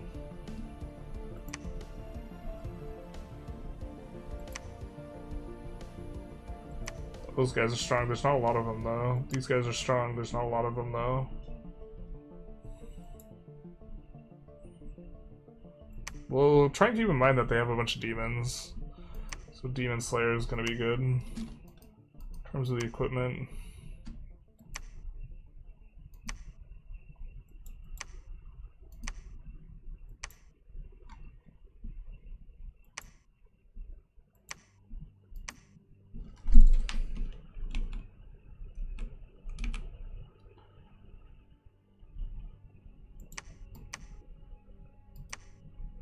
I think we have enough.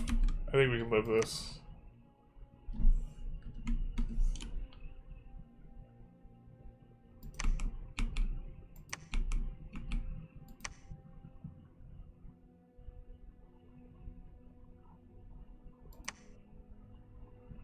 Our income stream is going to start getting a lot higher.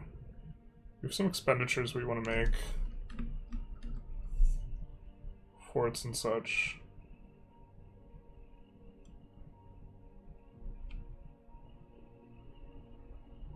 Ungodly time. Hey, Happy Chef, how's it going? Unga Bunga has captured 19 blood slaves. Nice.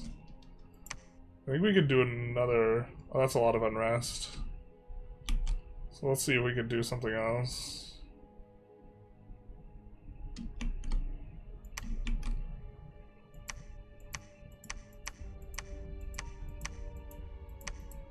I don't think we have access to any path boosters.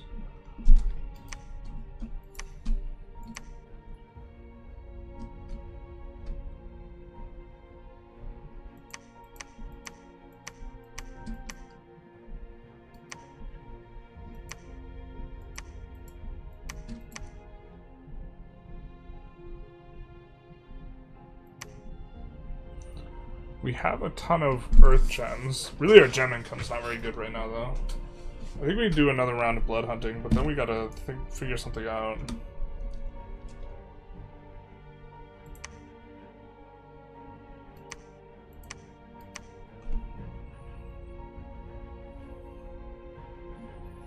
What are we even trying to get into? Like, the stuff we kind of want is the late game, the late stuff that allows us to...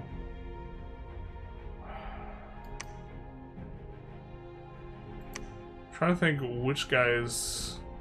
I don't think it's till way later that we get guys that can actually blood hunt themselves. Which is kind of what we want to summon.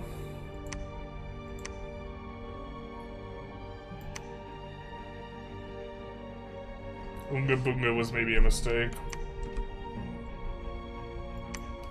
I know what you're saying. No, Generalist. No. Unga Bunga was not a mistake.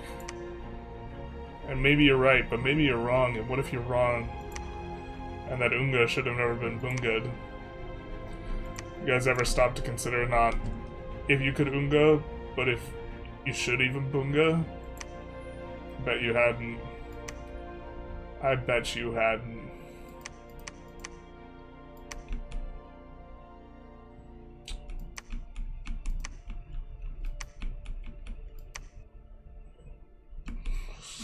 We could recruit better guys here.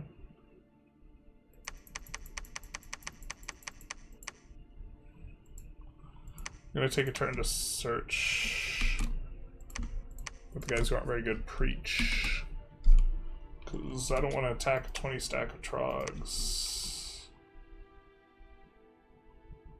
Oh well, the trample is just so much.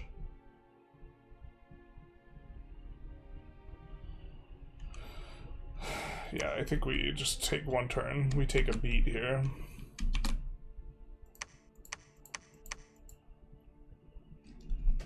You gotta get Thaumarty for at some point, so you can teleport the Unga Bunga. Yeah, I don't... Well, maybe we want to teleport reasonably quick soon.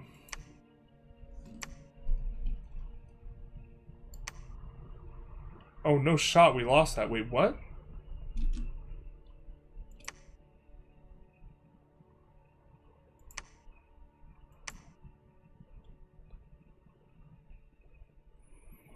I mean, at least we didn't lose the Gentles.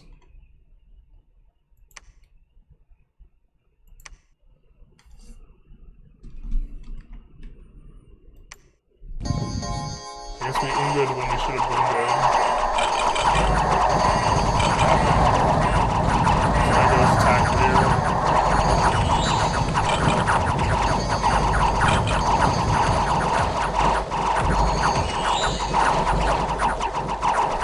Because the PD got routed so easy?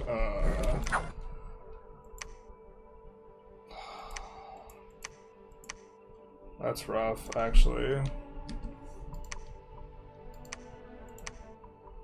Okay, let's regroup over here. Now we're gonna, like, never fort this, so we're actually gonna try to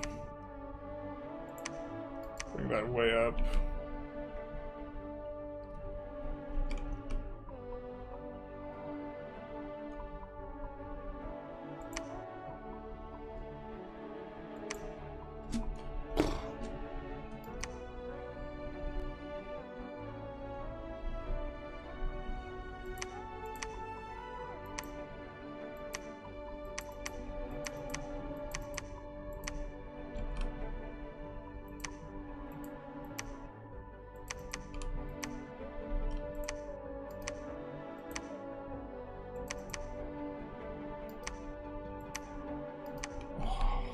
So much money in PD.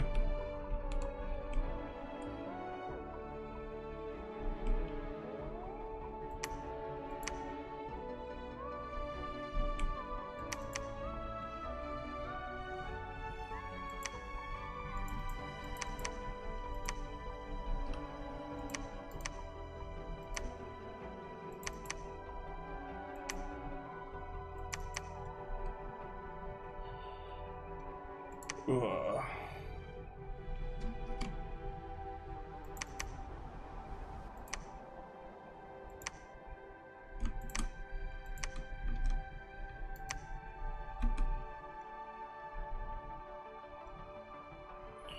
Build a lab here, we could build a temple here.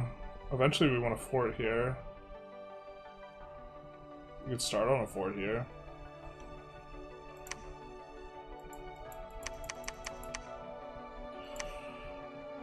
I think the lab's the most important thing, though. So we're about to have a bunch of mages here.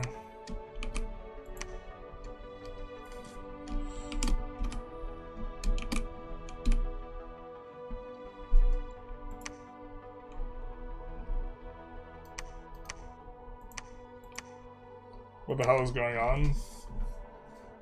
We just talk about Unga and Booganging.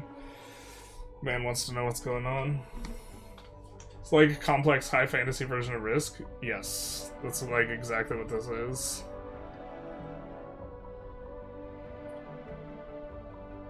Thom 4 at some point to teleport the fountain. I don't think there's anything between here and 4 that we really want. I guess Iron Will's kind of okay.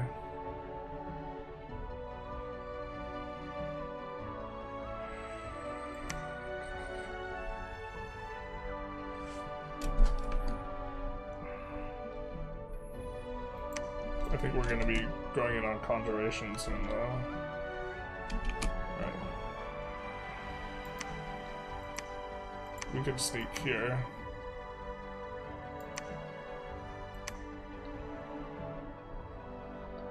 Actually, let's go the other direction of the Zot. And do that.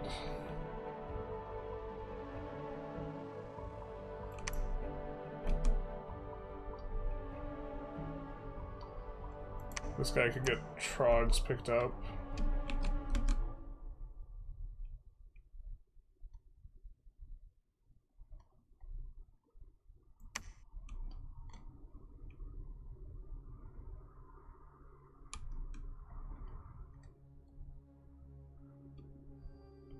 Not too very good on the Dominion either. Which is hurting our morale.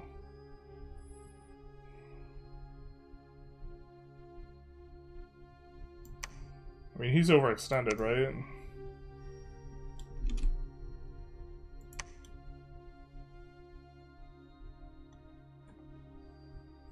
We at least get some damage down. Yeah, we traded up slightly.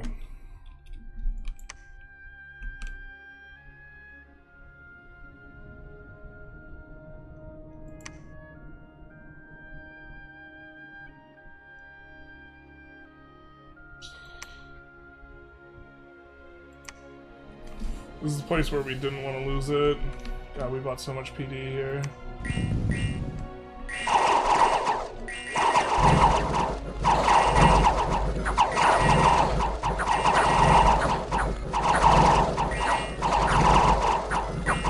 Yeah, I mean, we just need more stuff.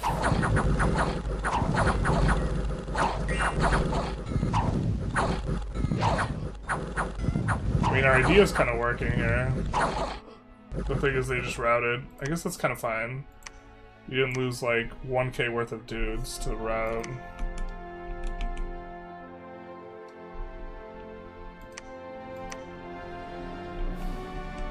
We lose the temple though, that's kind of annoying.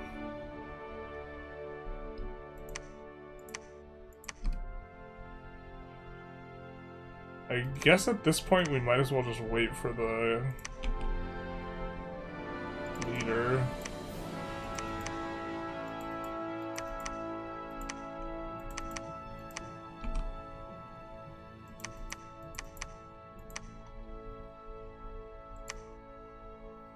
Alright, we gotta stop blood hunting with Unga I think.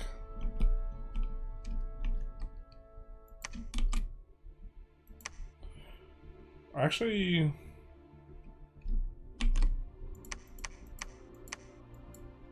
where's our blood hunting stick?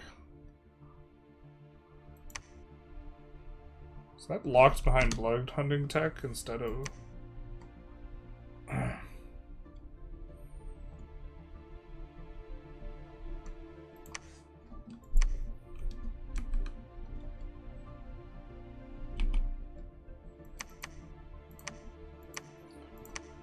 I mean, even if we get forced underground, it's like not the end of the world. 9 trogs is fine. Let's get these guys in here.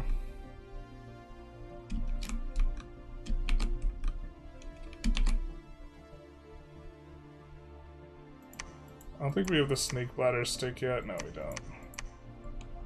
It's rank 5. At the lab, we can research with all these guys.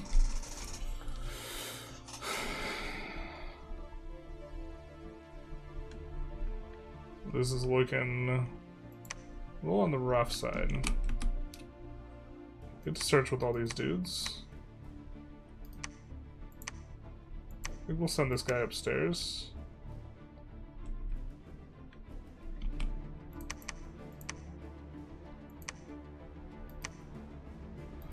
Don't want to go upstairs into that.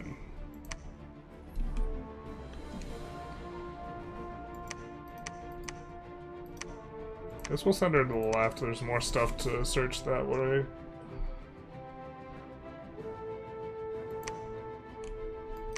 Send that guy up as well. Could send this guy up. We don't have a death searcher up there. And we have... No, we're sending a death searcher up. This guy. Okay.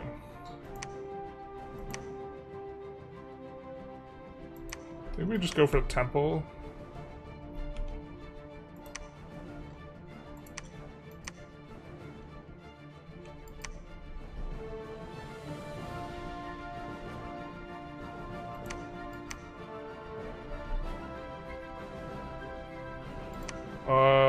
I think we wanted him to join the fight.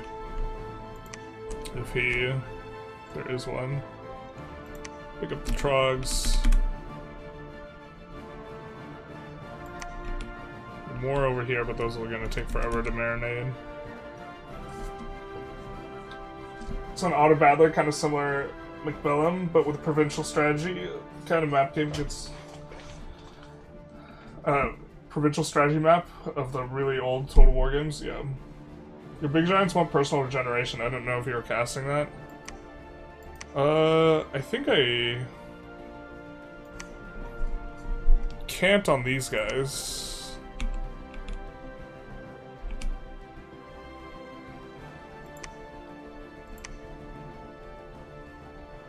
I think personal regeneration's 2. But on the other guys, I think I'd be interested in that. Yeah, it's 2. I think that's worth a gem to cast on them. But on a lot of these guys, yeah, they could cast it.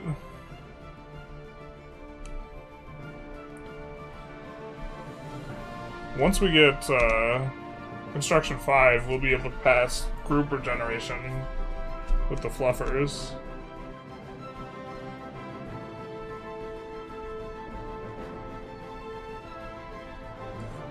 I was offended by the title and then I realized this is an Autobattler. I hate you. This is an Autobattler. Wait, what? How would you... How else would you... Bro. we set up the battle. And then this is the game. You're setting up for this. Will there be another EU5 multiplayer stream? Yeah, once 1.1 drops. Right now, I want to confirm that it is going to be Fort Apocalypse. But yeah, we're not clicking any buttons.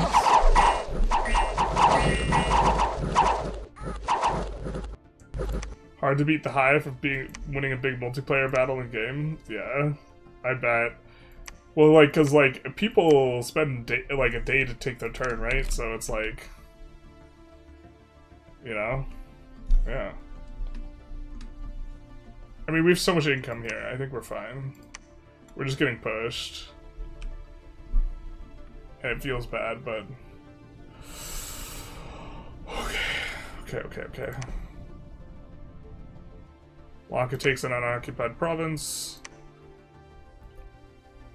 We grab this from the troglodytes.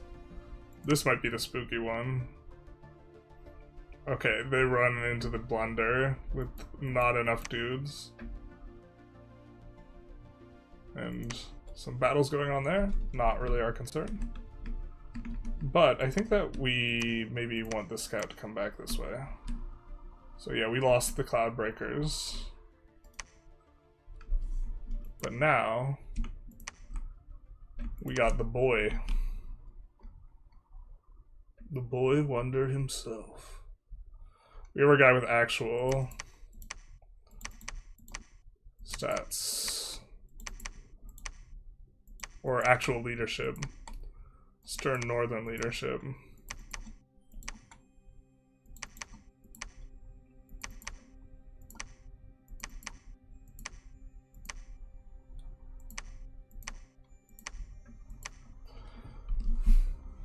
The real Dom 6 is learning the hotkeys, basically. Is there a hotkey for take everyone off the commanders? Is he throwing shade at me? Oh no, not like this. Alright.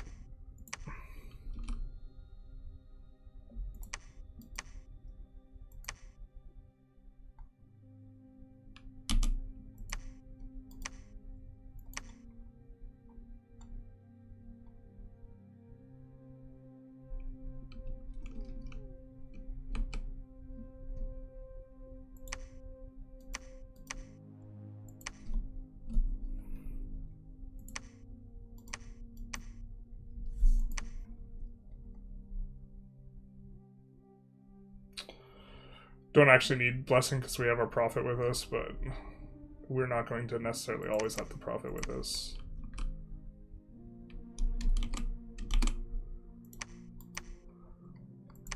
Okay.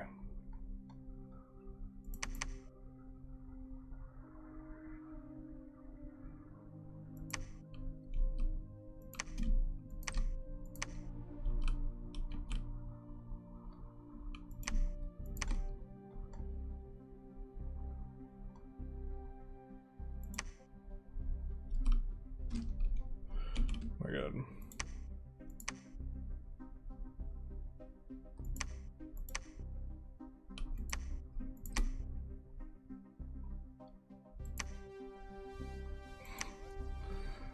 Yeah, the scouts, he's gotta maybe go down.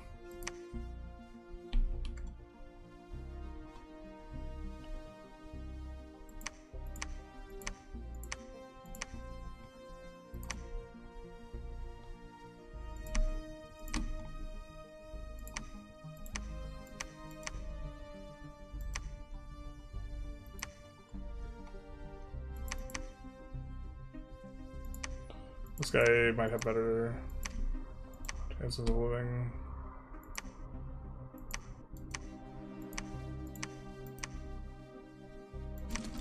I think I like this as our formation.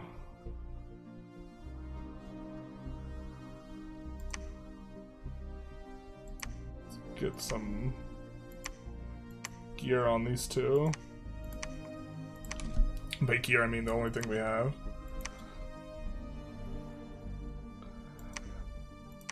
And then we can give her this stuff. Okay, looks like we can't reinforce from anywhere else. This is gonna be just the battle we take. That should be safe for us. Come onto the fort here. And so we can cut off the eco that this stuff gives, because if you don't have anything behind, it's a vibe. The thing is, we're not leaving very many troops behind, and we... I kind of don't want to mix it up with Caleb under these circumstances, to be honest.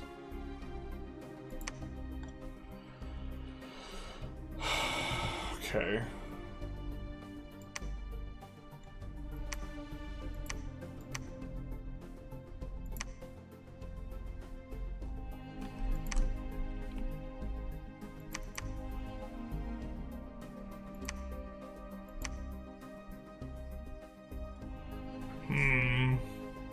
We could fort here. I don't really like it. This has a gold deposit. We can fort up there.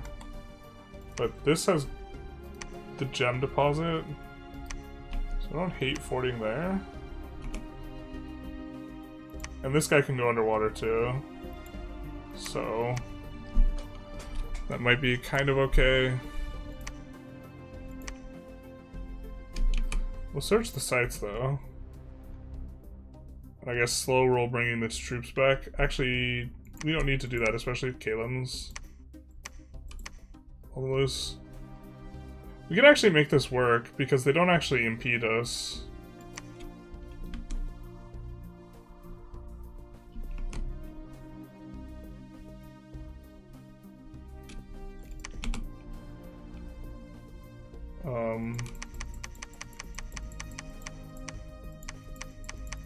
Let's start doing this.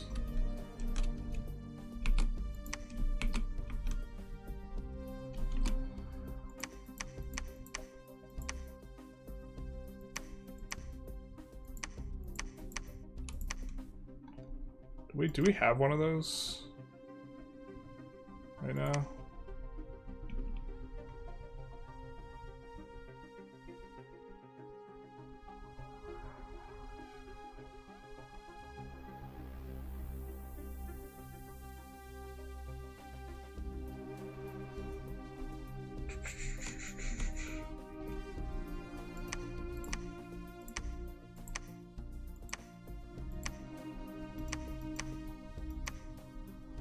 We'll move these guys out to the side a little bit.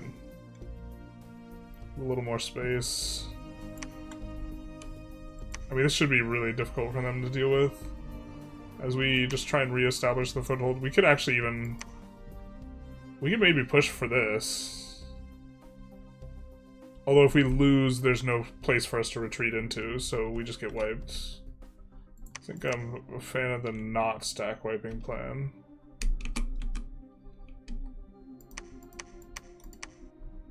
Searching for death here. There come the trogs.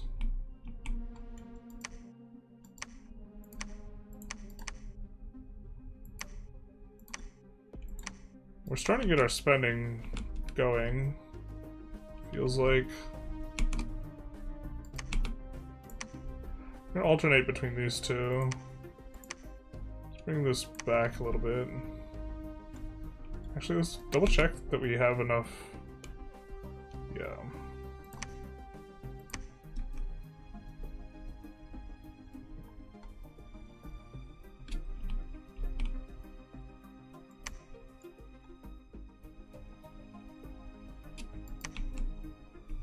We're still producing those things. I don't know if we can come up through there.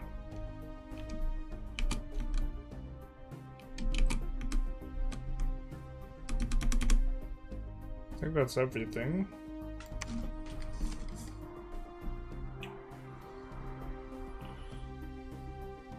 I think many in Dominion's community may not consider it an Autobattler due to how much work and effort and position script the army is, so you have significant control of the battle. I mean... that might be fair that they don't consider it such. We're gonna have the hotkeys, but there's some wild ones you learn just through jungle knowledge. A selects all with the commander. They should add that one to remove all the troops. My buddy's a Dom expert. I'm a resident Atlantis player and multiplayer who gets bought off to raid coast. Like a pirate. My advice for Dawn stream is turn down combat sound down because it gets overpowers stream. It's way louder.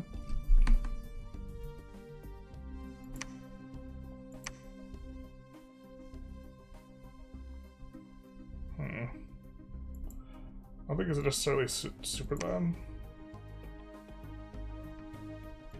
Return to the game. Alright, so this should be good for us though. I think we win this.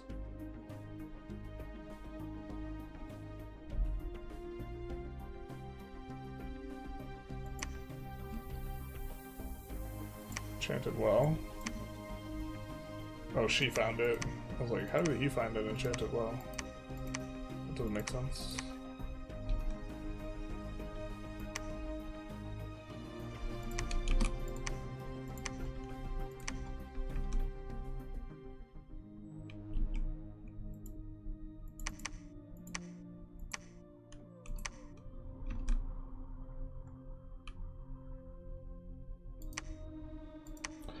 God, I have to keep remembering or distinguish between the two locations.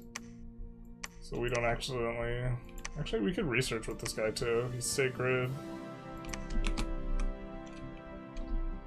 We don't need it for the other stuff right now.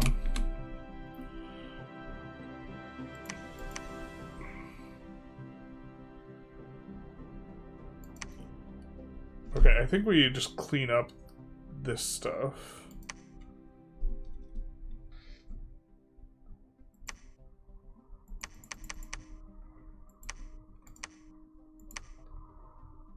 So we just push this through.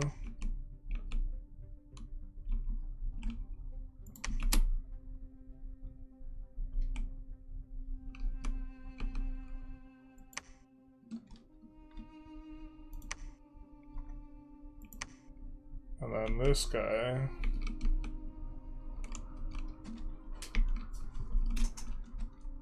Do something like this and then bring the rest of those guys up. I would use the restroom, but then we shouldn't lose that battle.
I think with the discussion, let's say, on Autobattler or no,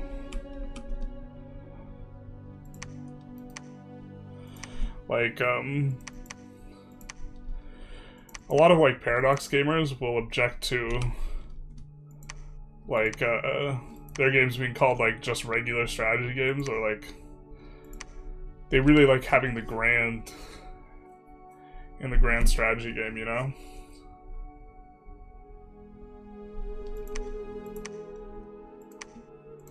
And, like, well, I don't know what Dominion's players think, so it's difficult for me to say anything, like, definitively, but actually, let's build a temple. We don't necessarily need a lab there.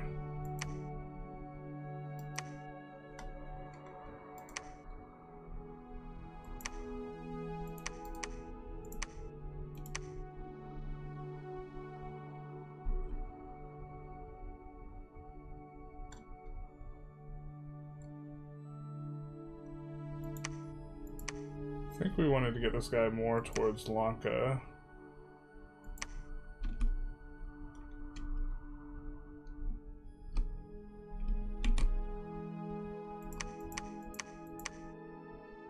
Maybe it's not, that's not really the same comparison though. But I think when you're in the streets, you want to like call it something else. We go the coral blades, these will like keep our guys alive maybe.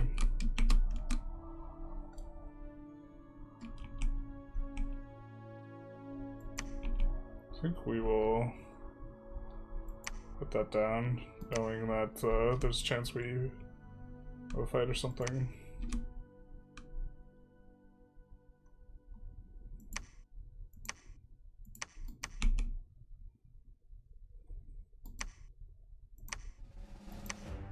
Yeah, just putting them down where we're going to have these forts.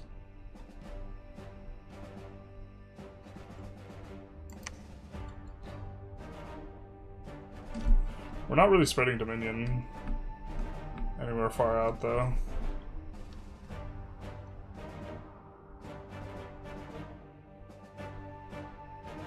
Kalen backs off with this. Actually, we have units coming up here. Maybe they could clear out this stuff. I think we want to get this back, though. Like, a big part of, like, your resource management is the mages that you have, and we lost our best mage recruitment spot. Okay, they just leave.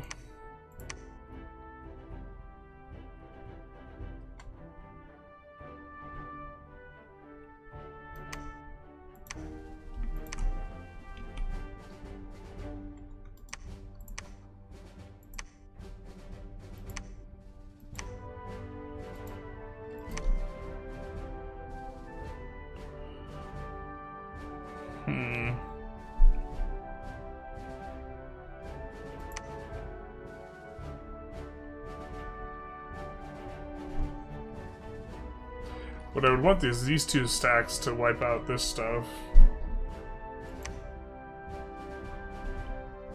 I mean, these guys should be able to handle that, though.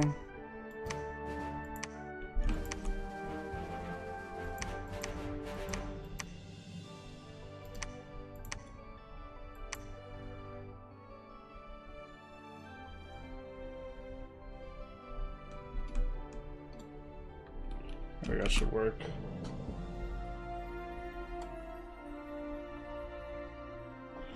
Try gentle with a midget smasher.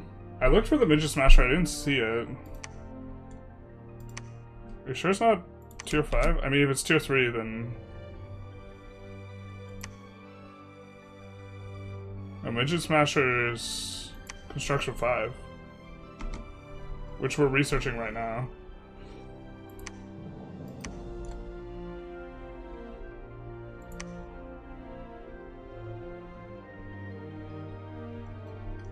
Yeah, the midget masher. Started playing this game at 4. I did too.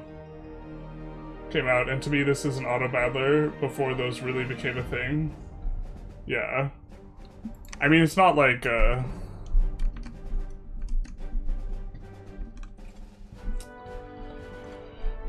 thing is, the popular Autobattlers look nothing like this. Maybe that's, like, the clarification that's justified or something like this, right? Because this doesn't look like any of the popular Autobattlers. But, like, fundamentally what you're doing is... I think... What did I title? I titled the stream, like, the most complicated Autobattler, right? Is that not a... Just kidding, it was, Rage Bait. It is the Sweatiest strategy Autobattler. Yeah, I don't know, I think that's a good way to capture it. Here we just have temple only again. We can search anything here, and then we're not going to get the guy there for some time. I think we'll just search with this guy, actually.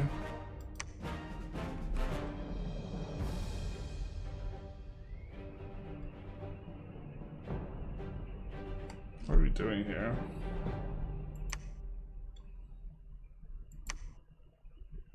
I guess this way back's faster.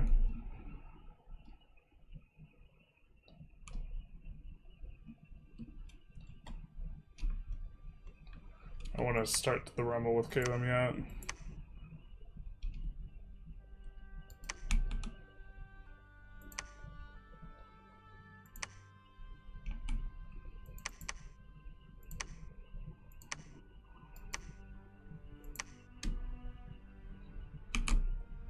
Kinda want another fort there. Either way. So now the only thing that could get bricked, like, instantly is the Realm of Silence. It's probably fine.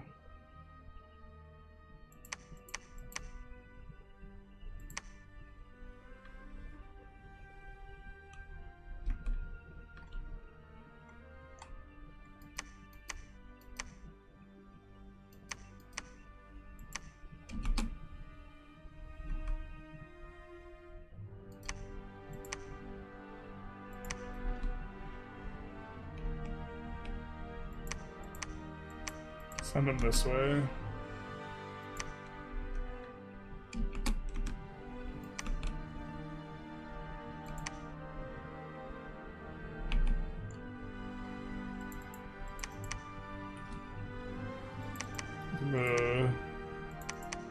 Actually, the important ones to get up are probably the undisciplined ones, to be honest, or like the ones with higher upkeep.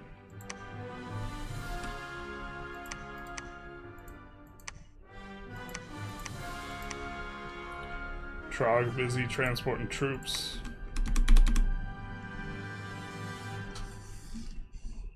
Yeah, Grand Strategy Autobattler is a good description. Fantasy Grand Strategy Autobattler, that is so many syllables though. Fantasy Grand Strategy Autobattler. Also, I think Sweatiest is like almost synonymous with like grand, right? But it's just a little bit more pejorative. Give a little bit more PD here. Okay, I think this will be a good round for us. I think we kind of are setting ourselves up to have 2 units to push Lanka back to Green Harbor and the towers over here. We have to be we have to fort this location. We have the Shambler coming in though. I think the Shambler will be fine. But we do have to fort it, or we have to be able to contest them here. The fact that they have death makes this actually incredibly obnoxious, because that actually means... Just in general, in like any sort of strategy game where you care about like... Most strategy games where you have like tiles... Or, like, you care about the surface area of where you could get attacked, like, as a metric, and honestly, we can get attacked from anywhere because we can't... We have to push him out of the lake and control the other sides of the lake, or we have to control the back side of the lake. Otherwise, we're just gonna have way too much surface area. Ugh.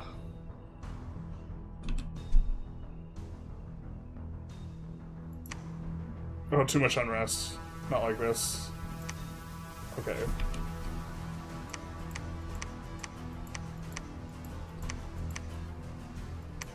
Move something to cast.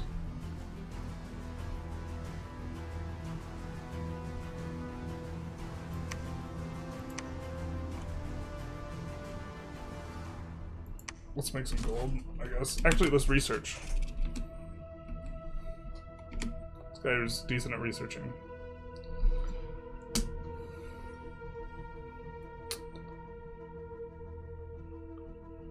And then we kind of want Conjuration 6. Why don't we get Dom 4 though? So we could teleport this guy somewhere else. Drop him on a place with really high pop so we can raid. So maybe here. No, wait, not there. Maybe the Old Coast, actually, even.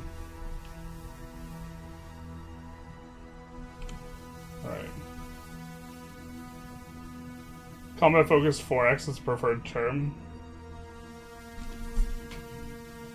Combat focused 4x. I don't know if I could call this a 4x game.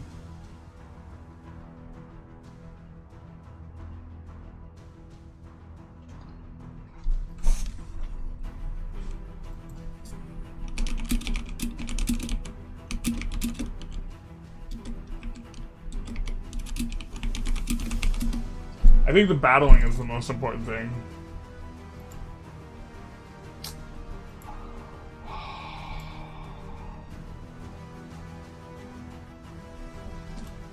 Maybe that is better. I mean, whatever they want to be called is probably most appropriate, to be fair, but...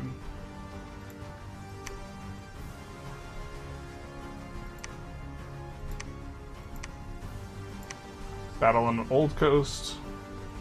We win. Misty Bog. We also win. This is probably the biggest battle so far. Two really handy hotkeys are Control A shows the all items possible in Forge, and then you can use the letter of the path to filter the item. Oh. Interesting. Yeah, so this is the biggest squad we have so far.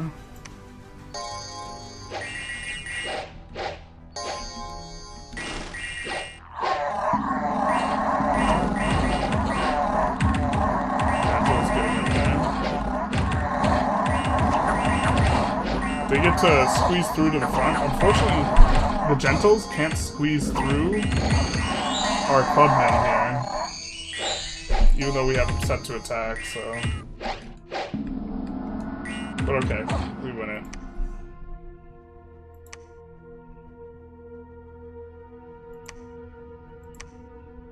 Wait, we didn't get a 0 casualties. No shot we didn't lose anything. What the hell? Bro, how'd we lose it?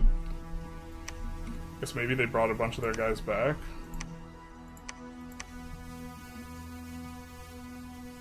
Alright, let's do this. Alright, what does this squad need? Kind of more stuff, actually, just in general.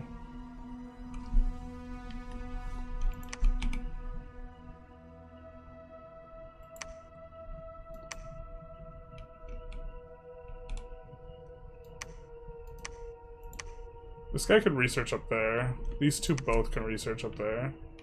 So...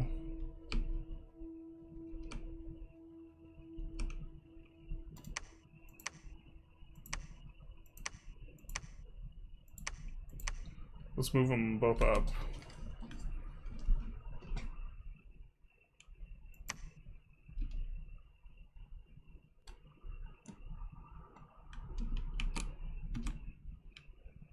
Just want to get back.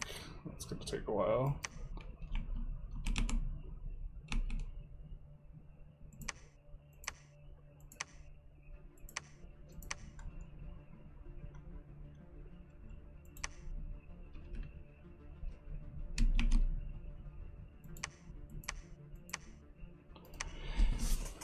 This, I think, is what we want to be using. Unfortunately, this kills our non-sacreds pretty harsh. So we maybe need to transition off of using guys like this, because they don't have poison resistance. And the trogs and this type of stuff too. Maybe it's not worth it for just the item, but Ninja Smasher is absolutely what we want here. 2x versus smaller beings, we just get bonk and they die.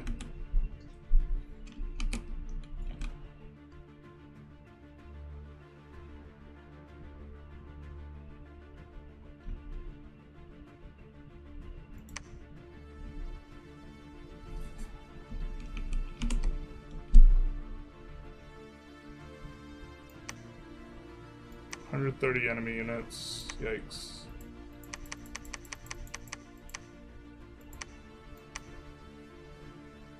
I think we're gonna build a fort here first, because there's a little bit more safe.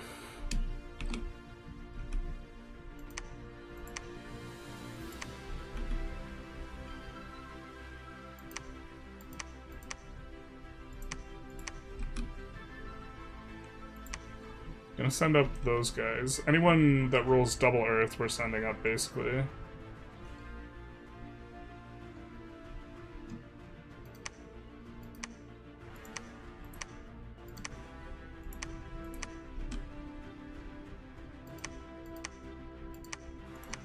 Yikes. We don't have any Gentils.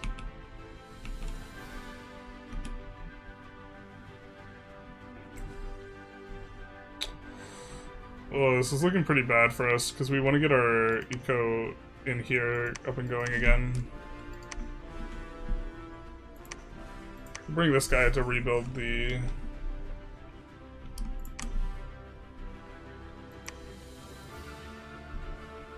stuff.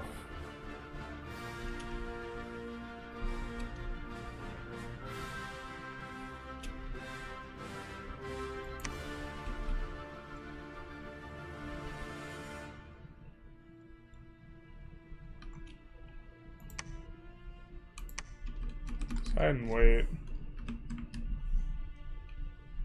I wonder what Ildwinter plans for Dom 7. Eventually, IMO construction system should be expanded to make add structures, unlock units and abilities, and invest more into provinces. Yeah, this is the reason I don't want to call it a 4X game.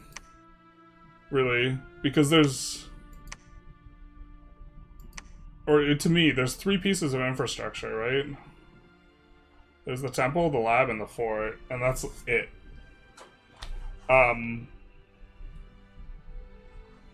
And like the magic you have is like kind of a system that you like hang stuff off of. Is there anything in construction 6 for us? We could go for Forge of the Ancients early.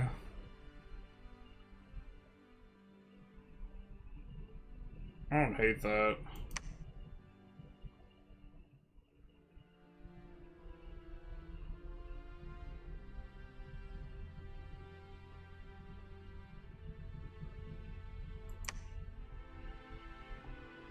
If I'm not mistaken, that only affects us. That's not everyone. But I'm not 100% sure there. I guess we'll decide when we get to it.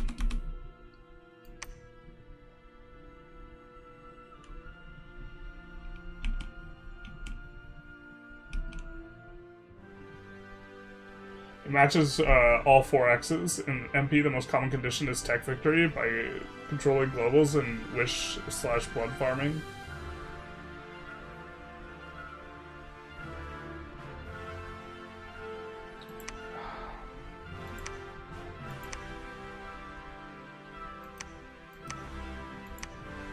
I'm not saying the argument's incoherent, I just think that like it doesn't quite fit.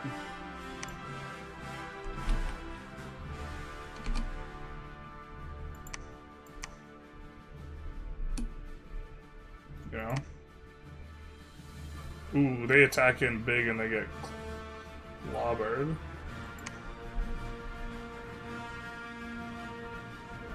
Legions of Steel can be good on Pyrene depending on how much armor you guys have. So the units have armor, but the The other guys don't. Javelins out. Yeah, these guys are scripted to attack rear. Maybe we should have... Or not? Do they like berserk or something?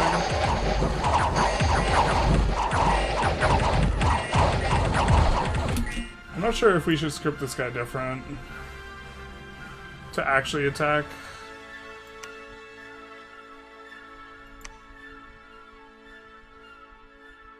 Reinvigoration 7's a vibe, though. Let's see how many kills he got. None. So he just kind of walked forward and didn't do anything.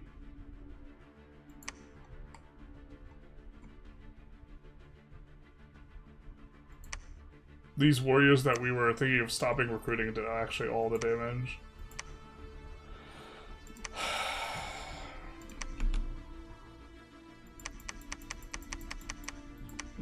Alright, we're back on our bullshit.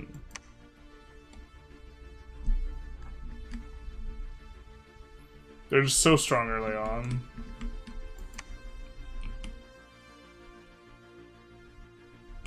Yeah, we can just have these guys, I think, research right here until the palisade's done.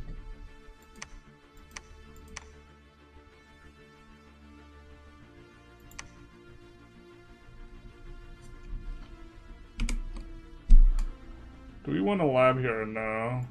Do we want to defend Old Coat? Feels bad, man. It feels bad if we have to build a temple or a lab here. I think we have to... Because we want to push this. Well, if we're thinking of moving our leader here, then maybe it makes sense. I think we're going to have this guy build a lab first, though. Maybe we just actually put down a lab and not a fort. It's kind of cute.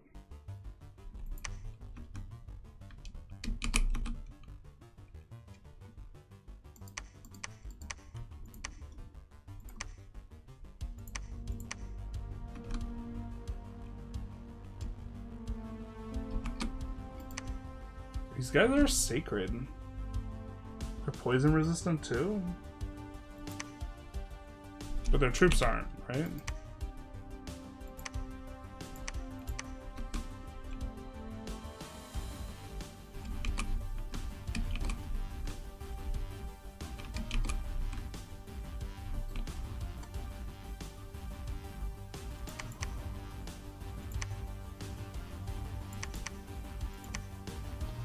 I mean, it feels like we're getting rolling quite a bit here.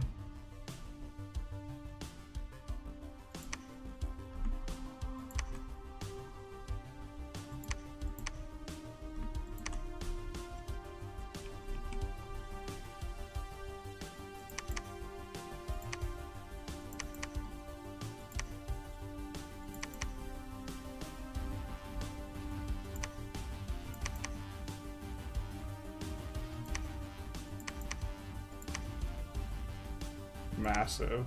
Can we give this guy some gear? Because we don't really have anything for him. What's his thing?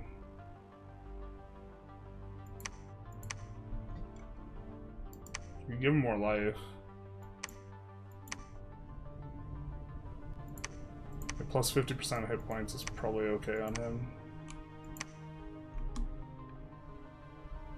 Alright, we want her to actually scout some of this stuff now.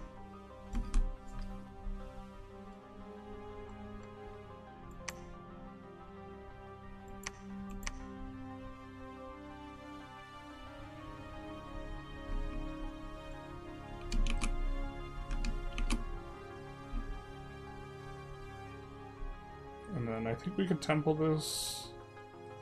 So we have a palisade coming up.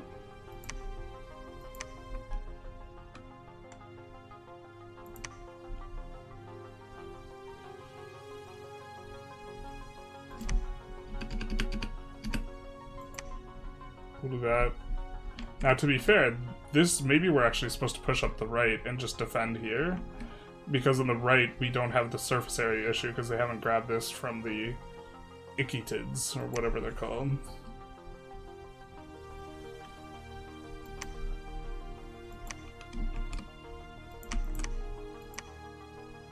So we build up our temple here now.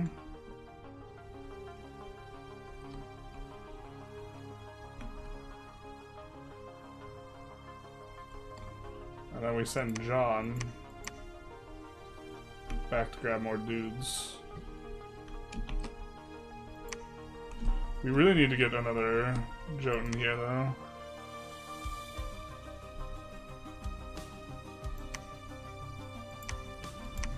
Maybe that's what we do. Bring this guy down. But I think we haven't searched here, so we'll bring him here to search first.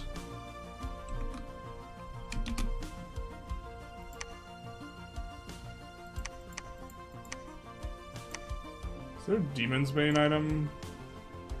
I think that's the next tier down. There's a two-handed, like, Demon Slayer item that's really good.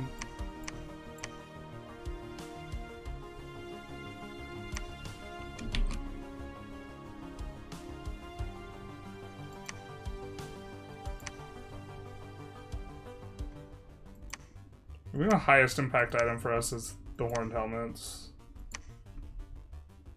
I'm really not sure on that, though. Yeah, magic research system, you can't recover research for better armor, weapons, regular units. And like having a really big mage core is important. So when this got taken, it wasn't that bad because all of our mages successfully retreated. Alright, gotta go to bed. Alright, take care, dark side cookies.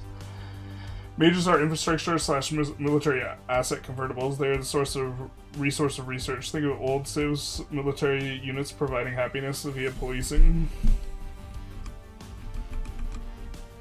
Well, they are like, yeah, they are like your equivalent of buildings, I guess.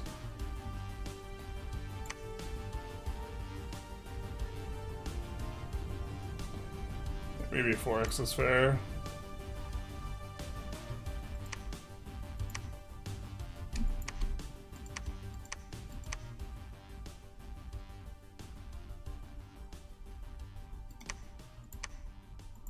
I don't want to get these two back in the mix.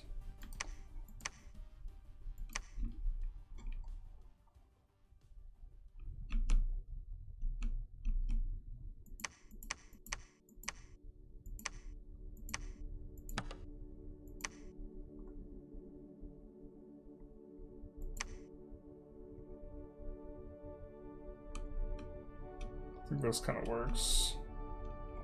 Not gonna have labs in a lot of places, but I don't think we have the income to just like be that spammy yet.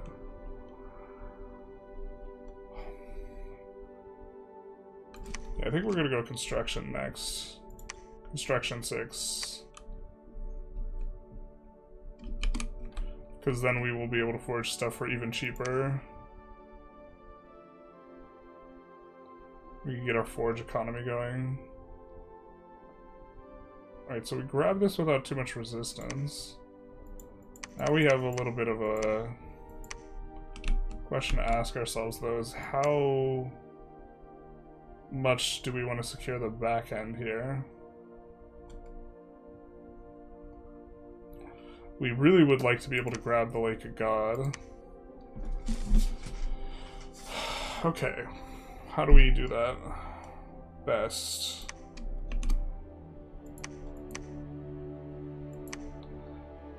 We can make rings of water breathing.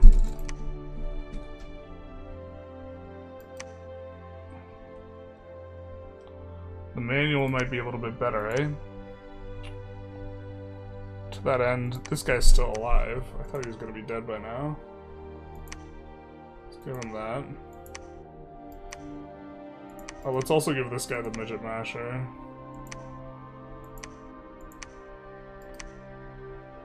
And then this guy can make this at a discounted price, the Thistle Mace, which gives +1 nature. So with that, we will be able to get Gift of Water Breathing. And send a guy underwater. Just one, though.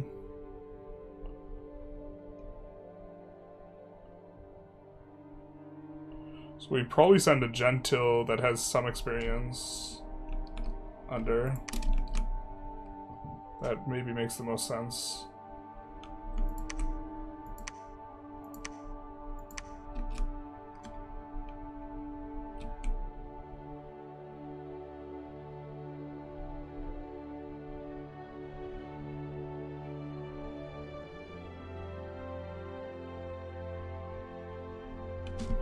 I want to move some of these guys forward, but not all of them. I'm trying to figure out the best way to go about this.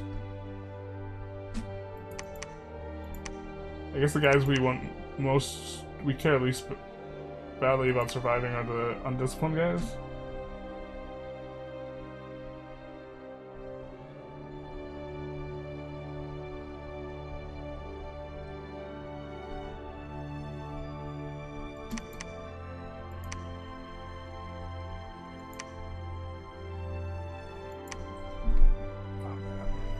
My stomach is bothering me though, I think I might have to call it. Didn't expect Dominions to see that. Dominion didn't expect to see that. You're the biggest Dominion 6 streamer on Twitch right now. Yeah, the bar's a little bit low on that one, I think.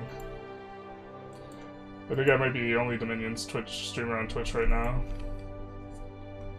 Right? Yeah, I'm the only one. I'm the biggest though. I think we will come back to this though. Right now my stomach's bothering me, so I think I'm gonna go. But thank you for coming out, guys. Nice little stream. Definitely wanted to play a little bit of this. If you feel free to like, comment, subscribe, etc. Also, if you like the Dominion's comment video or whatever content, or you want to see more of it, comment on the video. I think maybe I'll run a poll, this type of thing. I thought about making a video for this. It's a little bit more niche, but I've been enjoying playing it, so... Zombie Nation's nice. What's your bless, journalist? Alright, before we go, we'll talk about the bless. I forget where we... It's not Nation Overview. Where is it? Is it Nation Overview? No. Pretenders of the World, right? Yeah.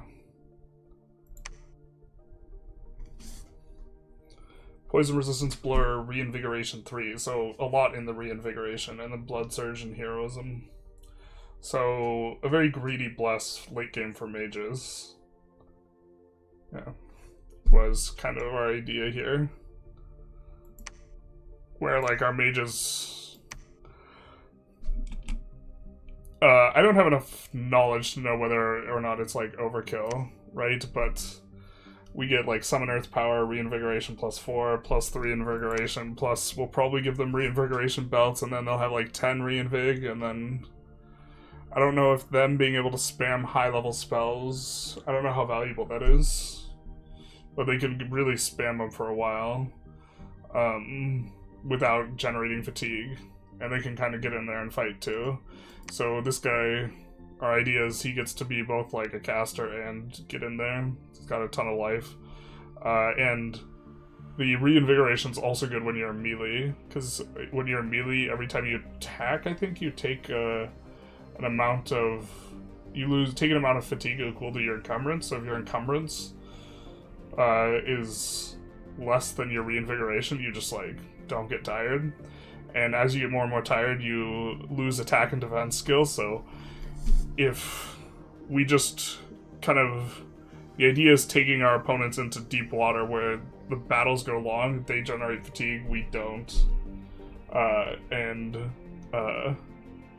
think that stacking a lot of that as a strategy is maybe okay. We also want to do stuff like later on throwing up like storms so the archery gets like turned off, and then like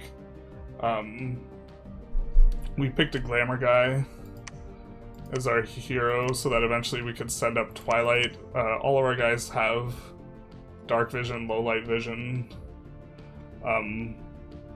Also, blood plus earth sets us up for crafting the earth booster that gives us the free earth gem in each battle, and then we'll have very good gem economy overall, I think. Oh, this guy actually should forge this dowsing rod so that he can get guys even better.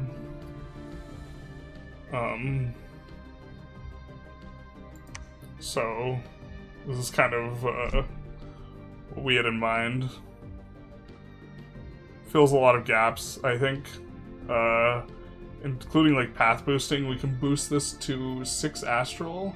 We're not generating much astral gems, and so we get access to some of this late game stuff through our guy, we hope. Maybe not. It is pretty valuable. One of the strategy games to stretch the magic phase of the battle as much as possible. Yeah. And this is, I don't know. One of the persons thought we were like, it was a little bit greedy though. And maybe this is too cute as a bless. Here, we could show it really quick.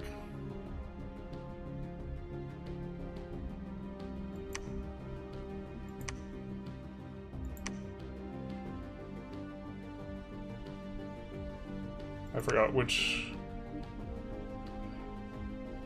I think this was the idea, but instead we edited this to be 5 astral instead.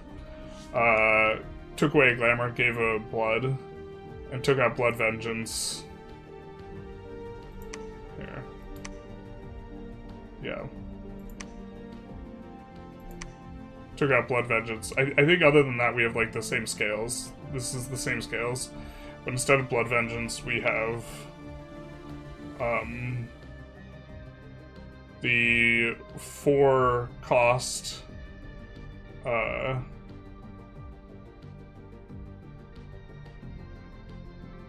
4 cost blood thing, and then I think 1 more reinvigoration and 2 more heroism or something like this.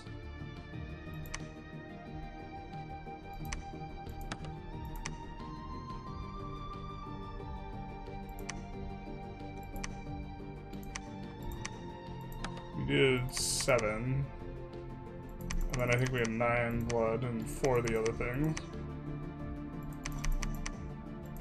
We had 5 here, and then this looks right in terms of scales.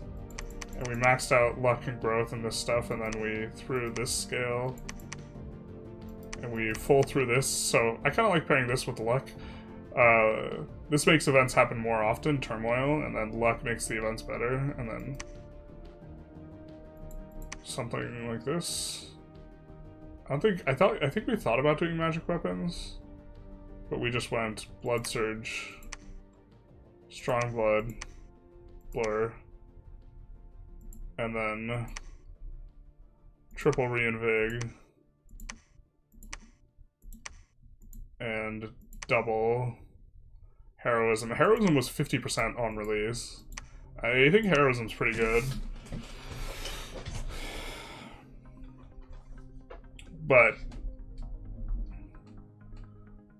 maybe this doesn't exactly make sense. I did really like the idea that almost all of our guys would be cold resistant, fire resistant, and poison resistant. And that, other than that, we have strong air coverage, so we could get lightning resistance if we need to.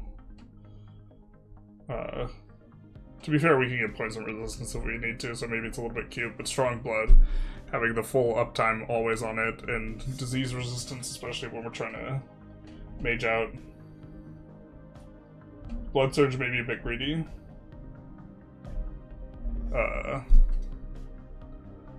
Maybe. I don't know. I didn't know what else to do with the points. This is kind of what we wanted to go for. And this is where we were at. We have 7 points. What do we do here? The other ideas, we thought about magic weapons. Magic weapons felt more greedy, because blood surge is going to help us with the expand, but this is someone I wanted to talk about, people who actually played multiplayer, if this would have been better. The thing is, like, magic weapons feels a little bit derpy, considering we don't have a lot of sacreds. And I was thinking with this, like, part of our gem economy is the guys who can forge items for like 1 gem. Or this was the idea. And if we have a bunch of that, and we have a bunch of guys who are trying to get in combat and a bunch of spellcasters, maybe we don't need magic weapons. Because we are...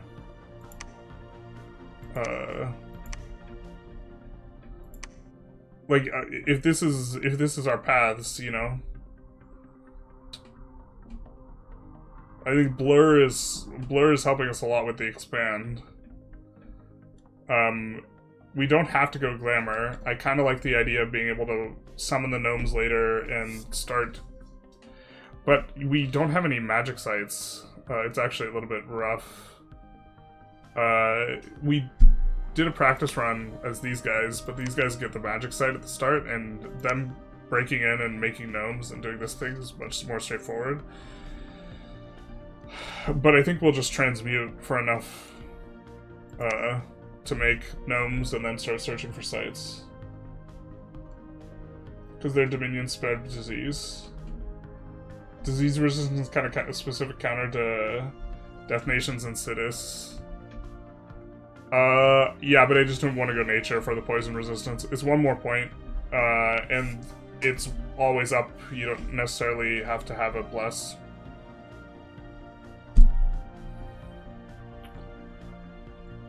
But yeah, if we went nature instead of one of these other paths, we could have done poison resistance instead. I did want the poison resistance either way, though. To be fair, this is like an option.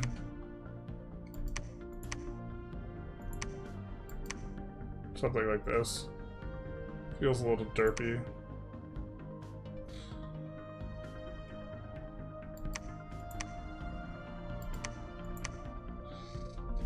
We could do this too.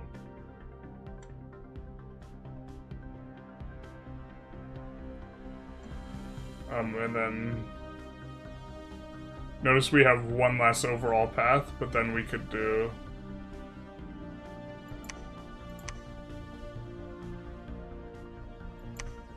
this. Just felt worse. I mean, we didn't look at this, but like just in the abstract, we don't really need help with the nature magic path. The thing that we would want to take that we don't have right now is maybe death.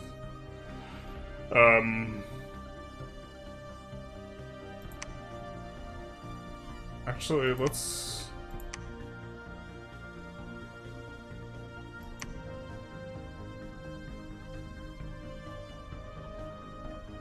I'm trying to remember the path booster. A big part of why we want to do Earth is actually has to do with the path booster. And also Father Illirth.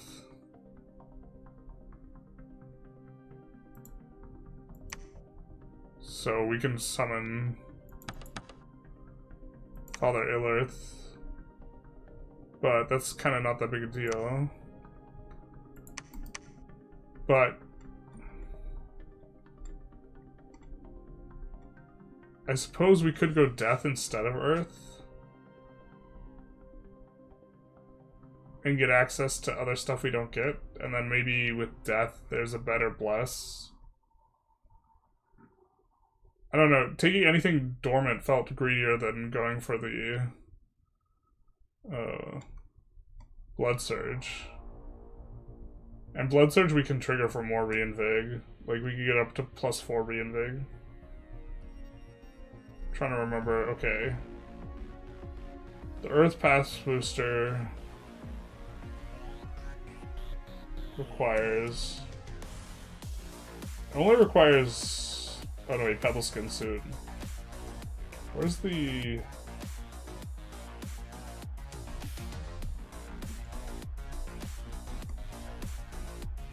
There's a blood one that gives Bloodstone. Bloodstone requires 2 Earth, so I guess we could empower Earth onto them instead and go Death.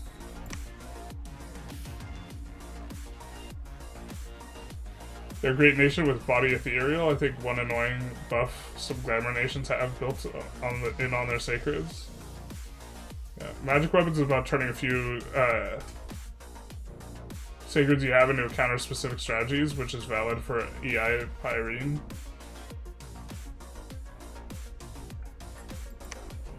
Let's actually take a quick look at this. I know we were trying to get out of here, but my stomach's actually settling a little bit too.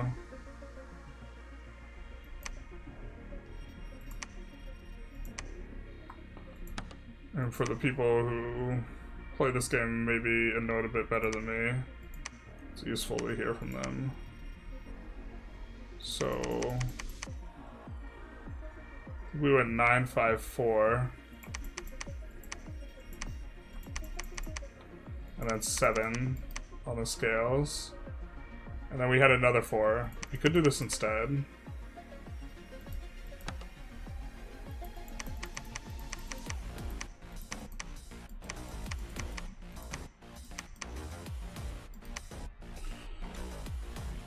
Okay. We could do this instead. Don't necessarily have to have it.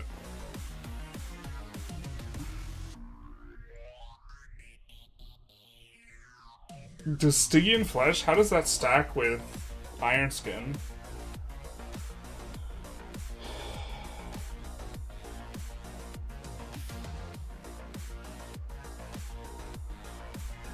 Yeah, they're great for a nation with body ethereal.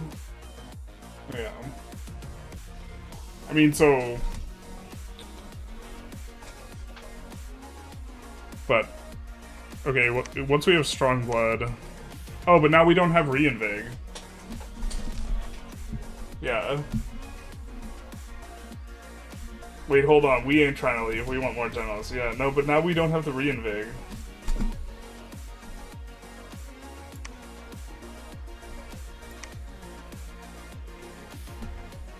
Yeah, it's just it's too hard to get everything you want.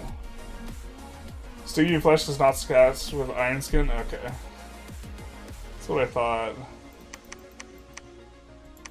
I don't know, I kind of want to nail this down, though.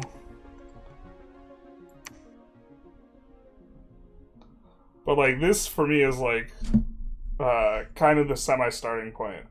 I don't know if this is just super, punty, though. Just saying, I want to break into blood with my 9-blood statue boy. Both give natural protection. That's what I thought. I thought it didn't work, that you could stack them, but...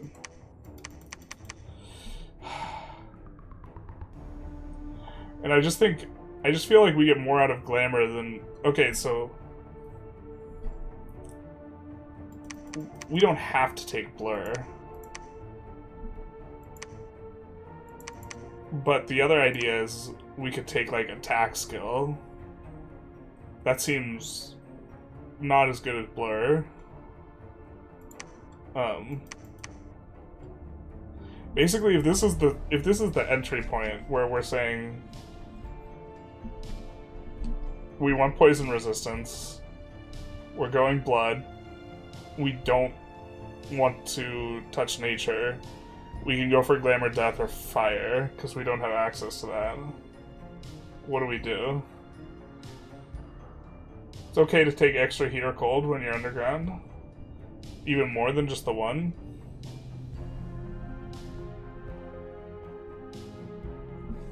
I think if we did that, we would go like this. Something like this. We could also we could buy a path for that, though.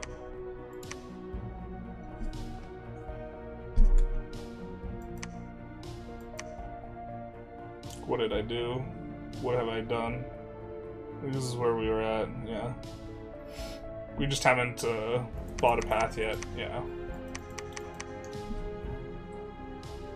Blur's great for a defense strategy, but I think it's mid by itself. I mean, we're stacking... You mean where we have to get more defense? Well, we were getting a lot of defense from heroism on our guys, from reinvigoration, keeping our fatigue way lower than whoever we're in combat with, and also for blood surge when we proc it. We have, like, multiple sources of defense.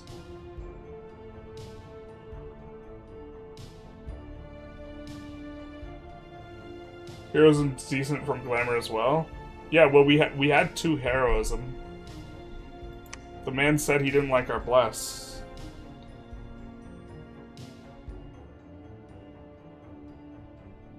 But, we're trying to make it so that we have a Bless that scales really well with not just, like, the Gentles as, like, semi-super combatants, and these guys as, like, mage thugs. These guys fluffing them up. But also, like, make these guys, when these guys roll double Earth, just, like, monstrous. Because you just, like, you empower the Earth, or what is the one where you get +1 Earth, +4 Reinvig, or whatever. And then you get to, like, just cast over and over and over, for, like, a guy who only costs 185. Sorry, I just tuned in. Oh no, you're good, you're good. I'm just, like,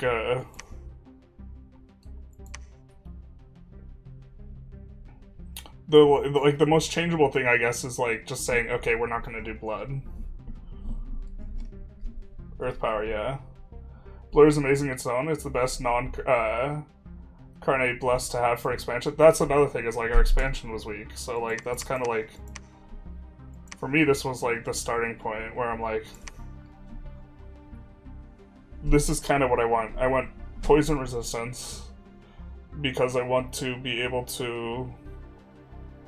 I want to have 2 global spell strategies in mind, either casting Darkness or Twilight, because I already have Dark Vision on all my guys, and a bunch of the guys I recruit, and any of the guys recruit Underground, or they tend to have Dark Vision, right? Which is another reason to go Glamorous for Twilight, as well as, like, other buffs that we can do. And then, I wanted to be able to cast Foul Vapors as well, because I can buff a bunch of my guys to have poison resistance, the ones that don't, and all the sacreds have poison resistance, and that's like everybody. That's a mage. And then we can have, if we are using a lot of summons that are earth summons, which is what we have access to, and nature summons, we have access to, like, both of this, then they all have poison resistance. Or that, like, we could set that up, but also not be soft to Foul Vapors ourselves, not be soft to, I forget the name of the death spell that causes massive fatigue, because if we have 10 reinvigoration on a bunch of guys, that's like, we could kind of deal with it. Earth and Blood also enable crafting of bloodstones, which is what you want for sure. Yeah, this is my thought, but we don't need Earth for that. We just need the Blood, because we can just empower if, like, need be. I mean, that's really expensive, though, so, like, that was one of the ideas behind Earth and Blood. Rigor Mortis, yeah. And it's like, okay, I would kind of want Fire, but I don't think we get that much from Fire, and I kind of want Death, but, like, the thing is, we find Death guys underground really easy. Death's not hard for us to break into. The Fire's the hard one. In the caves, there's a whole bunch of, like, indies that roll Death. Right? And so it's like, okay, what do we do with the rest of the points then? And what do we could throw any path. If we throw Astral, we can't move out or at the fountain around. And if the Astral's too low, we might get magic dueled to death. I don't know the details on that, but that doesn't sound appealing. I guess we could add more fire scale and, like, try and figure out how to get more Astral, but with this amount of Astral, we can make the path booster. We can make 2 path boosters and get up to 7 Astral, and then forge, like, everything. If I recall correctly. Which maybe I don't. Because there's, like, an Astral Path Booster, and then there's the Ring of Sorcery. We might have bad Crafter, though. We have poor Crafter. We have an Epsmith, so that wouldn't quite work. Yeah, it doesn't really magic duel. No, but I want to test for multiplayer. I think Elemental Staff is better if you want a booster than the Earth one that gives you a free gem. And is way cheaper. I also care about the free gem. I want to put it on guys with earth boots and do summon living earth at the start of battle.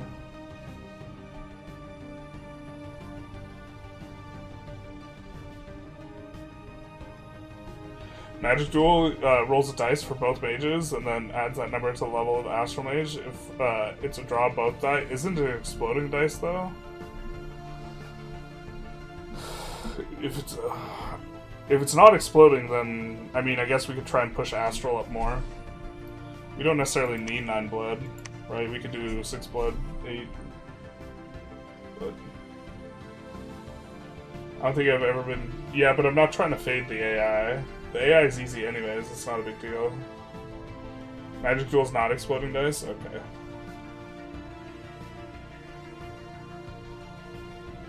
So maybe we want 6 Astral, specifically, or none. I don't think we want none. Also, this is better for the forging the items, considering we have poor forger or whatever.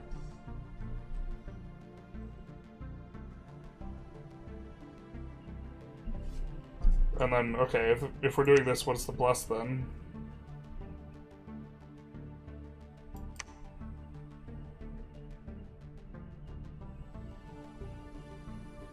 I mean, maybe it's magic weapons. Maybe when magic resist. I like Blur a lot for expansion. Hey, Yugi's fan, welcome, welcome. I feel like your recent video title was bait for me specifically. Womp womp. Which one? The Ethiopia one? For coffee? Delicious. Surely not this one. Unless you are upset that I called it an Autobattler. How are you doing, my man? Thank you for the $5. Much appreciated.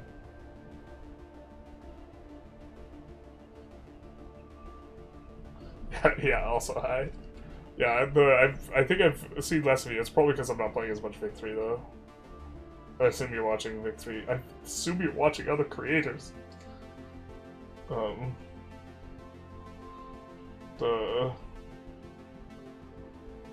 Yeah, the Ethiopia one? Yeah. Ethiopia is so good in EU5. Have you played them? They get so much proc stuff.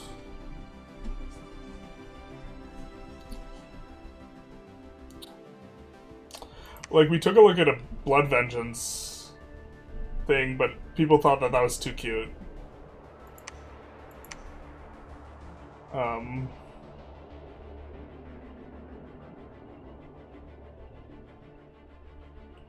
Giving guys strength when our guys already have a lot of strength seems...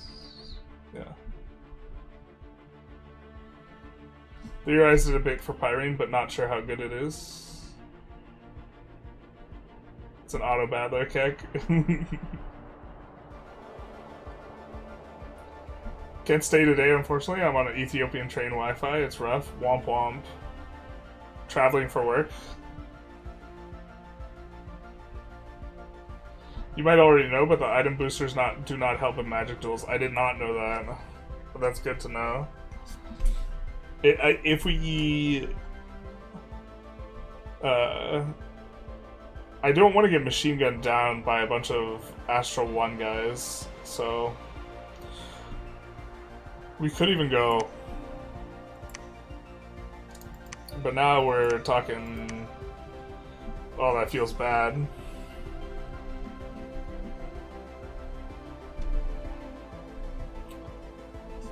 What is the eventual plan with the high blood? Casting a bit global? I know you can get storm demons and vampires with, but I don't remember how many points you need. It started with us just wanting to be able to forge the item for the blood, and like blood's like impossible to break into, or it's really hard to break into if you don't have access to it already. You have to just get really lucky. There's underground things that roll frequently that can roll 10% blood, but it's like where they have 10% path boost and then they 1 out of 3 times it's blood, so after 30 turns or whatever you get blood, or It's... Oh, you have over 50% chance after 15 turns or something like this, but...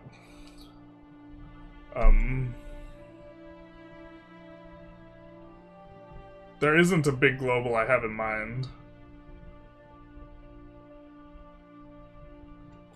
So maybe I'm just being silly.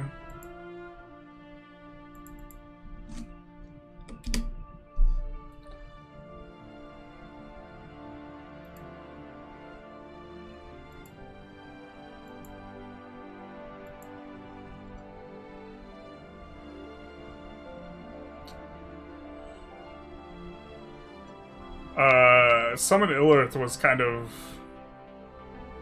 attractive.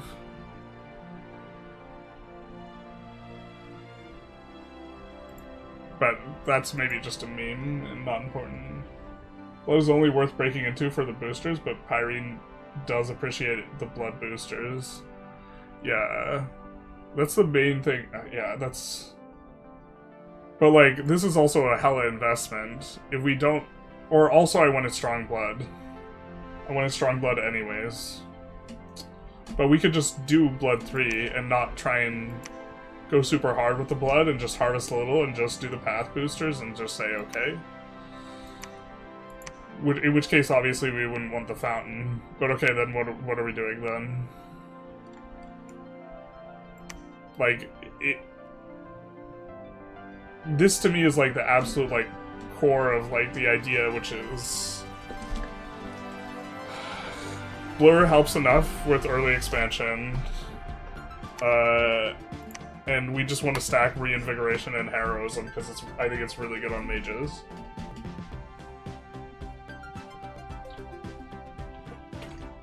Illwinter turns you into lobby villain. Good if you already are it. Illith, not Illwinter.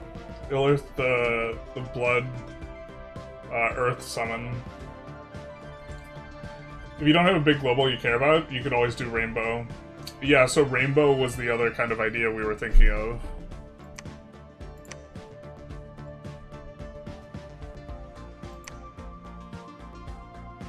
So this is another thing I was looking at, where we fit shock resistance into it.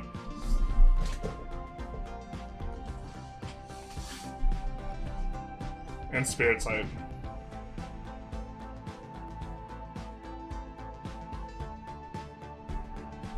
As Austria, I'm trying to culture convert Hungarian pops that are not accepted. My influence is 2 times greater than the Hungarian tolerance. The province is integrated. Any ideas? It is a market center. Well, you can't convert burger pops unless it's the market language. That might be the issue you're having. You also really need control to convert guys. So, you can use multiple cabinet members on Culture Convert, so if you have like 4 or 5 cabinet members, you can put all of them on Culture Convert except for one, which you put on Increased Province Control, and then you Culture Convert pretty quick. But okay, this is another idea we were looking at. It's nice getting the shock resistance.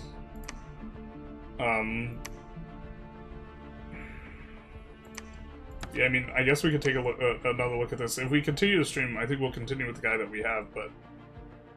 Or if we, it's good to, like, continue the run, but we could kind of think through it. There's other people, other theory crafters here. I guess now. Even peasants aren't converting? Yeah, it might be a control issue. You can hover, go in the demography tab on the location, and you can hover and see the breakdown of why people are or not converting.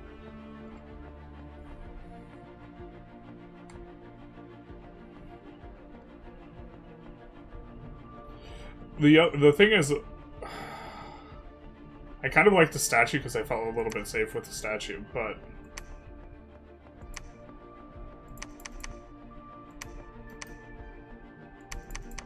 Let's just put down the bless. That is kind of the initial idea.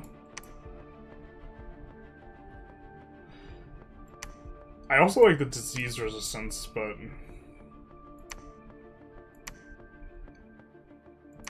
Alright, this is the initial idea. Just notice Stellaris OST. It's really a shame Illwinter didn't license the music properly. Yeah, I would love to be playing the actual soundtrack. Hey, joke shot. It was Control Thanks. Yeah, that makes sense.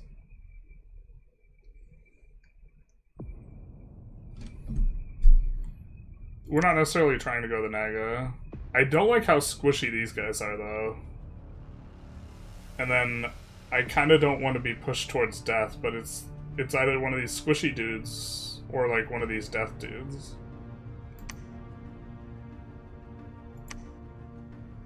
Master Lich is expensive as hell, so like maybe it's a Demi Lich. And then we could do an expensive Death Bless too. Right, but I'm not sure I want like any of this.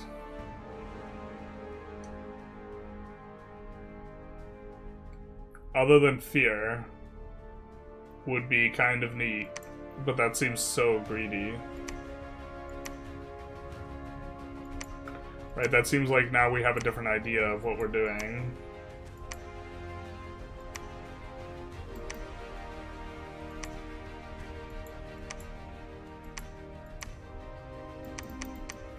This is what I did on release, though.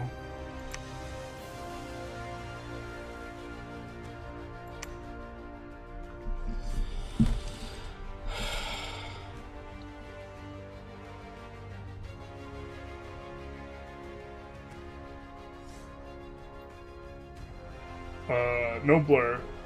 Probably swap out Spirit Sight. And Shock Resistance for... Or maybe just Spirit Sight for double Reinvigorate. No, Spirit Sight and Shock Resistance and 1 Heroism for Blur and a couple Reinvig or something like this. Rainbows don't get into combat, they just die? Yeah. Yes. I was just a little spooked about it getting assassinated by something. But, yeah, grabbing the shock resistance and the... When our guys already have the cold and fire resistance, grabbing shock resistance and this seemed fine. But you mean actually just stacking the defense stat? I mean, that seems a lot worse on the mages, though. Like, the Reinvigor Heroism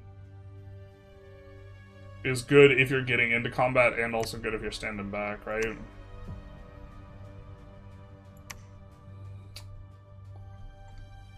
But yeah, we could do one of these guys.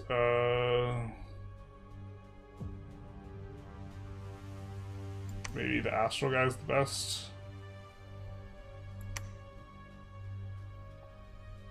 For us, I don't like the ones that split up into triplets, but okay. We could just do one of these and just say we're gonna have the most expensive bless ever, but then we're also imprisoning him, and the fact that it throws you down on scales a little bit is kind of rough, but okay.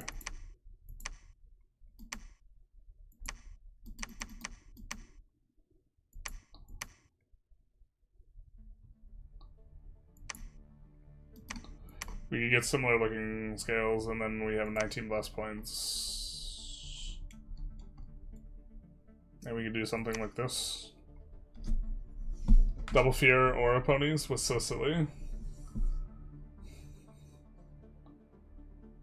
Rainbow, I usually spend a few turns sight searching with my cap circle, and then crafting monkeys. They're crafting monkeys the rest of the game. Yeah.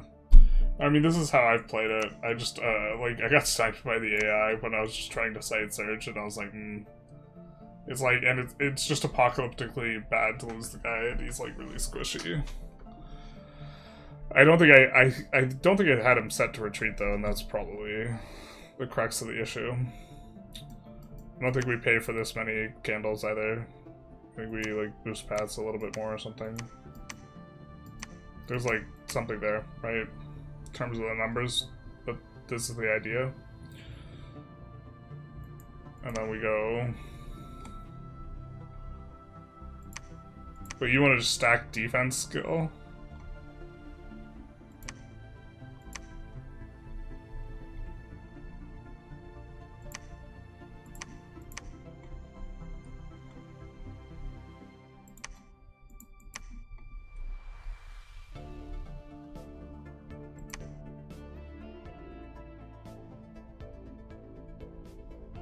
I mean, we could stack it 5 times from here. Your mages could bonk people.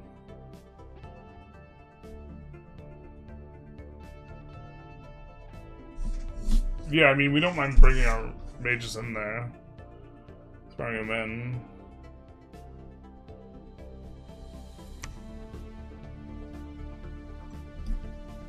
I mean, this guy will be good for site searching.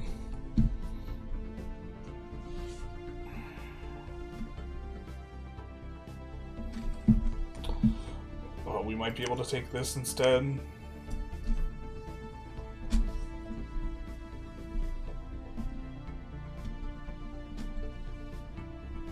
then we have 10 points.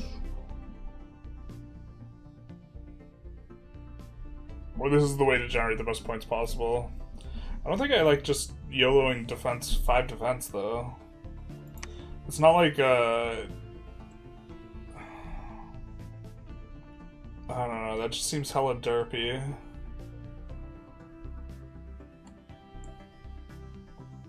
Because some of our, like, it feels derpy because we don't have very good sacreds in combat.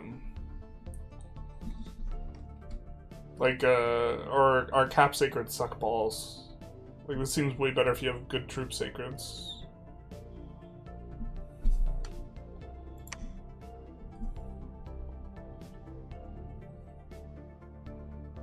And now, like, I mean, maybe I'm looking at it the wrong way. And we just don't need this much path. Maybe we should just try and get just enough to... I mean, we could just go 5 reinvigoration and a bunch of heroism. We could just hard commit to the idea. I think that past 2 heroism, it starts getting a lot worse. But we could go for 5 reinvigoration.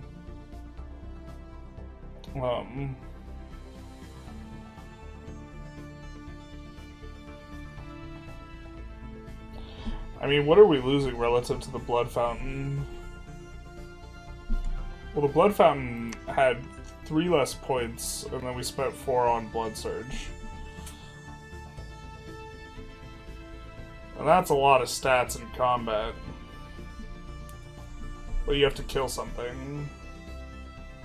But Blood Surge, I figured, would be okay for our mages, because it gives us reinvig and defense.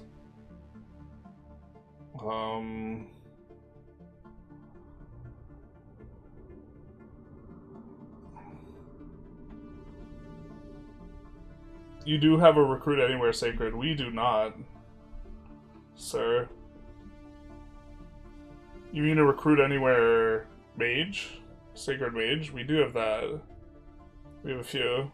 The cap-only units suck. The challenge is getting Pyrene is multiplayer getting their Gentle online for the first war. Yeah. Are you liking Dominions? I like it a lot. I've been having a lot of fun with it.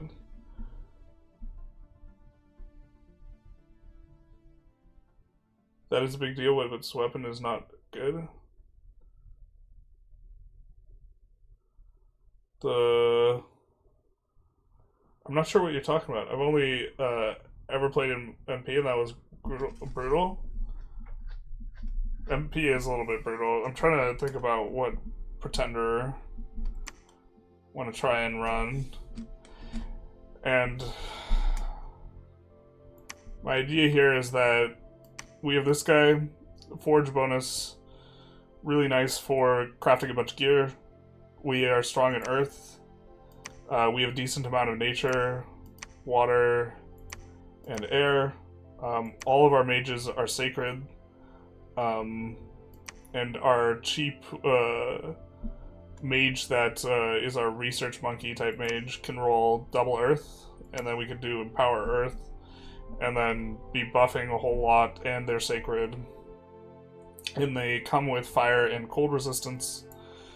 So we slap on poison resistance, and we have a very resilient mage. And the idea is to do something that will get us out of the early game, but then a bless that will scale really well with mages. And also give us access to blood for the earth booster. And we also want, I think, Glamour 3 for the ability to make gnomes, break into Glamour, and use Glamour buffs as well, particularly Twilight, because all of our guys have Dark Vision anyway. I just like Pyrene because they're bad leadership stat. This is fair. If most of our investment is in mages, they tend not to run that easy, but we could. Maybe this is a thing. Maybe we should be going morale. I thought your Bebek's guard was recruit anywhere, but I skipped the first site. No, it's not. It's not anywhere. If he was anywhere, we would be doing things a lot differently here. So maybe this is an argument for doing fire a little bit. We could do superior morale. I feel like my guys don't route that often, but well. The thing about early games is there's a lot of strong sacreds and people love to rush with them. Well, what's the best way to avoid dying to a rush if you're going to take an imprisoned god? What stats are best? I thought that... I mean, I thought...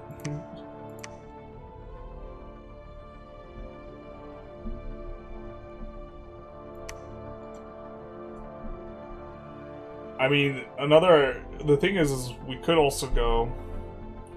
Could say we don't need strong blood. And then go for this guy. Or something like that. And then we have the earth. And this. But then we don't have... Well, the blood's the hardest thing to break into. So we'd almost rather have blood. But yeah, we could go for an expander. That's like a complete right turn. But we could go for someone like this. I also really liked the fountain. Because we got able to go to magic scale 3. Because our research monkey guy is, well, we got 7 research. So bringing that up is really helpful. Also, I'm not sure how much we want to be spamming like owl quills, but I guess we could do that. That's hard to answer. Even the last DOMs I played as Dom 4. Well, I was also hoping that us having most resistances would actually be helpful against sacreds, like getting rushed. You get a Kame is, say, with Abyssia that has really strong and annoying to deal with sacreds in that era. Abyssia is fire, right? Maybe that's it. Maybe we just want... Maybe we want to do this. Is it 5 or 6? I can't remember. Maybe we just want resilience of the earth. And this is our idea. What do we drop for the extra point here?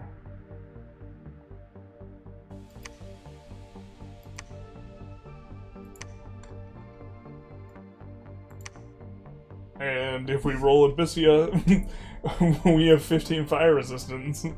It's like, and then we also get our lightning resistance here. And we have 3 reinvig. I think the reinvigoration already helps us with Abyssia though, right? Because part of what they're doing is the heat aura, so we're not going to fatigue out to their heat aura. Unless I'm misremembering who Abyssia is. Make a non-aggression pact with a few people and rush to the direction you're safe in. Good expansion is top priority if you look strong. Sometimes that's enough to discourage people to rush. I mean, we could go with an Awake Pretender. We could go with an Awake Pretender Resilience. Resilience to the Earth Blur, or try and see if we can make that work. It's not like we have good scales, but we lose out on Strong Blood and Reinvigoration.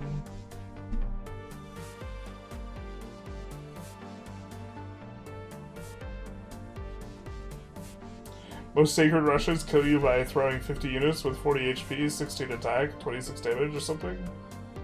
With minimal resistance check, you're immune to Heat Aura. Yeah.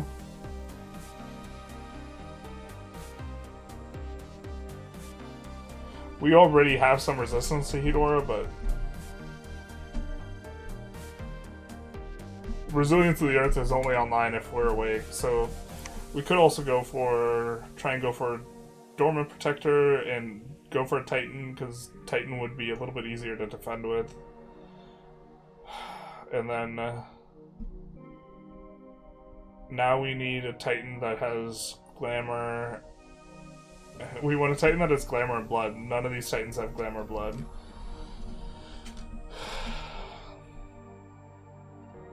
Because it's 60 to path boost him.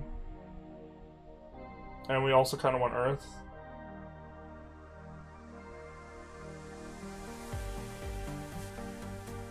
Glamour, Blood, Earth. Is there anyone with 2 of those? I don't think there was. Like, all these paths are, like, exclusive with each other. Dormant Titan come online when you're being rushed? Yeah. Gotta go, but good luck with your build. Enjoy your Autobattler. Thanks, man. Take care. Also, for what it's worth, I think Blur is decent.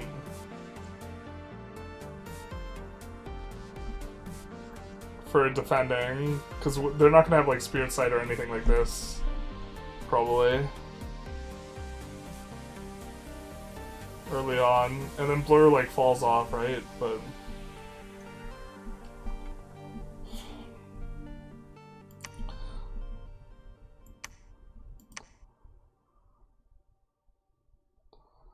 Healer is intriguing. We could drop Blood and just go Nature. That would be more defensive.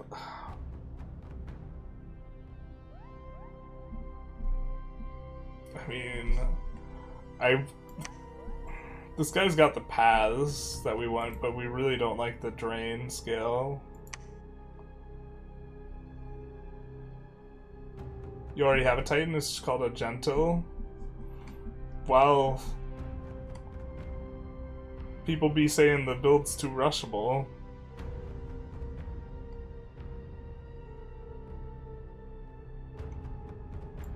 I mean, I really like that we do get this, because most of our researchers are going from 9 to 10, so it's like 10-11% more research on the scale. But yeah, maybe it's overkill, maybe we don't need this much blood.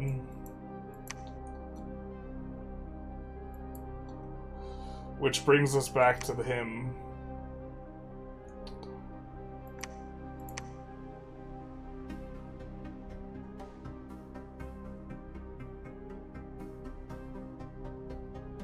What if we didn't?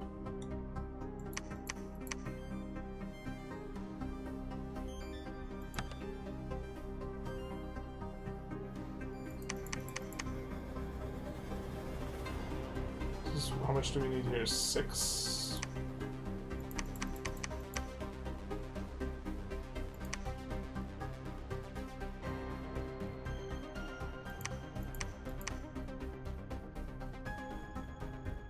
Also, us paying for more candles I thought was good for avoiding rush, because I think our sacreds kind of are a little bit more resilient.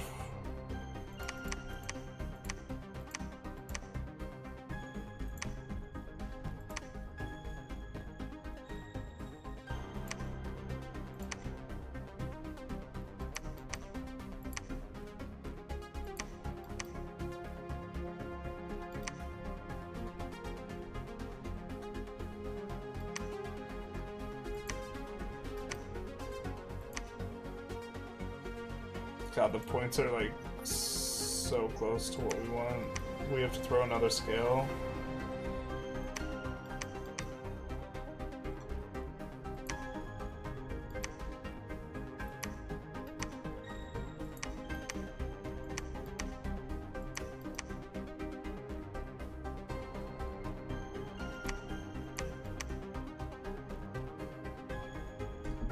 Could do this. They come online, and then we have resilience of the earth.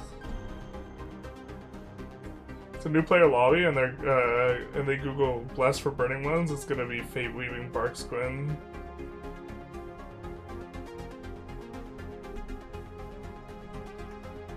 Dominion weakens enemy pretender, good max health, and disables their bless, but sacreds work normal. Yeah, but here we would have 15 and fire resist or 15 fire resistance, and we would get the 10 shock resistance. I mean, we can't defend with our big idiot rock, but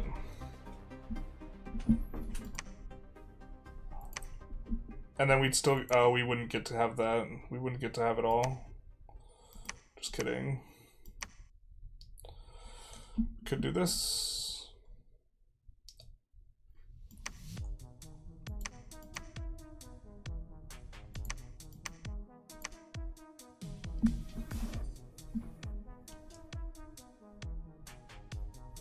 I mean, I don't hate this.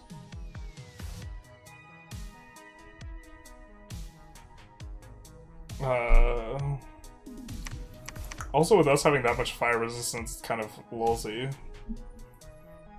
If you look at burning ones without a bless, thought experiment, how would you kill them with your national troops and mages? Even without a bless, they're strong.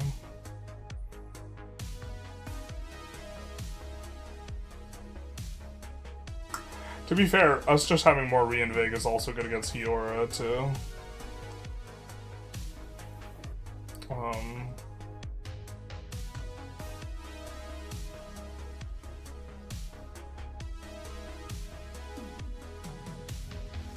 I mean, I don't have a special strategy. I know eventually... You're not talking about eventually, though. You're talking about when you get rushed. Eventually we just do... We have water, so we do rain magic, but... I don't know what...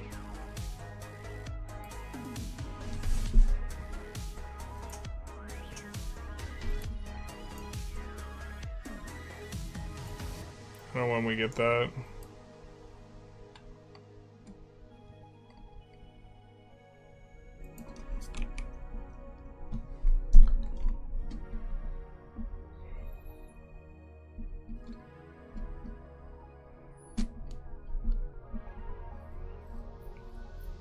Requires 2 water gems with a water 2 roll on a guy. They have like all fire magic.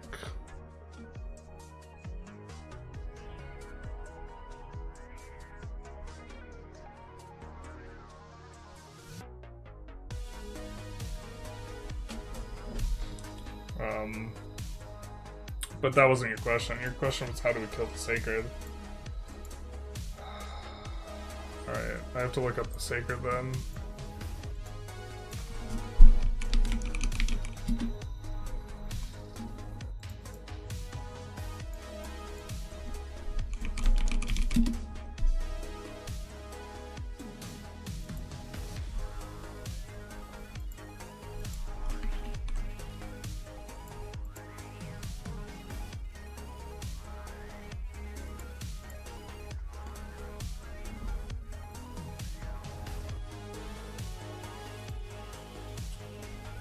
They're like one trick pony, but their trick's pretty good.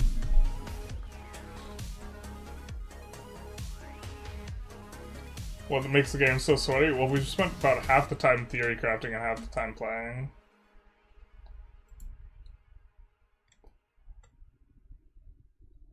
If you're looking for an Awake Expander, I think Bronze Colossus is pretty solid.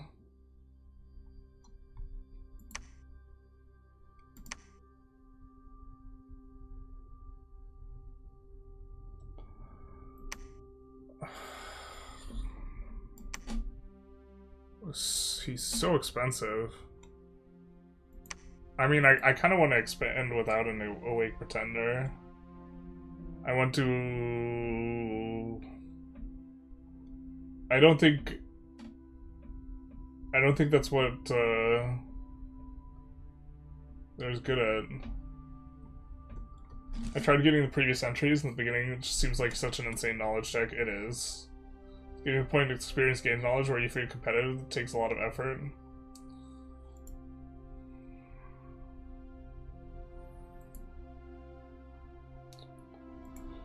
Yeah, it's like the options aren't like... Alright, so let's take a look at the lava warriors. The lava lamps. Right, so 17 life points. Attack, 11, defense, the low defense. Some prot.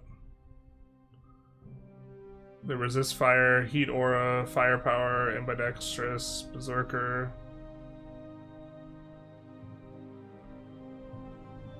Maybe I'm missing something, but don't we just bop them just like any other boy?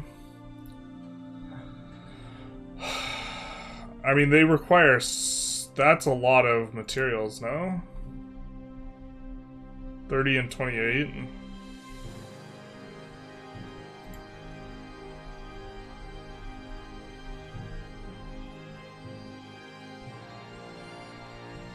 Not that we can get enough of these guys, but a lot of the guys we get, just our base chassis is gonna have, like...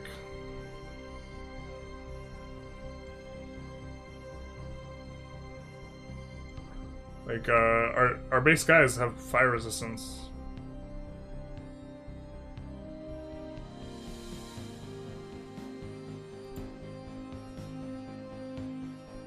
Just all our base troops.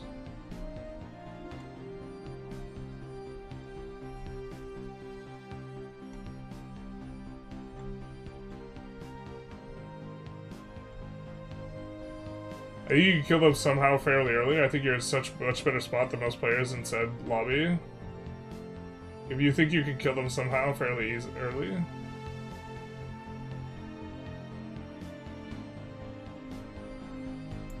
Well, okay. Some of the expands are also just like, we're talking about getting rushed on like turn 13, right? I mean, like, the issue is that I'm also trying to do a build that is a scaling build, right? So the game is just horribly balanced if they don't have an edge of some kind in a rush when they went for an early game build. Yeah, the one-trick pony, and that pony's going berserk and swinging twice per round while burning everyone without long weapons.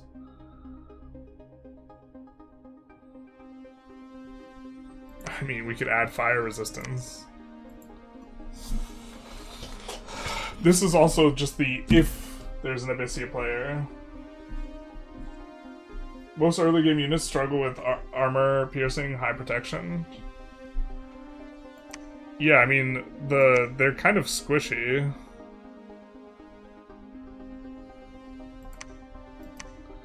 I don't know, these dudes, when they hit something, they just like smush it. But yeah, you're right, they're attacking more. I wonder how the nets would do against them.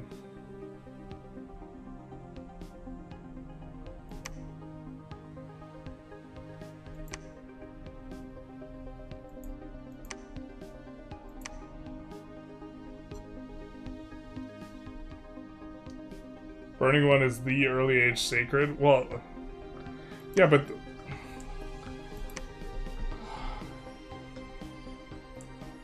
So what's the calculus? It's just like, if Abyssia is in the game, you just resign? Like... Or... we think that Pyrene is unplayable. I mean, maybe going Reinvigoration Blur Strong Blood is unplayable. And we just have to do something to counter Abyssia, specifically. Like, Reinvigoration will do decently against, like, the Fate of the Flame Aura. Just, by itself.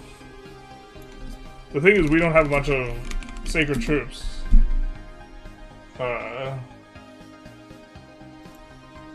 So it's not like us having a Bless that gives a bunch of fire resistance is going to do much super early anyways.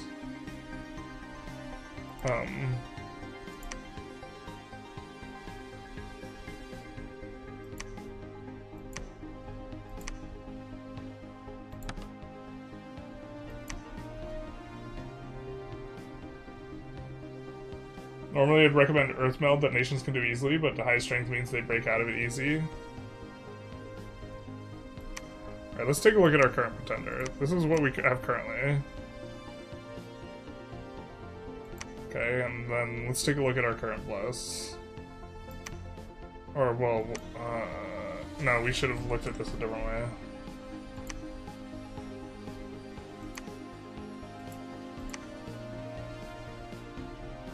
Alright, we have the Unga Boonga Fountain. We have the, instead of blood, we'll just recreate it. It's 7, it's 5, 4, 5, 7.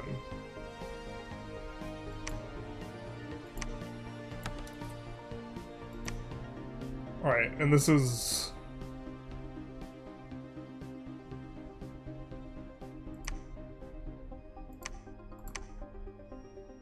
We go greedy build. I mean, like, to some extent, also, if you go the greedy build, you should just die to, like, the rusher build.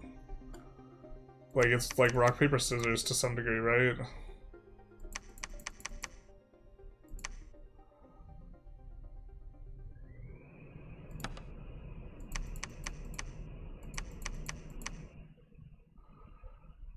And then...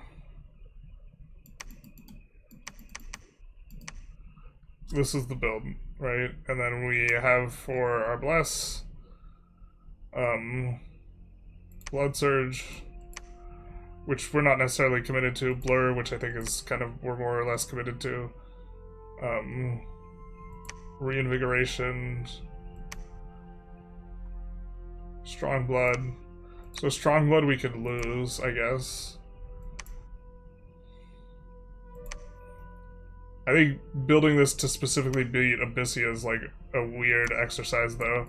Like, if we stack a bunch of fire resistance and then we don't, like, fight someone with fire, like, damage, it doesn't make sense. You know what I mean?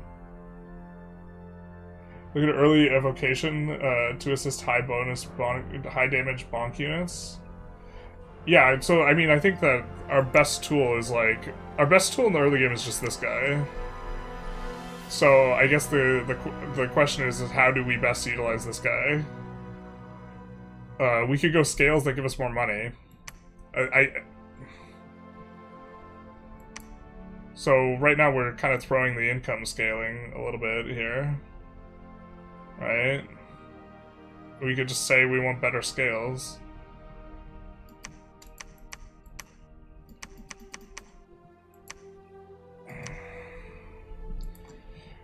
I do like being able to recruit these guys. They're obviously not as good as theirs, but they cost half as much. Or they cost like 2/3 the price, 60%, something like this.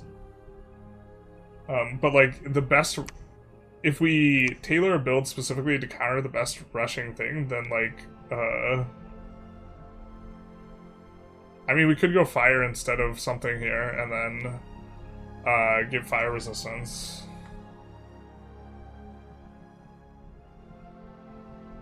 We also could just say, hey, we're not moving. We're not freaking leaving. And do this. Do something else with the magic. So I don't hate Resilience of the Earth, because we don't have lightning resistance. And then we could have a fire strategy, so then we actually probably want fire magic. But, like, we can't make... It's so overkill, we can't make good use of 15 fire res. I mean, I guess we go heat scale more, and then we do this. Okay.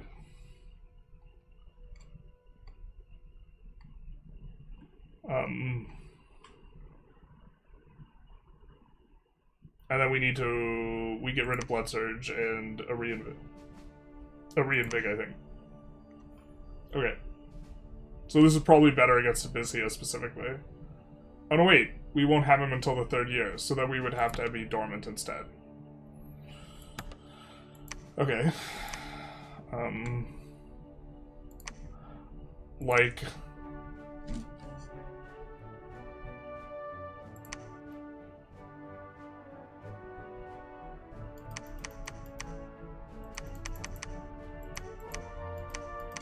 Just like looking at what we have, right? I think we actually have a strong bless in the early game if we're going to be imprisoned. Like, with the idea that we're going to like reinvigoration and scaling and this type of thing. A competent Abyssia will rush someone else while looking at Pyrene. Don't know what OP is on. Why would you not want to rush Pyrene, though? What's the reason for that? I don't understand. I'm not saying that's wrong, I'm just saying I don't know the logic there. I think we had this. It's a 100% curious question, like, what's the reason for not rushing the Pyrene player? Because expanding feels a little bit rough on Pyrene. Especially if you get a bad roll in the cave.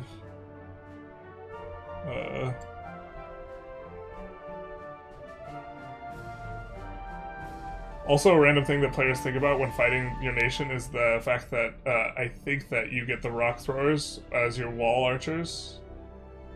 Yes, you do. Yeah, I mean, like, your siege defenders seem pretty strong. When the hidden text for weapons, Pyrene is Shockwave at Evo 2 with 2x shock resistance. Sorginia with Sacred Bodyguards will cast it.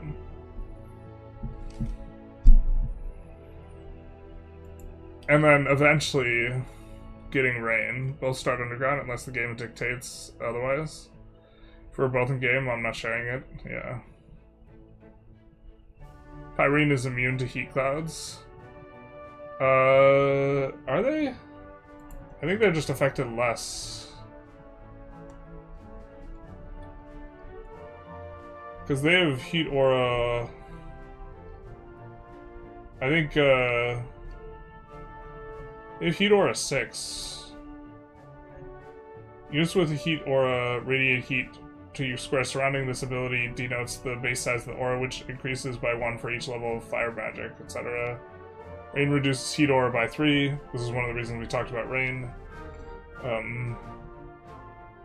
The aura inflicts 2 points of armor negating heat heat fatigue damage. So for every point of reinvigoration we have, this is going to, like, effectively undo it. 3 times per turn to anyone in the affected squares. Heat counts double against fatigue damage. Heat resistance counts double against fatigue damage.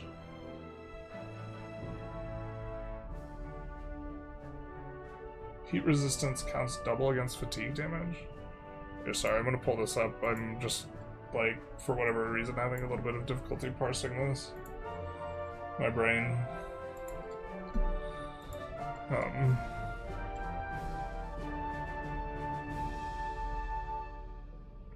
Heat resistance. Is that just fire resistance? Counts double against fatigue damage, so that's 10. Also, you know, with resist fire 10 or greater, practically immune to the effects of heat core. Okay, so we're fine from it then. Because we have 5 base, right? And then we have 5 base and it's causing fatigue damage. Right? Which is going to cause us to get penalties. Lose a point of defense for every 10 points of fatigue. Lose a point of attack. But to the extent that we can do something about it, reinvigoration does it. So our reinvigoration, which otherwise, like, our overcapping reinvigoration, which, like, otherwise would be dead, is now suddenly live. To the extent that they're causing fatigue damage. Right?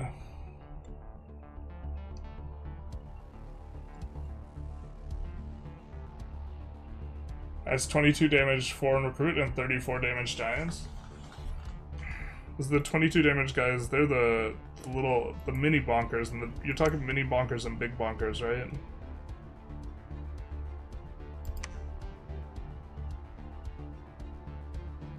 Yeah, the giant club, these bonkers, and then the big bonkers. Those are the technical terms for the rest of the chat. Do you have a feeling Victoria 3 is forgotten even now that EU5 is a bad state? No, I mean, Vic 3 almost has as many players as EU5, and EU5 just released. They will get players back in the mechanic. The mechanic DLC update is the biggest DLC of the year, and it's like in spring, so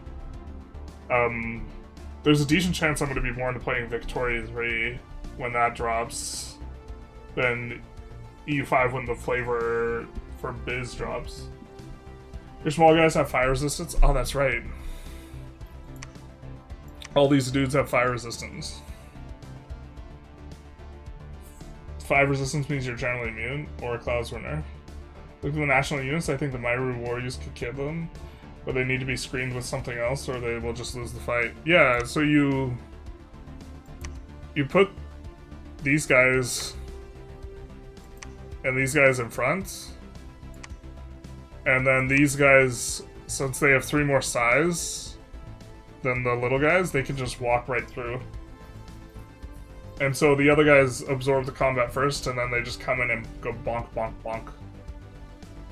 I don't think that's what you mean by screening, though. Do you mean, like, they need to wrap around?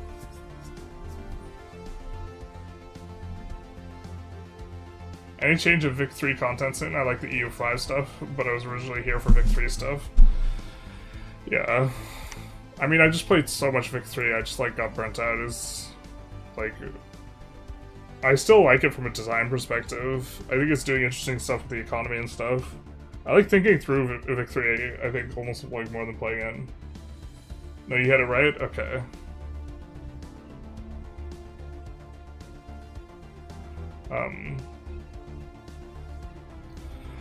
Like, the thing I'm more worried about is, like, not being able to get these guys going up, like, in the mid-game. Like, just getting complete hard denied forests. But, or that's what I was worried about. This discussion of having to fight Abyssias obviously makes me think about Abyssia, but... like...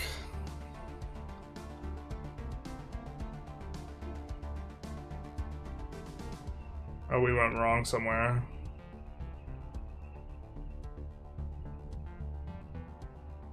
We're supposed to have more points.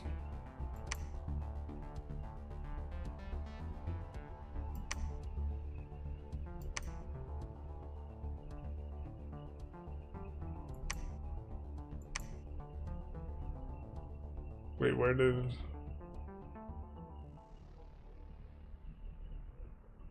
it's in the scales, but how are we throwing the scales 2 more?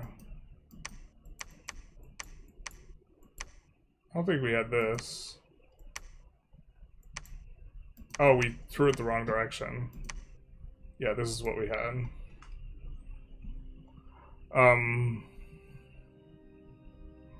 I don't think we're throttled by recruitment points that much early, but yeah, I guess we have not a lot of recruitment points, so we're not gonna...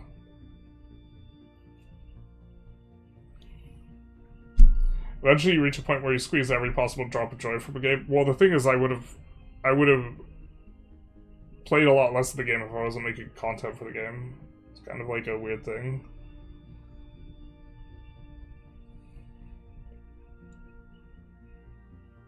I actually think with Blood Surge you will do really well with the mages if you just use them as thugs. This was the idea. It puts them right at a good point of a defense and attack. This was the thought.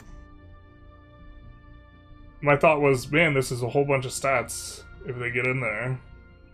And if they don't get in there, I still have 3 like... this just felt like we were getting, like, a lot of stats and that our mages are relatively killy. Like, having Blood Surge on regular units seems not as good as on the mages, and the plan was...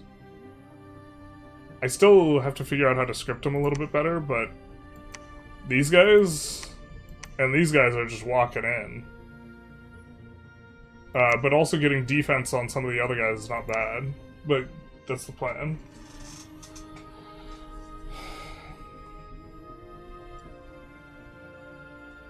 Yeah, these guys sit back, but getting... I don't think they'll get much kills, but okay. These guys could just get hella kills actually as well. And if they roll 2 of these, we get summon Earth Power, and then it's a 3 Earth Mage for like 185 that's sacred and gets all the sacred buffs, and they'll have like 7 reinvigoration.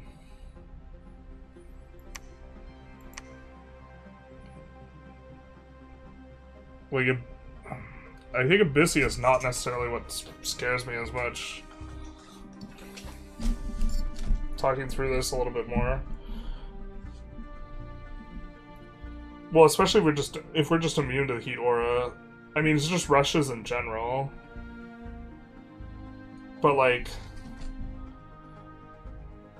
if we're getting rushed by something big, I actually like the 2 bonks.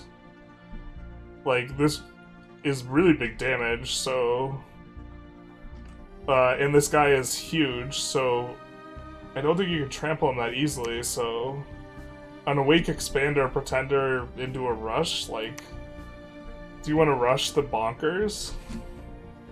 2 downsides here is that Pyrene does well with income scales, because these giants are actually good at imprisoning pretenders, generally not seen as the best. I'm fine. I think that that's fair. If the idea is we should be dormant instead, I think I'm on board with that. As conceptually, we had instead of Unga Bunga, the Bunga Unga, and this was our idea. For a pretender, the scales are a little bit better. And we kept the strong blood and we dropped a reinvigoration in the other thing. And we notably, though, don't have any astral, so we can't teleport our guy around. Unless we path boost to astral 3. Maybe we should not have singled them out, but early Sacred Rush is the most common strategy in new player lobby. It requires little planning, or Diplo for the matter. Yeah.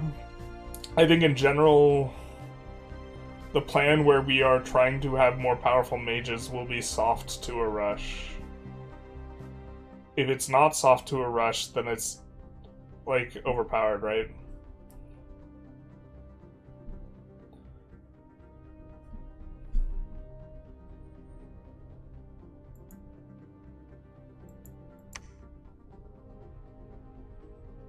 I kind of like the Unga Bunga, though.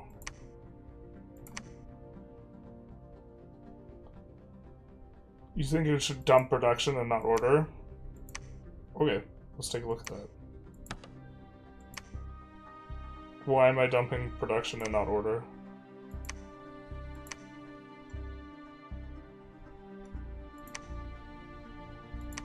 Let's see. Income, unrest reduction, recruitment points, resources, events. It never seems like we're squeezed on resources, and one of the ideas here...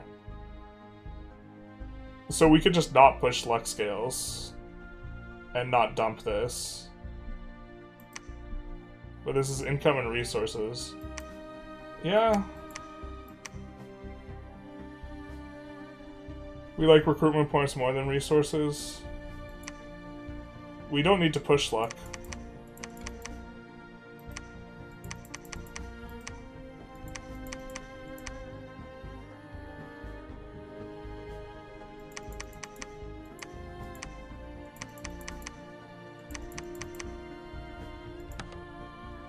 We need to drop...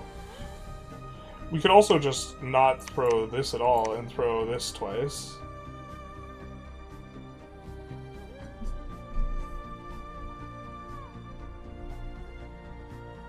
You have 3 units that actually need resources, and you usually don't recruit them.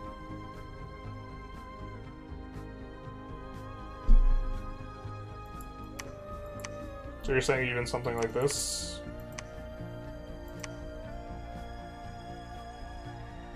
What did I do? Okay.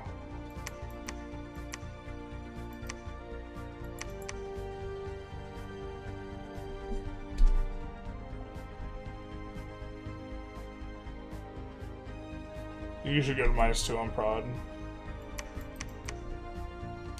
Yeah, I just like taking this together because it increases events.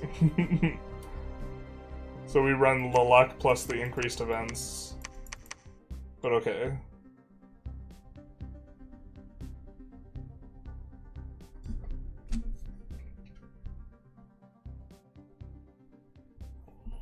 This doesn't necessarily have to be the same. This is just what we had before with Enchanted Blood Surge. In my mind, Enchanted Blood Surge is the, like... Or... This to me seems like the most point-efficient way to try and survive the early game. While still having an imprisoned pretender.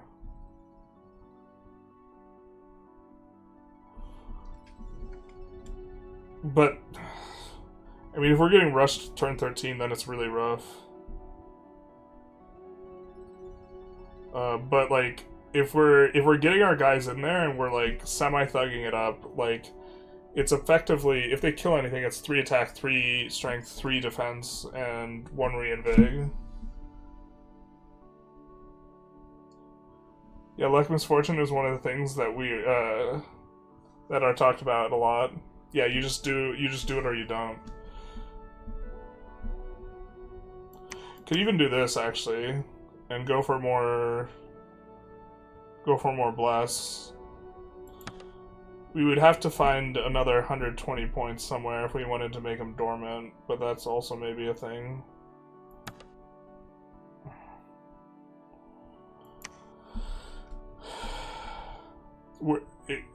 We're at like a break point with the bless points though, that it's not easy.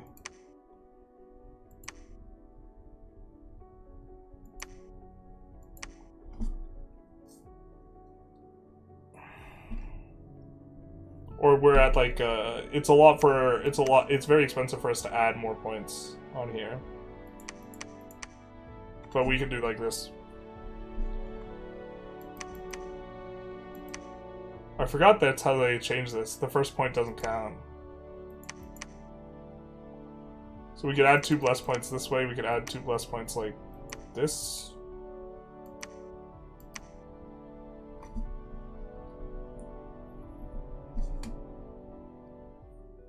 I mean, we could we'd add in the lightning resistance.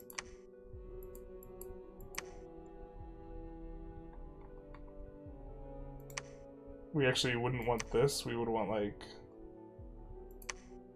we can't do that. We have to do this. We could do this. Sorgina's are only 2 commander points. Yeah, from what I was able to watch on EA Pyrene and read about it, that was the high rated commander. Can recruit 1 of those a turn, baby. So we're not leaning into it in the run where we were just playing, but yeah, maybe going Evoke and going for just spamming them more. I don't know, do you guys like this better? Losing out on Lucky? I kind of like Lucky because it gives you a lot of gems. But...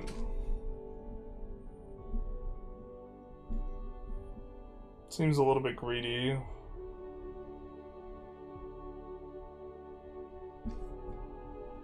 The Sorginas actually have shock resistance already. They don't have fire and they only have the shock resistance, they don't have the fire and cold. They also have 100% dark vision instead of the low light version.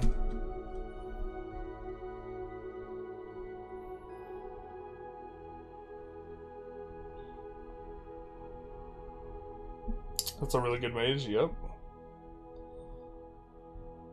I need to learn how to do the cloud trapeze thing better. But these guys combined with like I think it all fits together pretty nicely for going for like a really mage heavy buff. The Sorginas also having lightning resistance kind of makes me not want to get lightning resistance. Neither of them have poison resistance, so I kind of like poison resistance for that reason. Only thing that could change is strong blood isn't a big deal. Yeah, I want poison resistance, but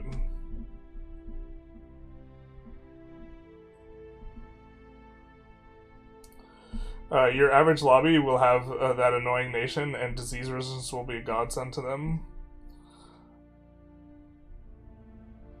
Yeah, I also just like get really annoyed at disease. I don't know. Like, just on a personal level, rather. Like, losing guys to disease is obnoxious.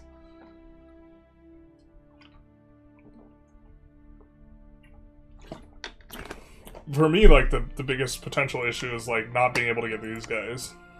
I don't know how to resolve that issue. Other than maybe going nature magic and, like, uber buffing locations with, like, tree lords and stuff. So that it's, like, prohibitive to attack into it, but... I was thinking just, like, having a big army of, like, vine men and then just, like, foul vapors, like, set up to defend the forest locations. It's really RNG dependent whether or not you have a forest that you can, like, kind of encircle. But these guys can only be recruit out of non-fort forests, so you can't defend. You either have to move your mages every turn, which I guess you could play it like that, where you just, like, leave it relatively undefended and then move your mages every turn, or you just have your entire mage corps all in one spot that doesn't have a fort. I don't know how that's supposed to be. Like, this is the thing I'm most concerned about. Also, just not knowing what I should go for late game. I think I kind of don't understand that. I think I understand how to, like, set up the thugs a little bit, and, like, what's important, and, like, mid to late-ish game strategies, but the super late game, I don't know. You can burn that bridge when I get to it, though. And also, I think this is better late game. The idea is very much for it to be better late game. Just gotta aggressively expand the forest and tell Pangaea to fuck off. Well, I just need, like, 2 safe forests. That's it.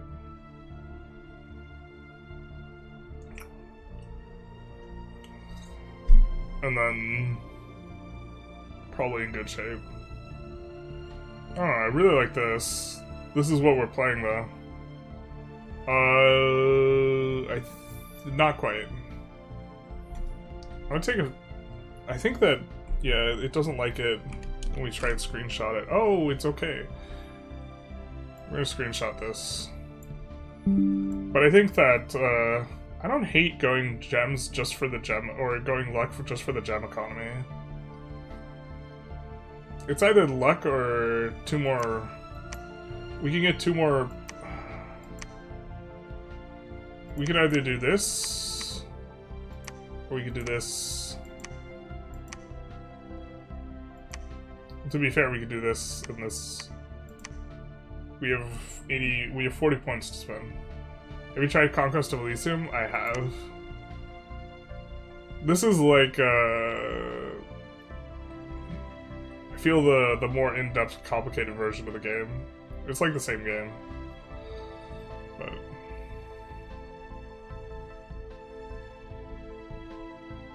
I guess maybe a question is do we like magic weapons more than Blood Surge?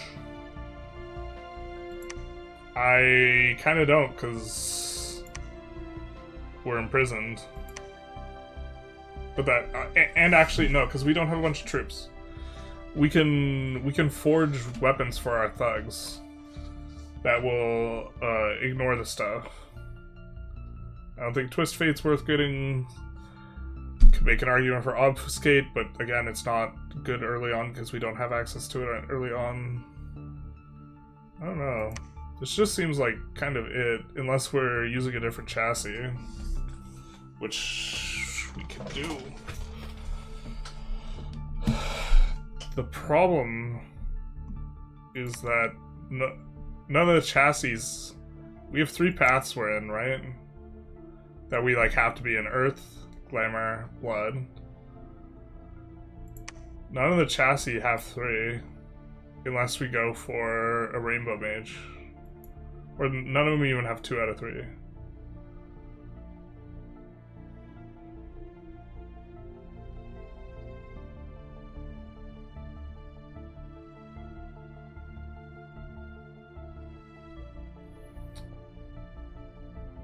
We could go for something that allows us to pull Sloth, though.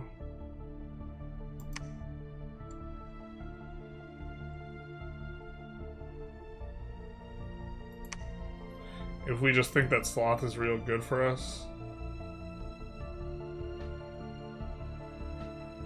The thing is, it's going to cost us 120 points just to add Blood and Glamour to this. Oh, he doesn't have any of the past, just kidding.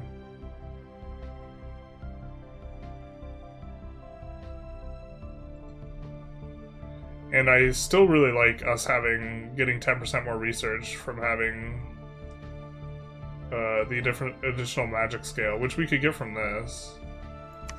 Well, yeah, okay, so I guess that this is actually the only other path that makes sense.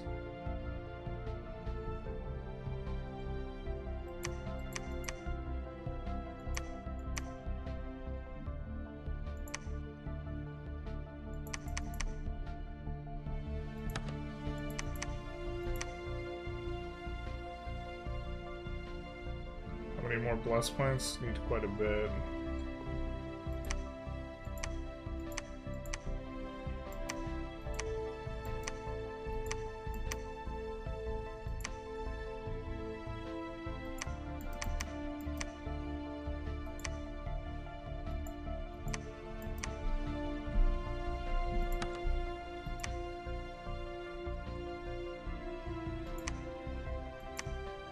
Oh, but then we have to do this because we're mobile.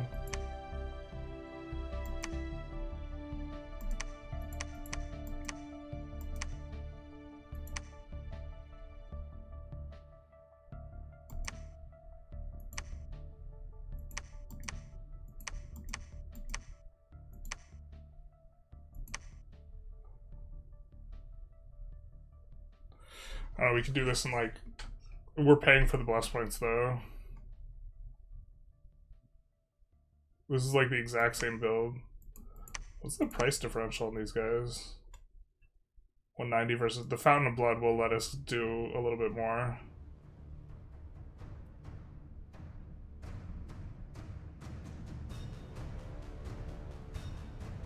Just because it's cheaper.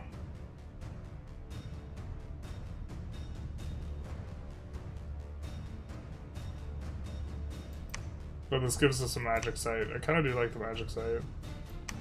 We could also do Monolith. Monolith starts 3 paths open.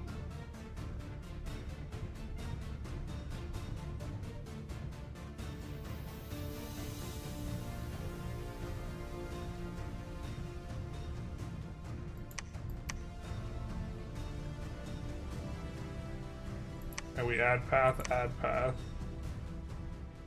Okay.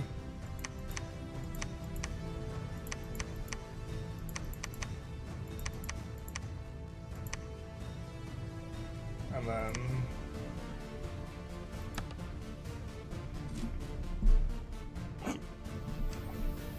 we don't have enough bless points for this. But we could drop 1 re-invig. I think we have to throw a scale. What do we think about this, chat?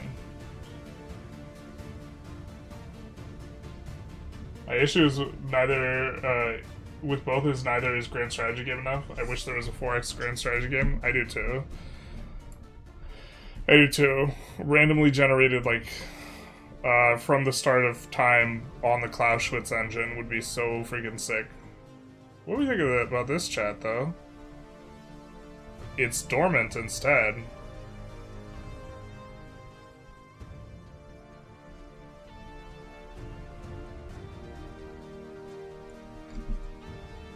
Do we like this? Our scales are slightly worse. We don't have Magic 3. Oh, sorry. There we go. We don't have Magic 3. We pick up Nature Magic, which means we can drop our guy in a forest. And does he make a sound? We also only have one magic item slot, which is kind of annoying. I don't think we can... Oh, we could go...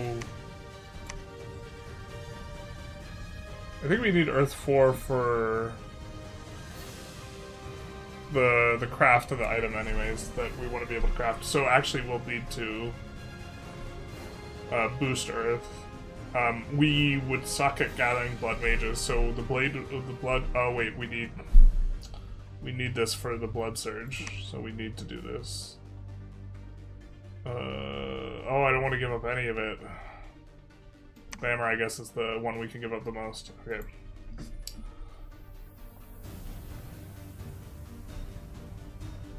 Now you have a monolith you could drop on people. It's a little bit cheaper for our nation.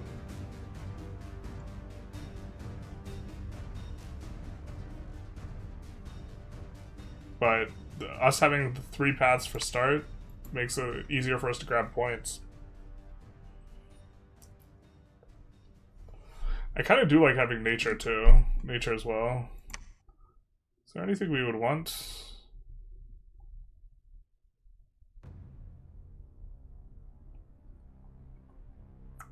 I don't really think so.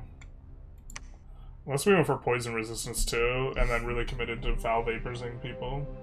Hey TY, or Ty094, how you doing? And then we're not imprisoned. If we're not imprisoned, we could go for a different thing other than Blood Surge though, maybe. So we could do magic weapons. Larger's kind of a meme, but it actually makes it so we can't stack our 2 mages on top of each other. No, I don't think it... I guess it would maybe make sense for magic weapons. But then we'd have to maybe drop Heroism or Reinvig.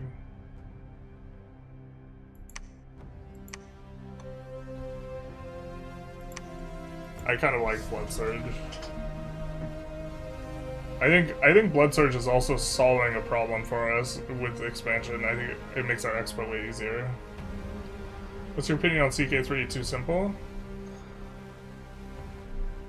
I don't know if I'd call it simple. I'm okay with CK3. I think it's super RP. I don't think it's a mechanics game. I think it's like an RP game, so I think it's just different. U5 patch just dropped? Real? Usually I get pinged for that type of thing.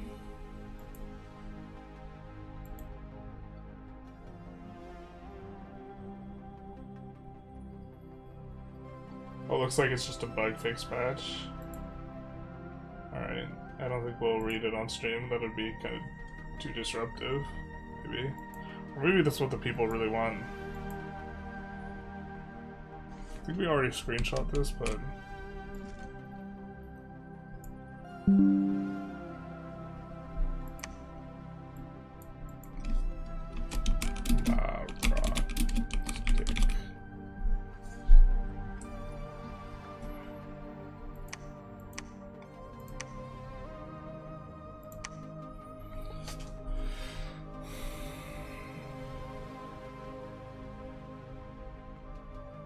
Is this thing any good in combat? Probably not. I also wish we had more Astral here. That does feel a little bit bad.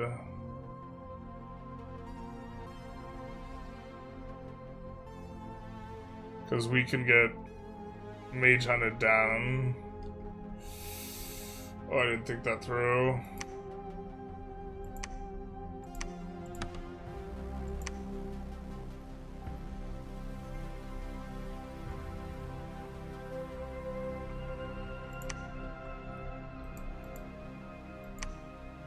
I didn't think that through very much.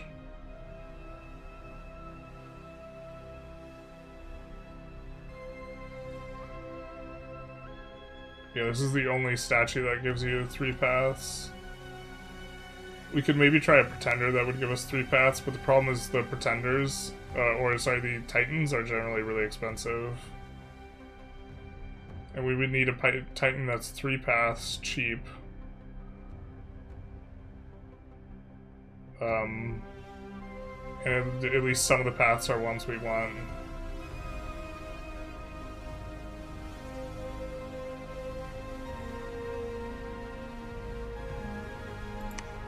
Like, this would be nice if we could swing it, but I don't think we can.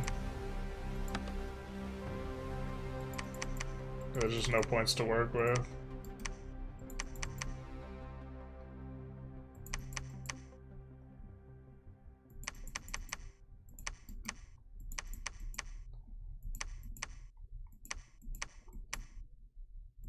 Unless we... even then, though.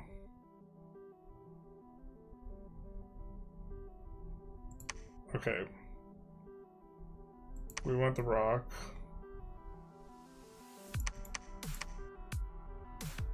Let's take a look at what we had. I think we had 5. We were dormant. I screenshot it, so I'll just look at the screenshot.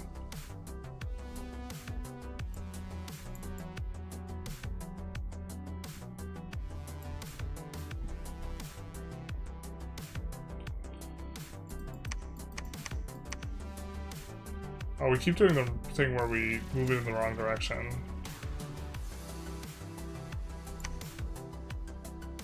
Maybe this was possible?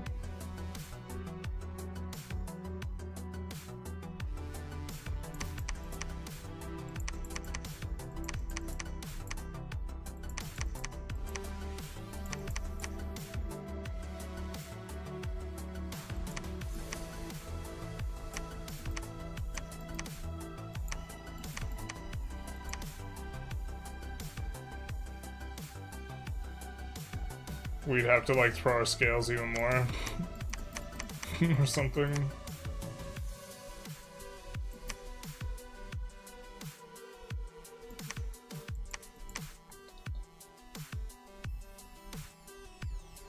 Yeah, and that's the amount we were getting 13 blast points with the rocks. Yeah, I just don't think there's a way to have a Titan and make it work. If these Titans like were cheaper by a little bit and or had like a better composition of the 3 things that we want, but the rock's just gonna be the best. And we're just really vulnerable to mind duels. Do we care? Or is there a way to insulate ourselves? I guess we can, wherever we park this guy, we can put up a bunch of barriers, right? Or is this going to be an intractable issue? Maybe I'm too nervous about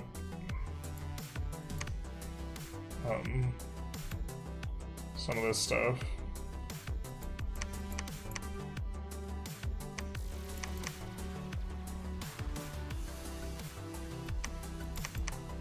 I do kind of hate missing out on the extra point of magic, though. Relative to the other thing. But we are getting to...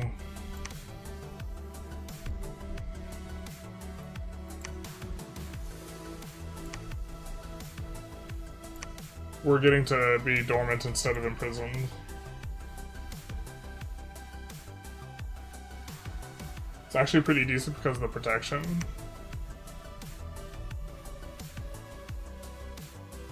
Just like domes and barriers and this type of thing. Okay.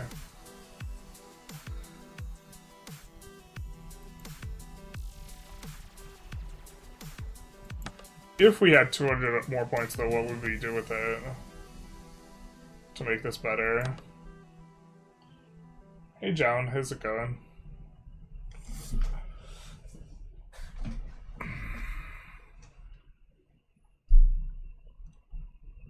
We could go luck or throw the sliders less.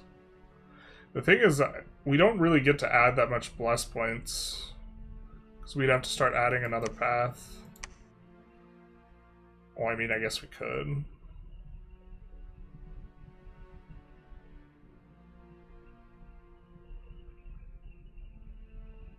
I think we would get more astral, though. We'd put the astral up to 6 or 7.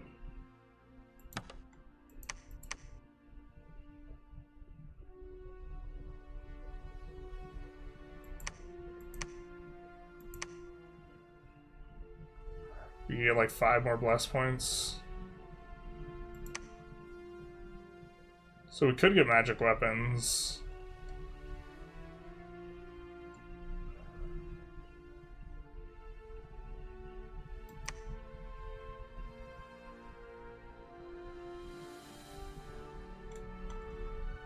Probably go resilience of the earth then, even.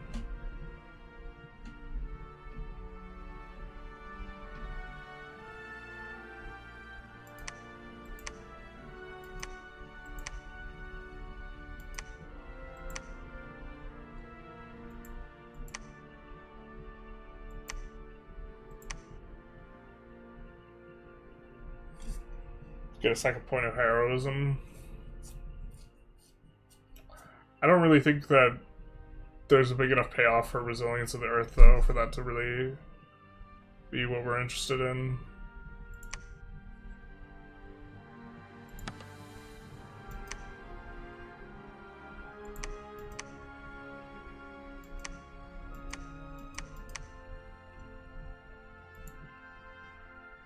Especially if we can just, like, cast a bunch of domes or something to try and defend ourselves against astral, like, magic duel or whatever. Thing is, I think it's just one astral gem to take a crack at it. That seems like so... If someone just has access to really cheap Astral 1, guys, we just get to get bopped. At the end of the day, you could get away with Pretender being imprisoned. You gotta think what you're gonna do when it comes online. There's nothing, then maybe imprisoned is the play. Well, honestly, it kind of feels like there's not a whole lot for us to do, because we don't have the magic available when it comes online. A Dormant Titan, could have saved a lot of hassle in a war. Well, so, that's the thing is, but there's no way to get this type of bless with a Titan. It's just impossible. We can't get this type of... We're already throwing sliders really hard. We would have to, like, just completely throw our scales. I mean, I guess our scales are kind of good for us, but... I think us getting magic is non-negotiable. I mean, I guess we don't have to have growth, but, like... We could go for an Imprisoned Titan, but that doesn't help us out in the, like, wars. I mean, I'd like to have more Astral. We're still comparing this to the Fountain, I think. Where a big part of the Fountain is the fact that it's giving this extra magic scale. I mean... Hubba hubba. Right?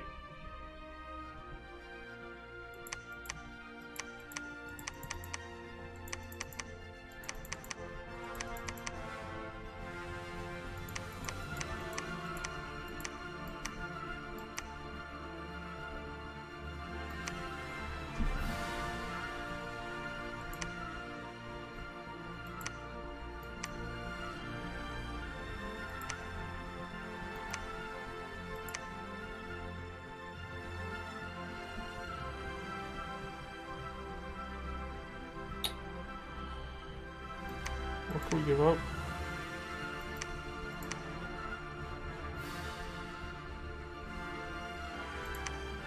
So...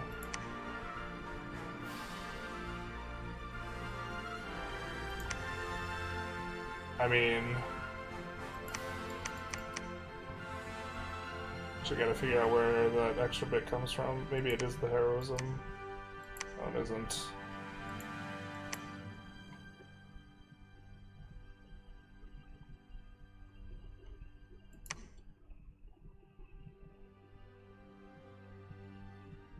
We have to throw a slider. Or a scale, rather.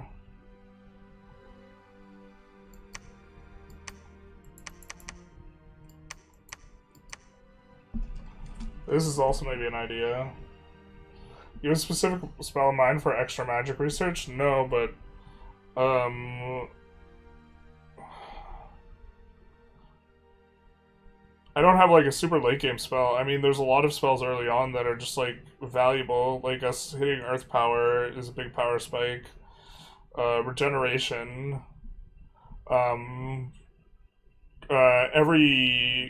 Because like construction 3, 5, 7, 9 are all pretty valuable because we have like a gem economy built around that. I don't have a specific evocation spell, but I think that we're trying to set up so that we can go for Twilight or we can go for holy shit, it's late. I gotta be a little quieter.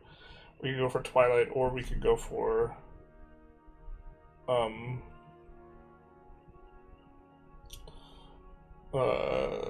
Foul Vapors, and then I mean I'm trying to set it up to be like flexible, but I don't have like magic that's in the like nosebleed section 7, 8, 9 level that I have in mind. No.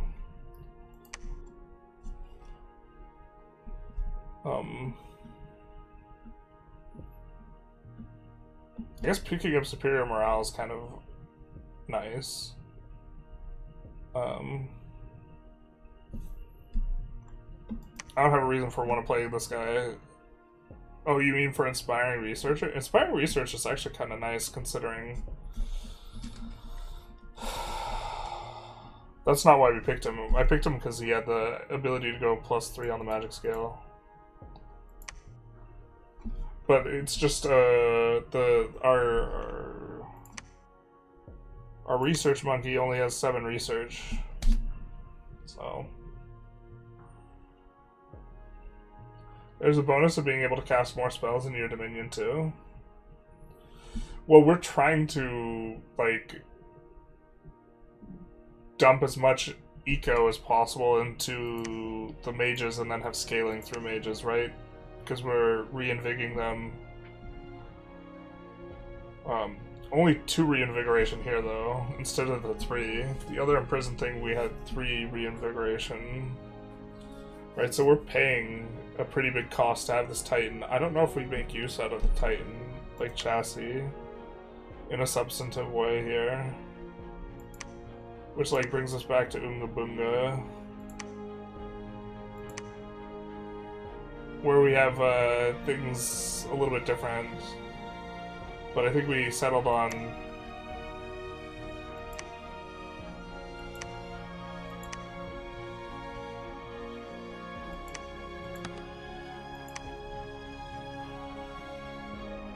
we can just like recreate it really quick.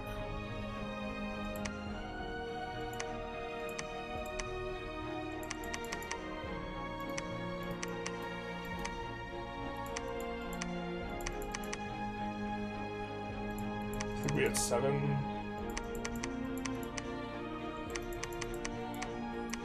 And we needed to add 2 paths. Yeah.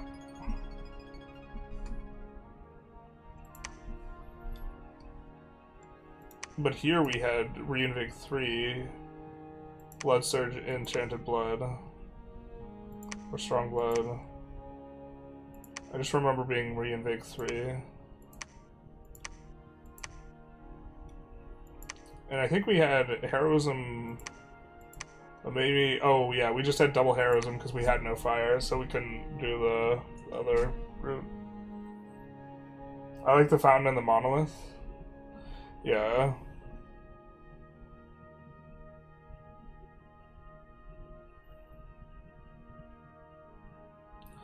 I think the we get to...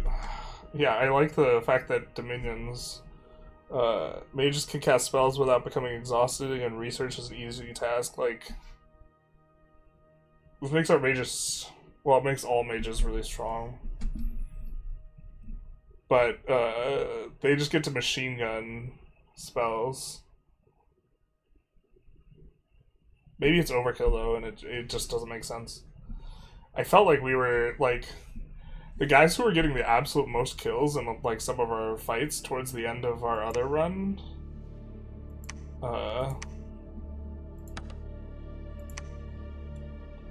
were, like, our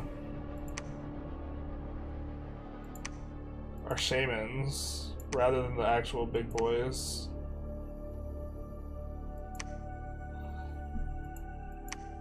Like, these guys are getting a lot of the kills. And okay, this is, like, just kind of a nothing burger thing. Dormant and mobile can be good if you have a good global enchantment in mind. I don't, and maybe this is what I need to think about. But here's kind of what we're, like... Okay, my scripts almost certainly could be better, but this is just an example of a stack. And the ones that did all the killing was these shamans, like, right here. Because they're going to come up to Earth 3 and, like, 6 reinvigoration or whatever. I think they'll have even more with the 3 in reinvigoration build. I think this is off of reinvigoration 2 bless. Yeah, this is reinvigoration 2 bless. So reinvigoration 7. I guess it also depends on mods, because if they use offensive spells more, that would be nice.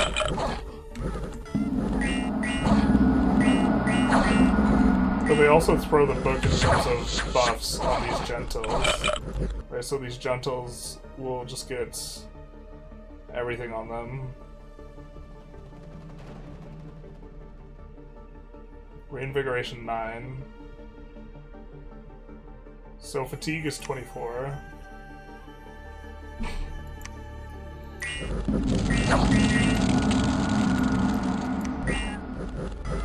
And this guy already executed his script and he is 24 fatigue. Like, he came in and cast a bunch of spells. Now it's 14. Global enchant that generates gems is another good one to gun for. Well, we can set up for the forging one would maybe make sense. Forge of the Ancients, yeah. Because this is like, all of this costs like 1 or 2 gems to craft. That a Sword Gina will blow up a lot of threats of actual May player with just Evo 3. And then you have the Myra Warriors for anything to trying to protection tank. 210 hit points is crazy. Crazy. What's this guy got? Yeah. I mean, this is also why I really like, I don't know what the cap on heroes is, but this is also why I like the, extra experience.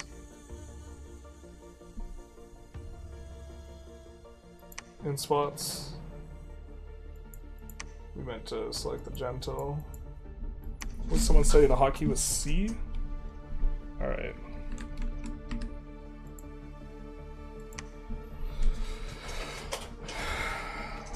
This guy, like, no fatigue. So maybe it's just overkill. Maybe it's just too much reinvig. It doesn't matter.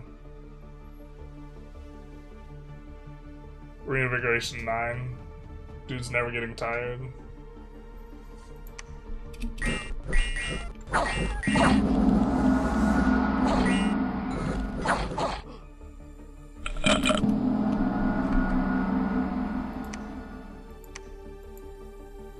Zero fatigue.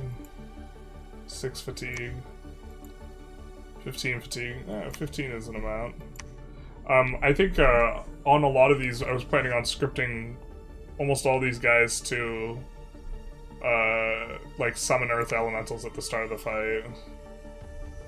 So also just like, if you have 3 gentles and they script themselves up to earth 6, 6 or 7. And then they just vomit out 6 Earth Elementals who all have trample. I don't know. It seemed like a plan. Maybe find one that had that script.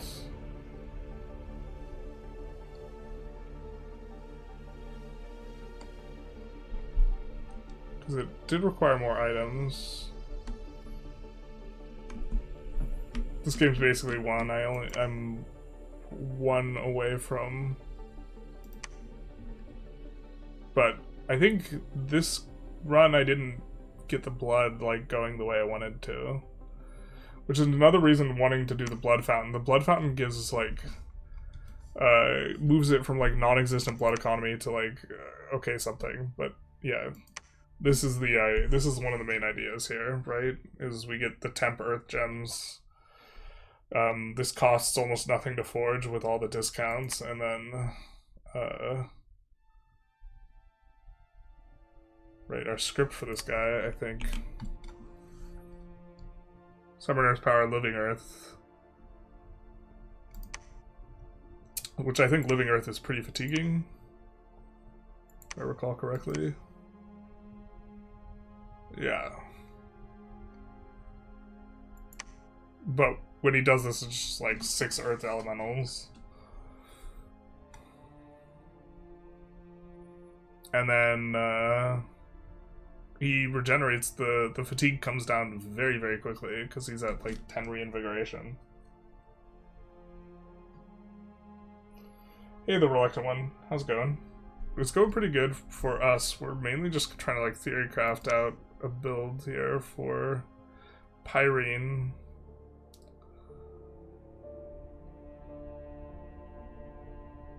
So, but this is an idea of like how we're trying to win fights late game. I don't know how well this scales though, because it's not like a global ability, and we're not necessarily trying to have every single one of these guys do this, but just from a gem economy perspective. To be fair, the gear in its entirety is kind of expensive too. But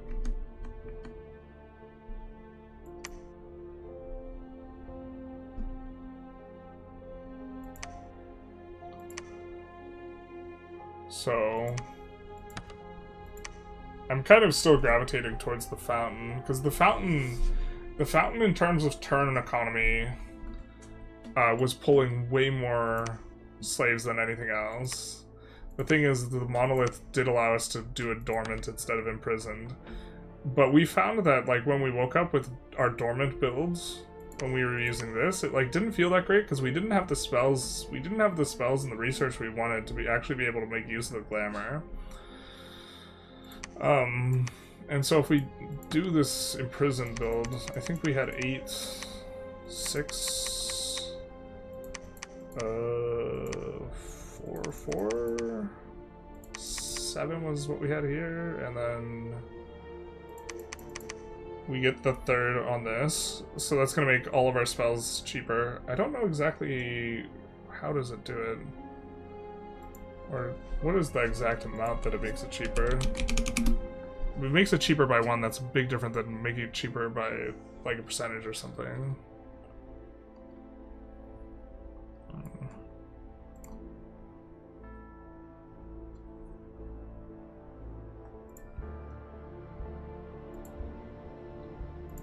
Alright. 10%.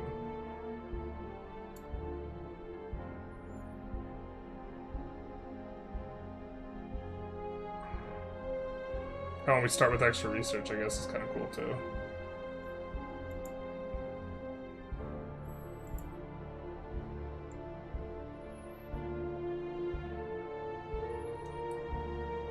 How do you get 200? He had enough experience to get, his heroic thing was more health. Like, he had heroic toughness. He was going to be very difficult to kill.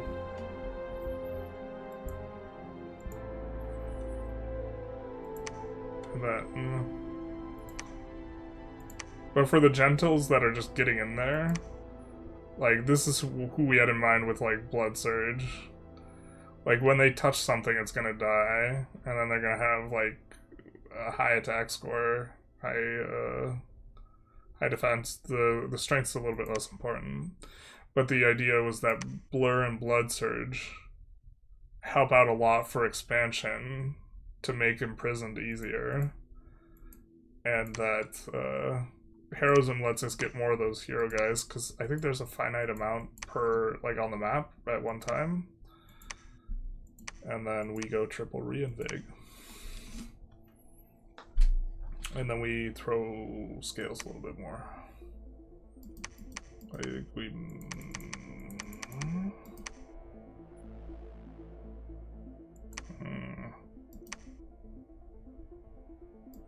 Maybe just don't go luck at all.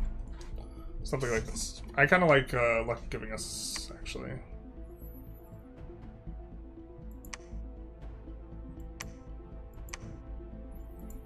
Yeah.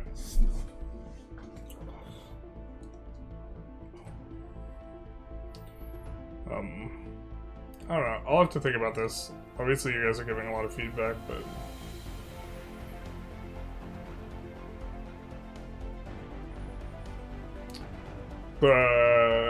having the extra nature path is, I guess, kind of nice. And that's what we would be getting with the rock, is they get 3 paths.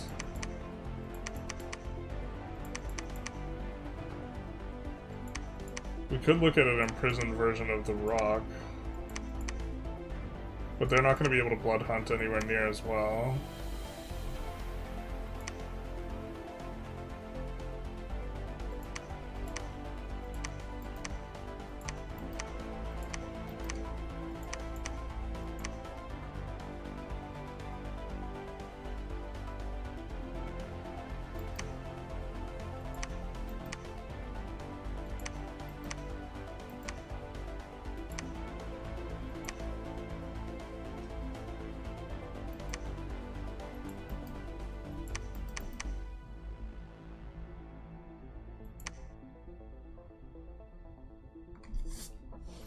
I mean, this would be much safer versus the mind hunts.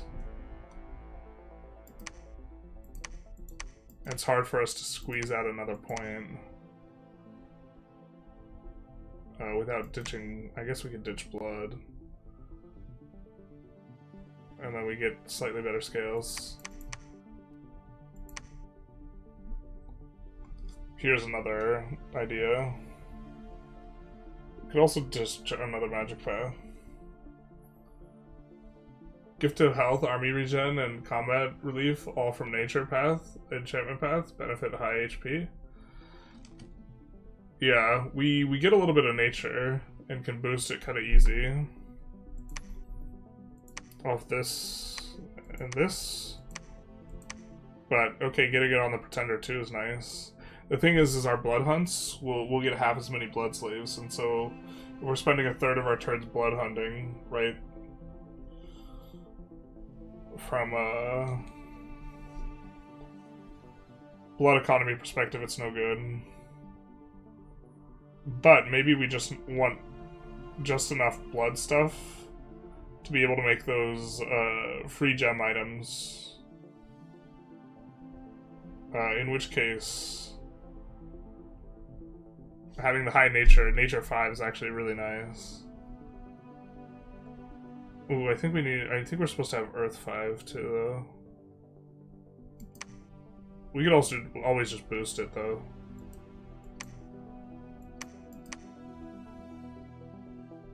We could also ditch a heroism.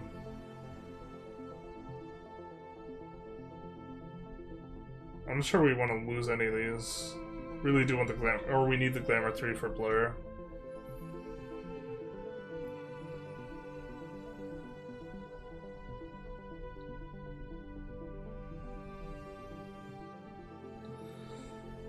This is an idea too, I guess.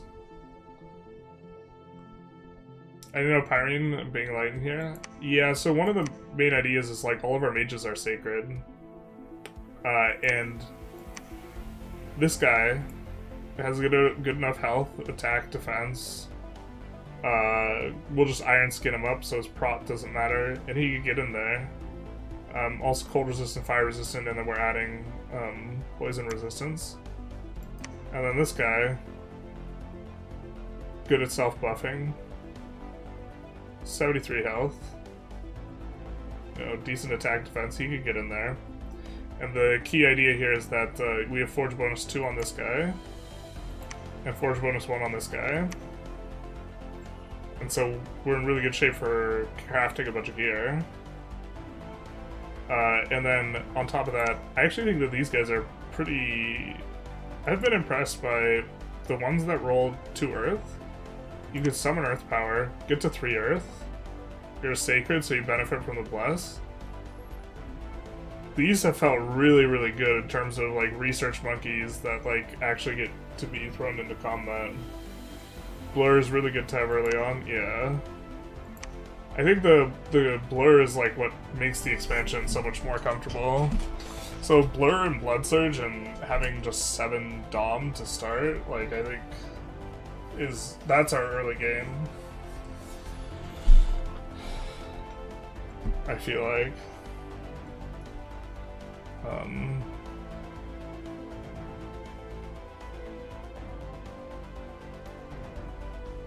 I don't know. Whatever happens, it's probably gonna be like if I lose, I'm brilliant. Or sorry, if the build does well, I'm brilliant, and then if it does poorly, like we messed up or something like this. Still, the thing I'm most scared about is these guys in forests. So maybe if that's what I'm scared of, we actually just should lean into this, and then also scared of the guy being Dom scared, what is it, magic dueled down, and he can't die to an Astral 1 mage if he has Astral 7. I also don't know which custom priest spells are best. This may be something to consider.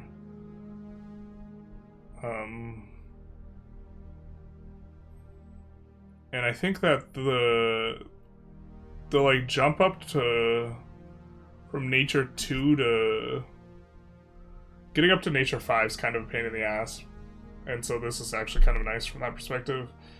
And then what we could do is we could actually just park him in the forest to defend whatever forest province we want to recruit. I actually kind of like the idea of the inanimate guys in the forests.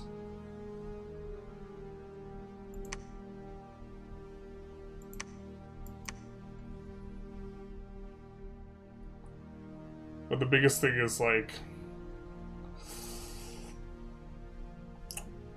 I guess I need to figure out the answer to the question of, do we want to do anything with blood beyond making the item, or are we okay not?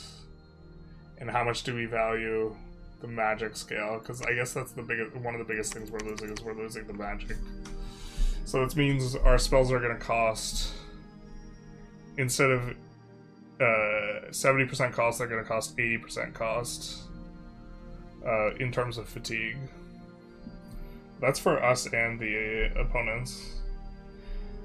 E5 nobility really does not have any upkeep costs that are relevant. I'm taxing them at 85% and they still are at plus 200 ducats. Yeah, I mean, they injected so much money into the game.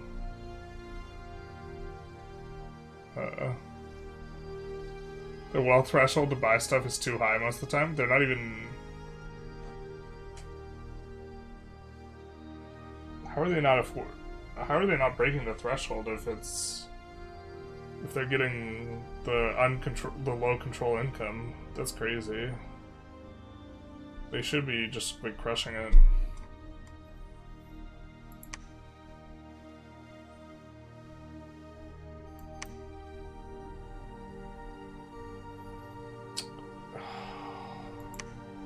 Yeah, maybe it's the rock. I kind of like the rock imprisoned.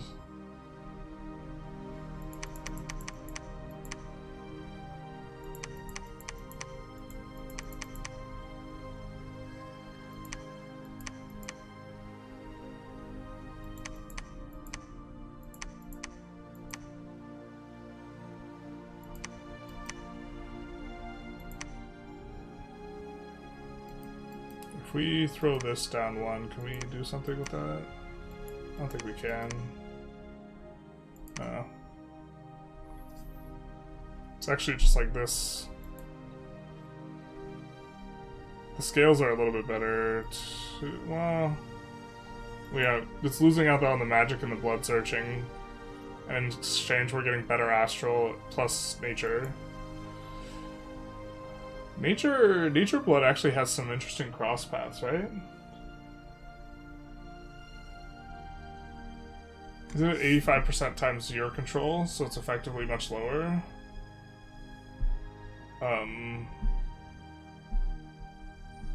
Well, it depends.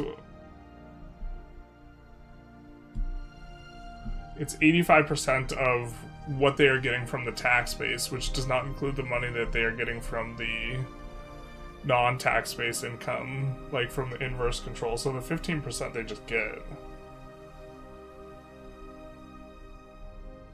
I also like web, earth grip, and earth melds, or troops with nets, for example.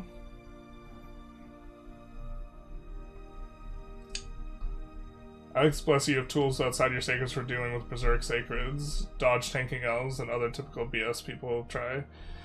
Yeah, I mean, being able to craft a bunch of different items is really nice. And, like, the only thing is, like, we effectively don't have access to fire, but I think that's fine.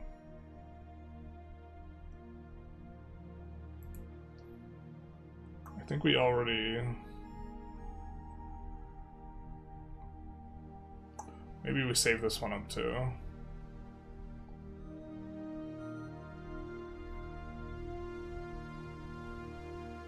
What do we even save this as? We're gonna make it Umnabuga Rock.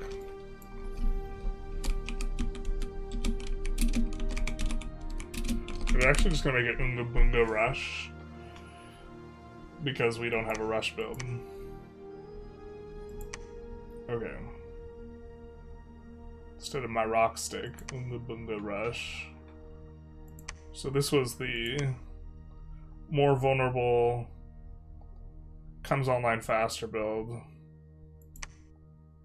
And I think I really like the extra astral. And we get like an extra, we're getting an extra reinvig and an extra heroism and better scales. Right? Yeah, we have luck instead of not having luck.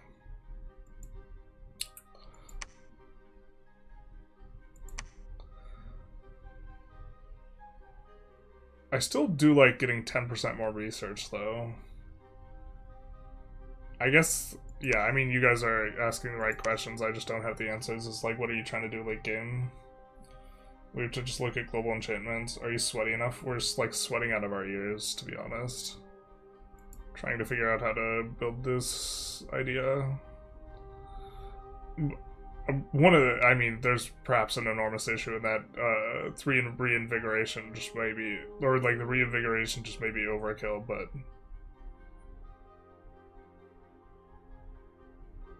I think that the thing is, defense and reinvigoration aren't hyper insane on the mages, but they're not dead on the mages.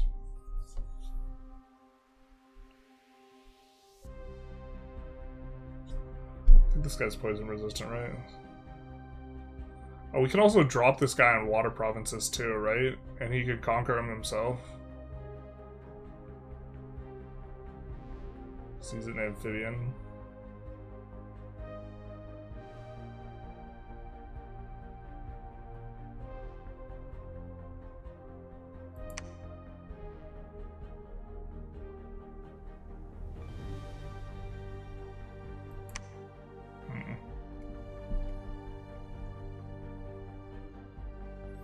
Descriptive and practical name? Yeah. Like, I usually like to name stuff like, or like naming stuff the inversion of what it actually is when the name gets shown in the lobby is like somewhat reasonable.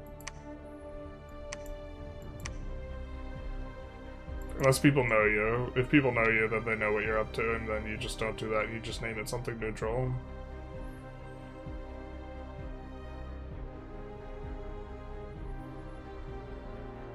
Yeah, strong scales. I think the buff's okay early game. I think we maybe have it for the most part. Can we look at global enchantments through... You guys keep asking the question. That's probably the right question.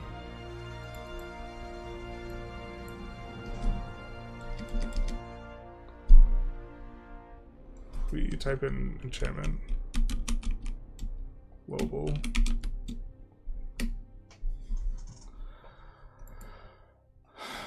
It's a ritual.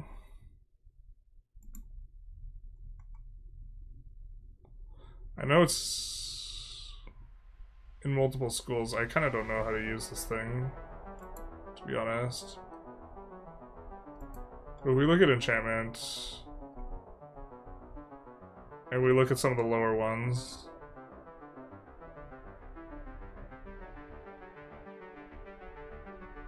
Gift of Nature's Bound. I don't know what's of this stuff's like really gonna push the needle. God, the background just like looks kind of rough for you guys. Name it Earth Serpent. Earth Serpent's the name, actually. One big spell you could cast a battle is Hell Power, by the way. You should check that ability out. Hell Power. Okay.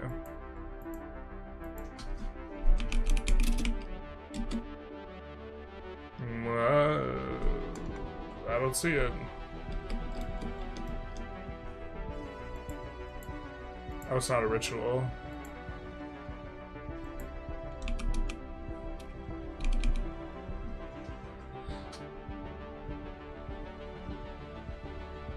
Grants magic boost +2, attack, defense. Oh, that's hella strong. I don't think we can't get our guys to have blood 3 though.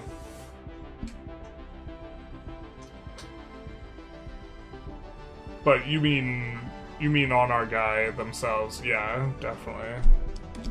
On our pretender is what you meant.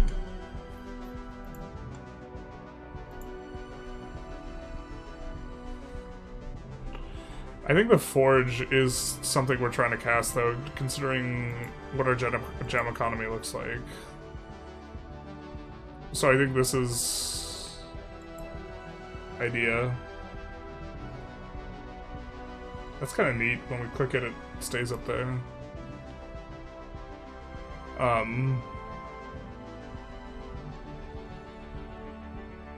Also, don't hate some of these summoning spells. That are giving us guys who are poison resistant in case we want to go for... I don't think,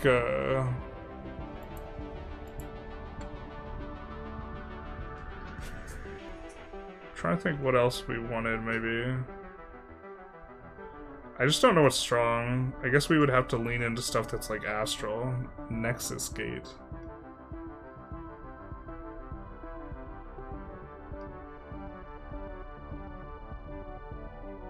Elemental combat spells, extra casting time. Yuck. That's the opposite of what we want. A lot of what we have taken a look at is just like boosting or using elemental guys. So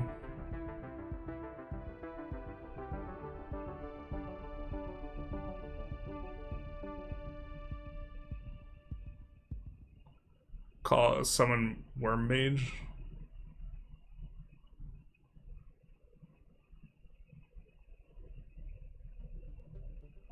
What?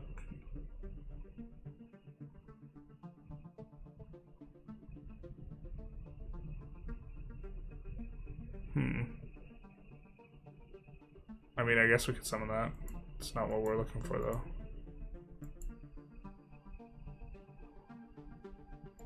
Blood's got some nice stuff at the end, but I think if we don't play the Blood Fountain, we're not getting that.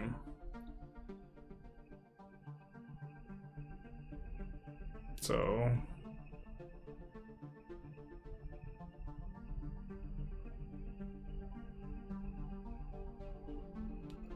This is one we were maybe interested in. I guess if no one else is on blood, we could maybe fight for it, but that's probably not something we can do.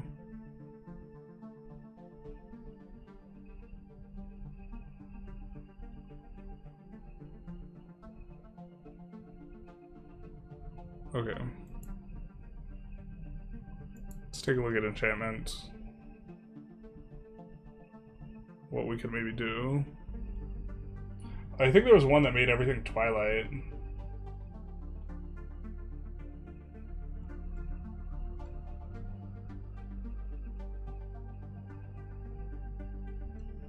Forge is realistic to control as the station. That's kind of what I was thinking. I don't know how many enchantments we could try and go for. A big one is Fairy Court. Also Court of the Troll King, but you already have Earth. Yeah. Like, Earth's, we're fine. We're chilling. Increases magic scale by 2 and reduces the order scale by 2. Well, but this is kind of... What's this enchantment?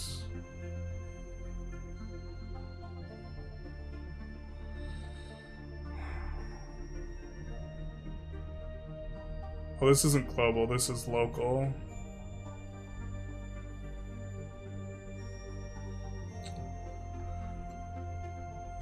You know what?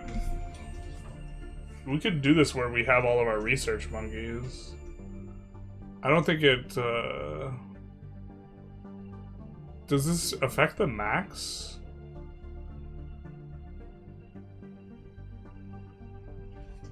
I gotta get a pen and paper out.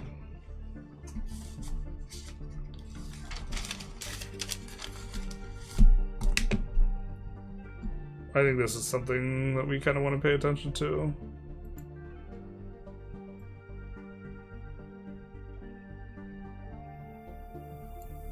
Local enchantment. We could just do this where we have all the research dudes.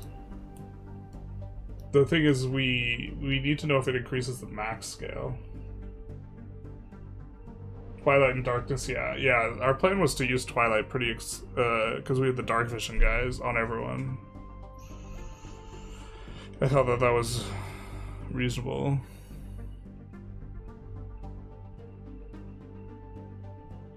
This, of course, would be good. I don't know if we could go for this. We would have enough Astral to go for it. Let's put it up on the thing. I think that this is us rushing enchantment. I think that we do not want to do that. I think we want to rush construction. I think the dream is to go for construction 9, so...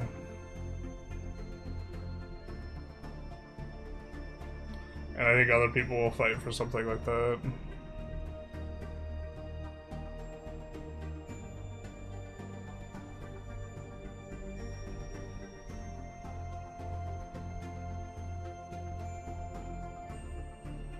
That's gonna be...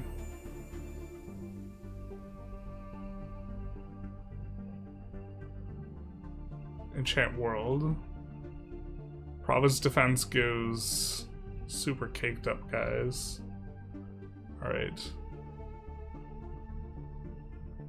Vines will merge with anyone killed in the God's Dominion, creating undead mannequin.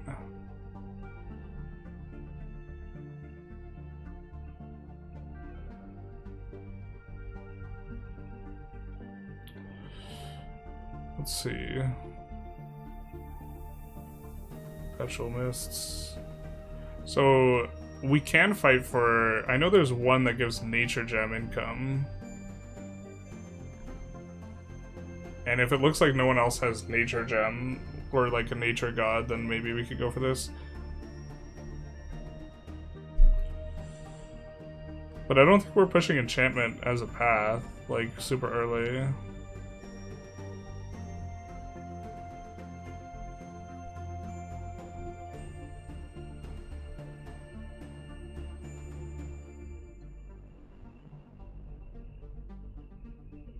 Riches from Beneath is another one, if I recall correctly. But we kind of care more about gem income than like resource income.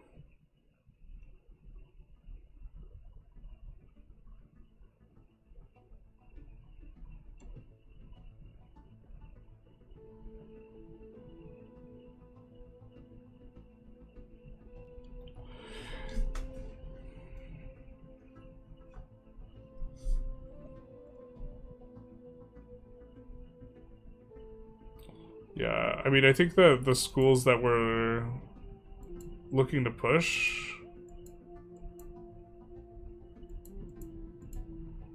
are construction and conjuration.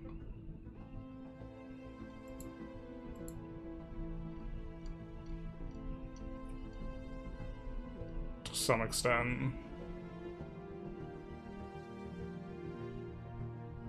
Or specifically, we want conjuration 6 for the summon gnome.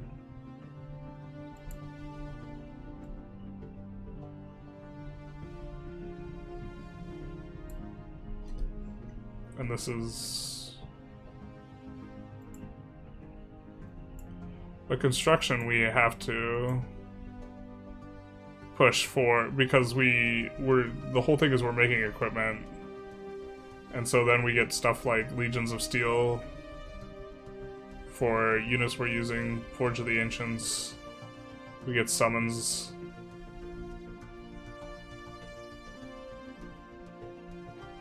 The summons are actually like pretty solid. And a lot of the summons have poison resistance, so...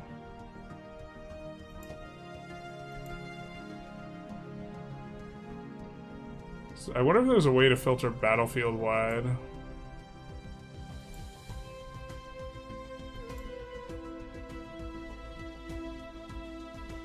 But foul vapors and twilight.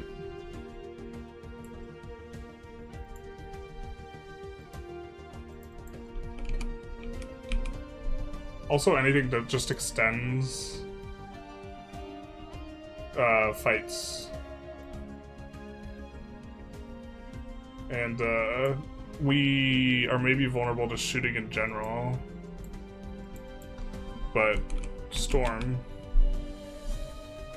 I think, is also something we're into.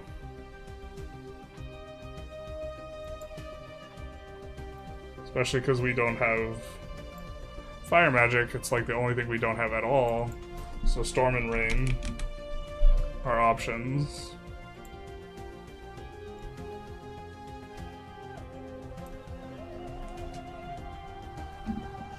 Darkness, I think we just have a harder time getting, and it's a lot more expensive. Like, on the gem economy. Darkness, is 4 gems to cost.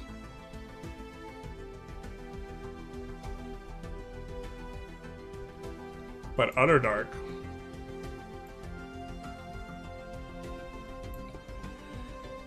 we would have to have a pretender for this, though. For that to be reasonable, maybe. Which now, this is what you guys were talking about, you got something in mind for the late game. Utter Dark would be very nice for us, because most of our income would not be effective for Underground.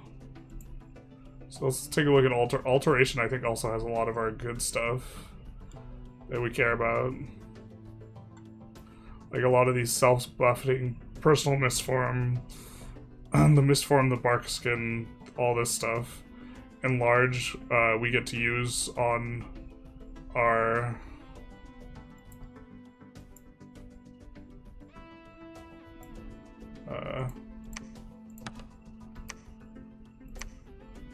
these guys are size 5s, so they can stand in the same square as each other. So that means when you enlarge, you can enlarge both, and this is a big idea.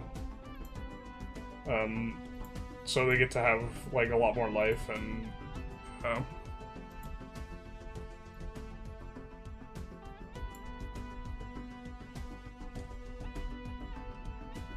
Happy Friday. Hey Gene, how's it going? Mother Oak. Mother Oak seems like one that would get fought for a lot, generally.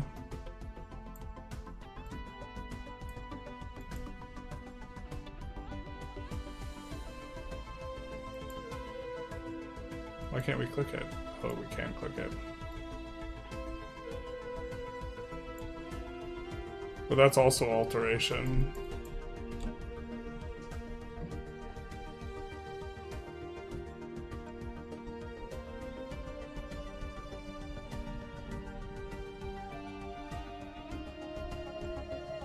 Like Moss Body is another one that's gonna be good.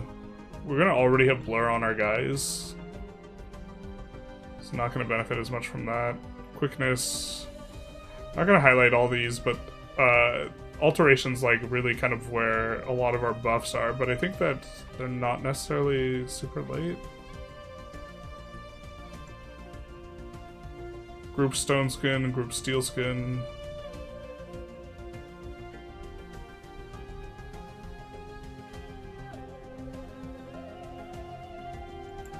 Let's actually... We don't have lightning resistance, it's the only resist we don't have, so let's highlight this.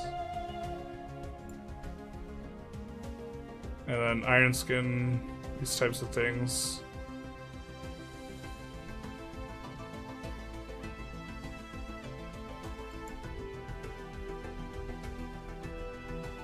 But I do think that's pretty big.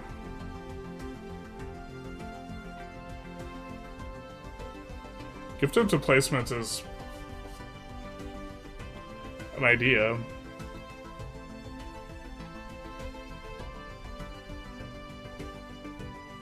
I mean, I'm not sure what we're trying to do after we cast Twilight, to be fair. Did we already highlight Twilight? We did. It's Alteration 4. Yeah.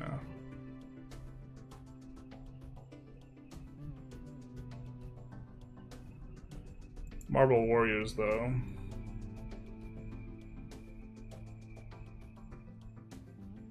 Is like a big one.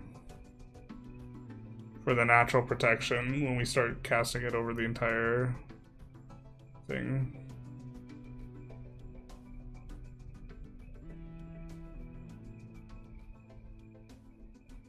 Oaken Armory, similar idea, but we're not gonna be able to do stuff.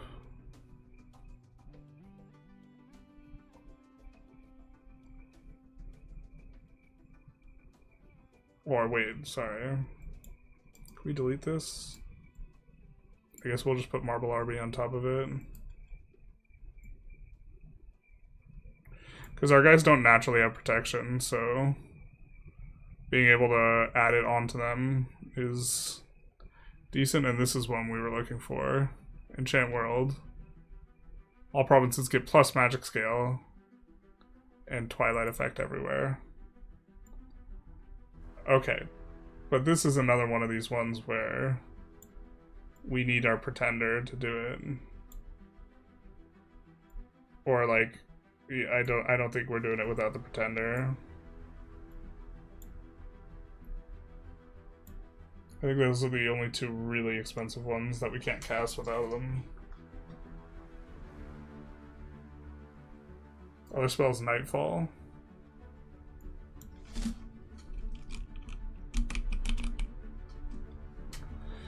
I don't think we necessarily need to cast Nightfall, but maybe we could highlight it a little bit.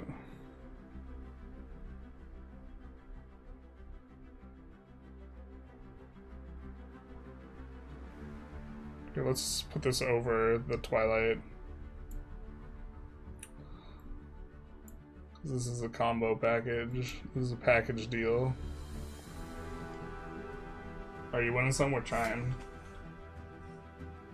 Have a good sleep, General. Off to work. Godspeed. Have a good shift.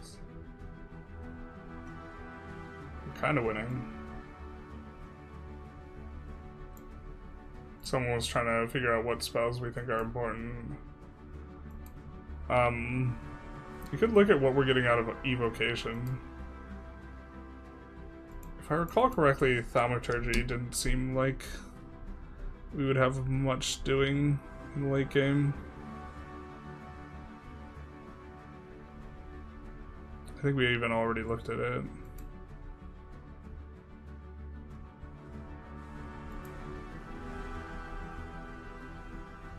I think I know the summoning spell's the best, so we won't necessarily go take a look at it. Yeah, but for the evocation, this is about what our guys can cast. We can boost guys up to casting Lightning Field, especially when we get 4 rolls, rolling 4s.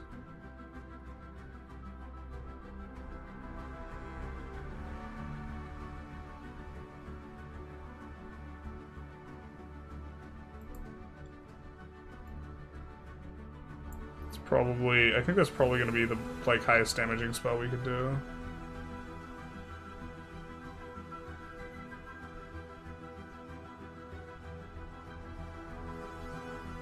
I don't know if this is something we're interested in, but this is like foul vapors, but with physical damage, and we could try and overcome it with regeneration. But I think that it's not as good a path for Earth, and we're not going to be getting like too many 3/1 guys or 4 on this. So I think in general, evocation's a little bit weaker for us.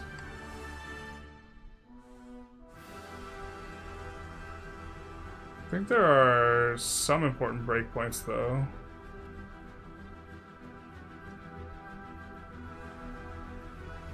I just think we hit them relatively early. Someone was saying Shockwave was kind of a big deal with one of our casters. We could cast Earthquake.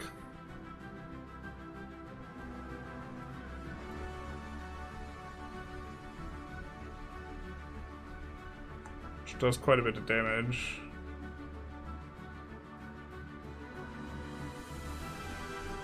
Mainly looking just for Earth Path stuff. Specifically, like if we have Earth 3, like that's gonna be bread and butter, so I think Blade Wind is gonna be another important kind of... We've seen Blade Wind do a lot of damage.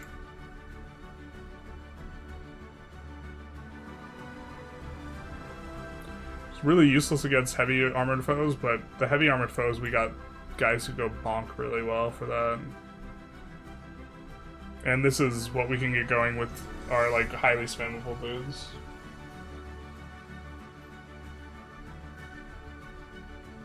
Nightfall combos with Earthquake spam? Okay.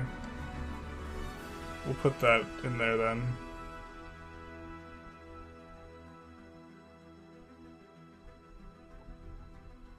That makes sense. And I think we'll have a much easier time doing Twilight, not Nightfall, than the other thing. They can resist it though. There's like more tools, I think. But one of the ideas is by having multiple tools, we can shift gears if we need to.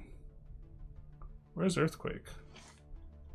I don't know why I'm just not typing it in.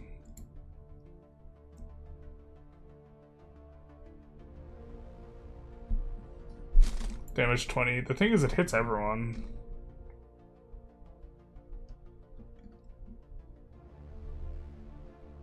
I'm concerned about bopping our dudes.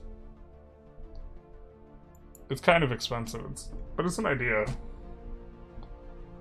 I'm concerned about killing all of our mages with it. I suppose it would kill their mages too, but also we can set up casting Earthquake in spots where we aren't using a bunch of the little mages. That will just get one shot by it. Holy shit, you're still alive? Yeah, we're gonna not be live soon. It's 4 AM here. This is what spreadsheets do to a person, yeah. But I think that,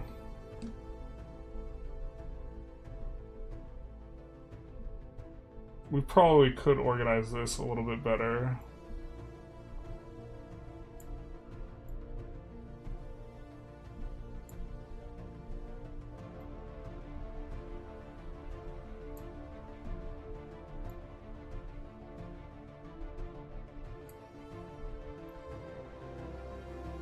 Trying to do it by roughly when you're getting it. Oh, we have so much stuff that's just expensive. Because we didn't show all the alteration stuff that's just so useful for us. Yeah. No, we just like, we only highlighted the expensive stuff here. for the most part.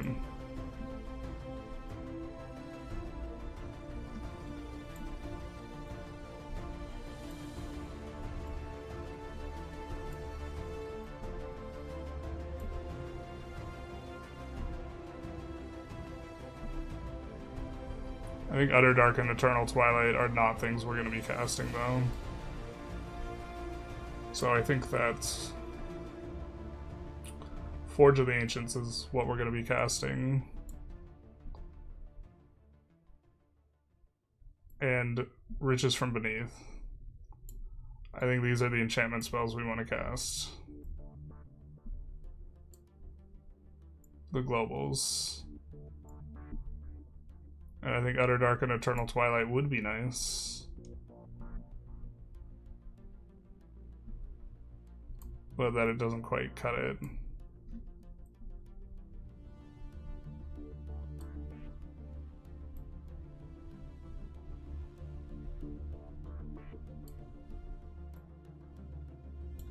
And the fact that we don't really turn our guy online until Conjuration 6 is maybe a thing.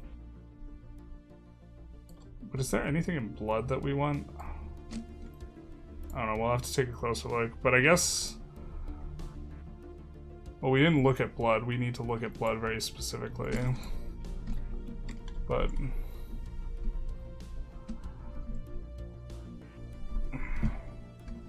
like, a lot of the expensive stuff is getting a really nice mage. And I think we just can't... There's no way we can beat the other people to it.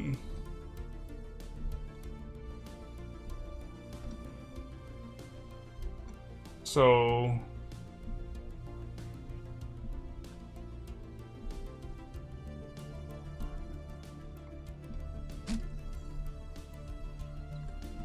maybe there's a little bit of supporting role for this, but this is probably just going to just... We just can't have it all in multiplayer. In single player you get to have it all, but you can't in multiplayer. Rings of Levitation. Earthblood Deep. Well, is the Earth Gem Generator? Yeah, let's put that in there.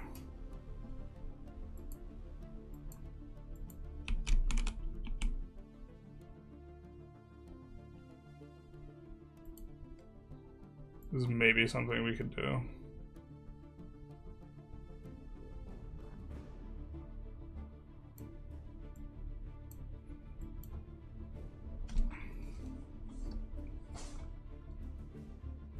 Hey, what is this game? This is Dominions 6.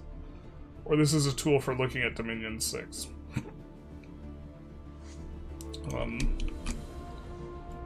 With Stellaris' soundtrack. This is Dominion 6. We're theory crafting for this nation. And it is a fantasy 4X game, allegedly. I think it's an Autobattler, but they didn't like it being called an Autobattler. So I think we are going to wrap up, though. It's super late. So I hope you guys enjoyed. If you did, YouTube algorithm stuff, etc. Other than that, y'all have a good one. Bye-bye now. And then to the Twitch people, we will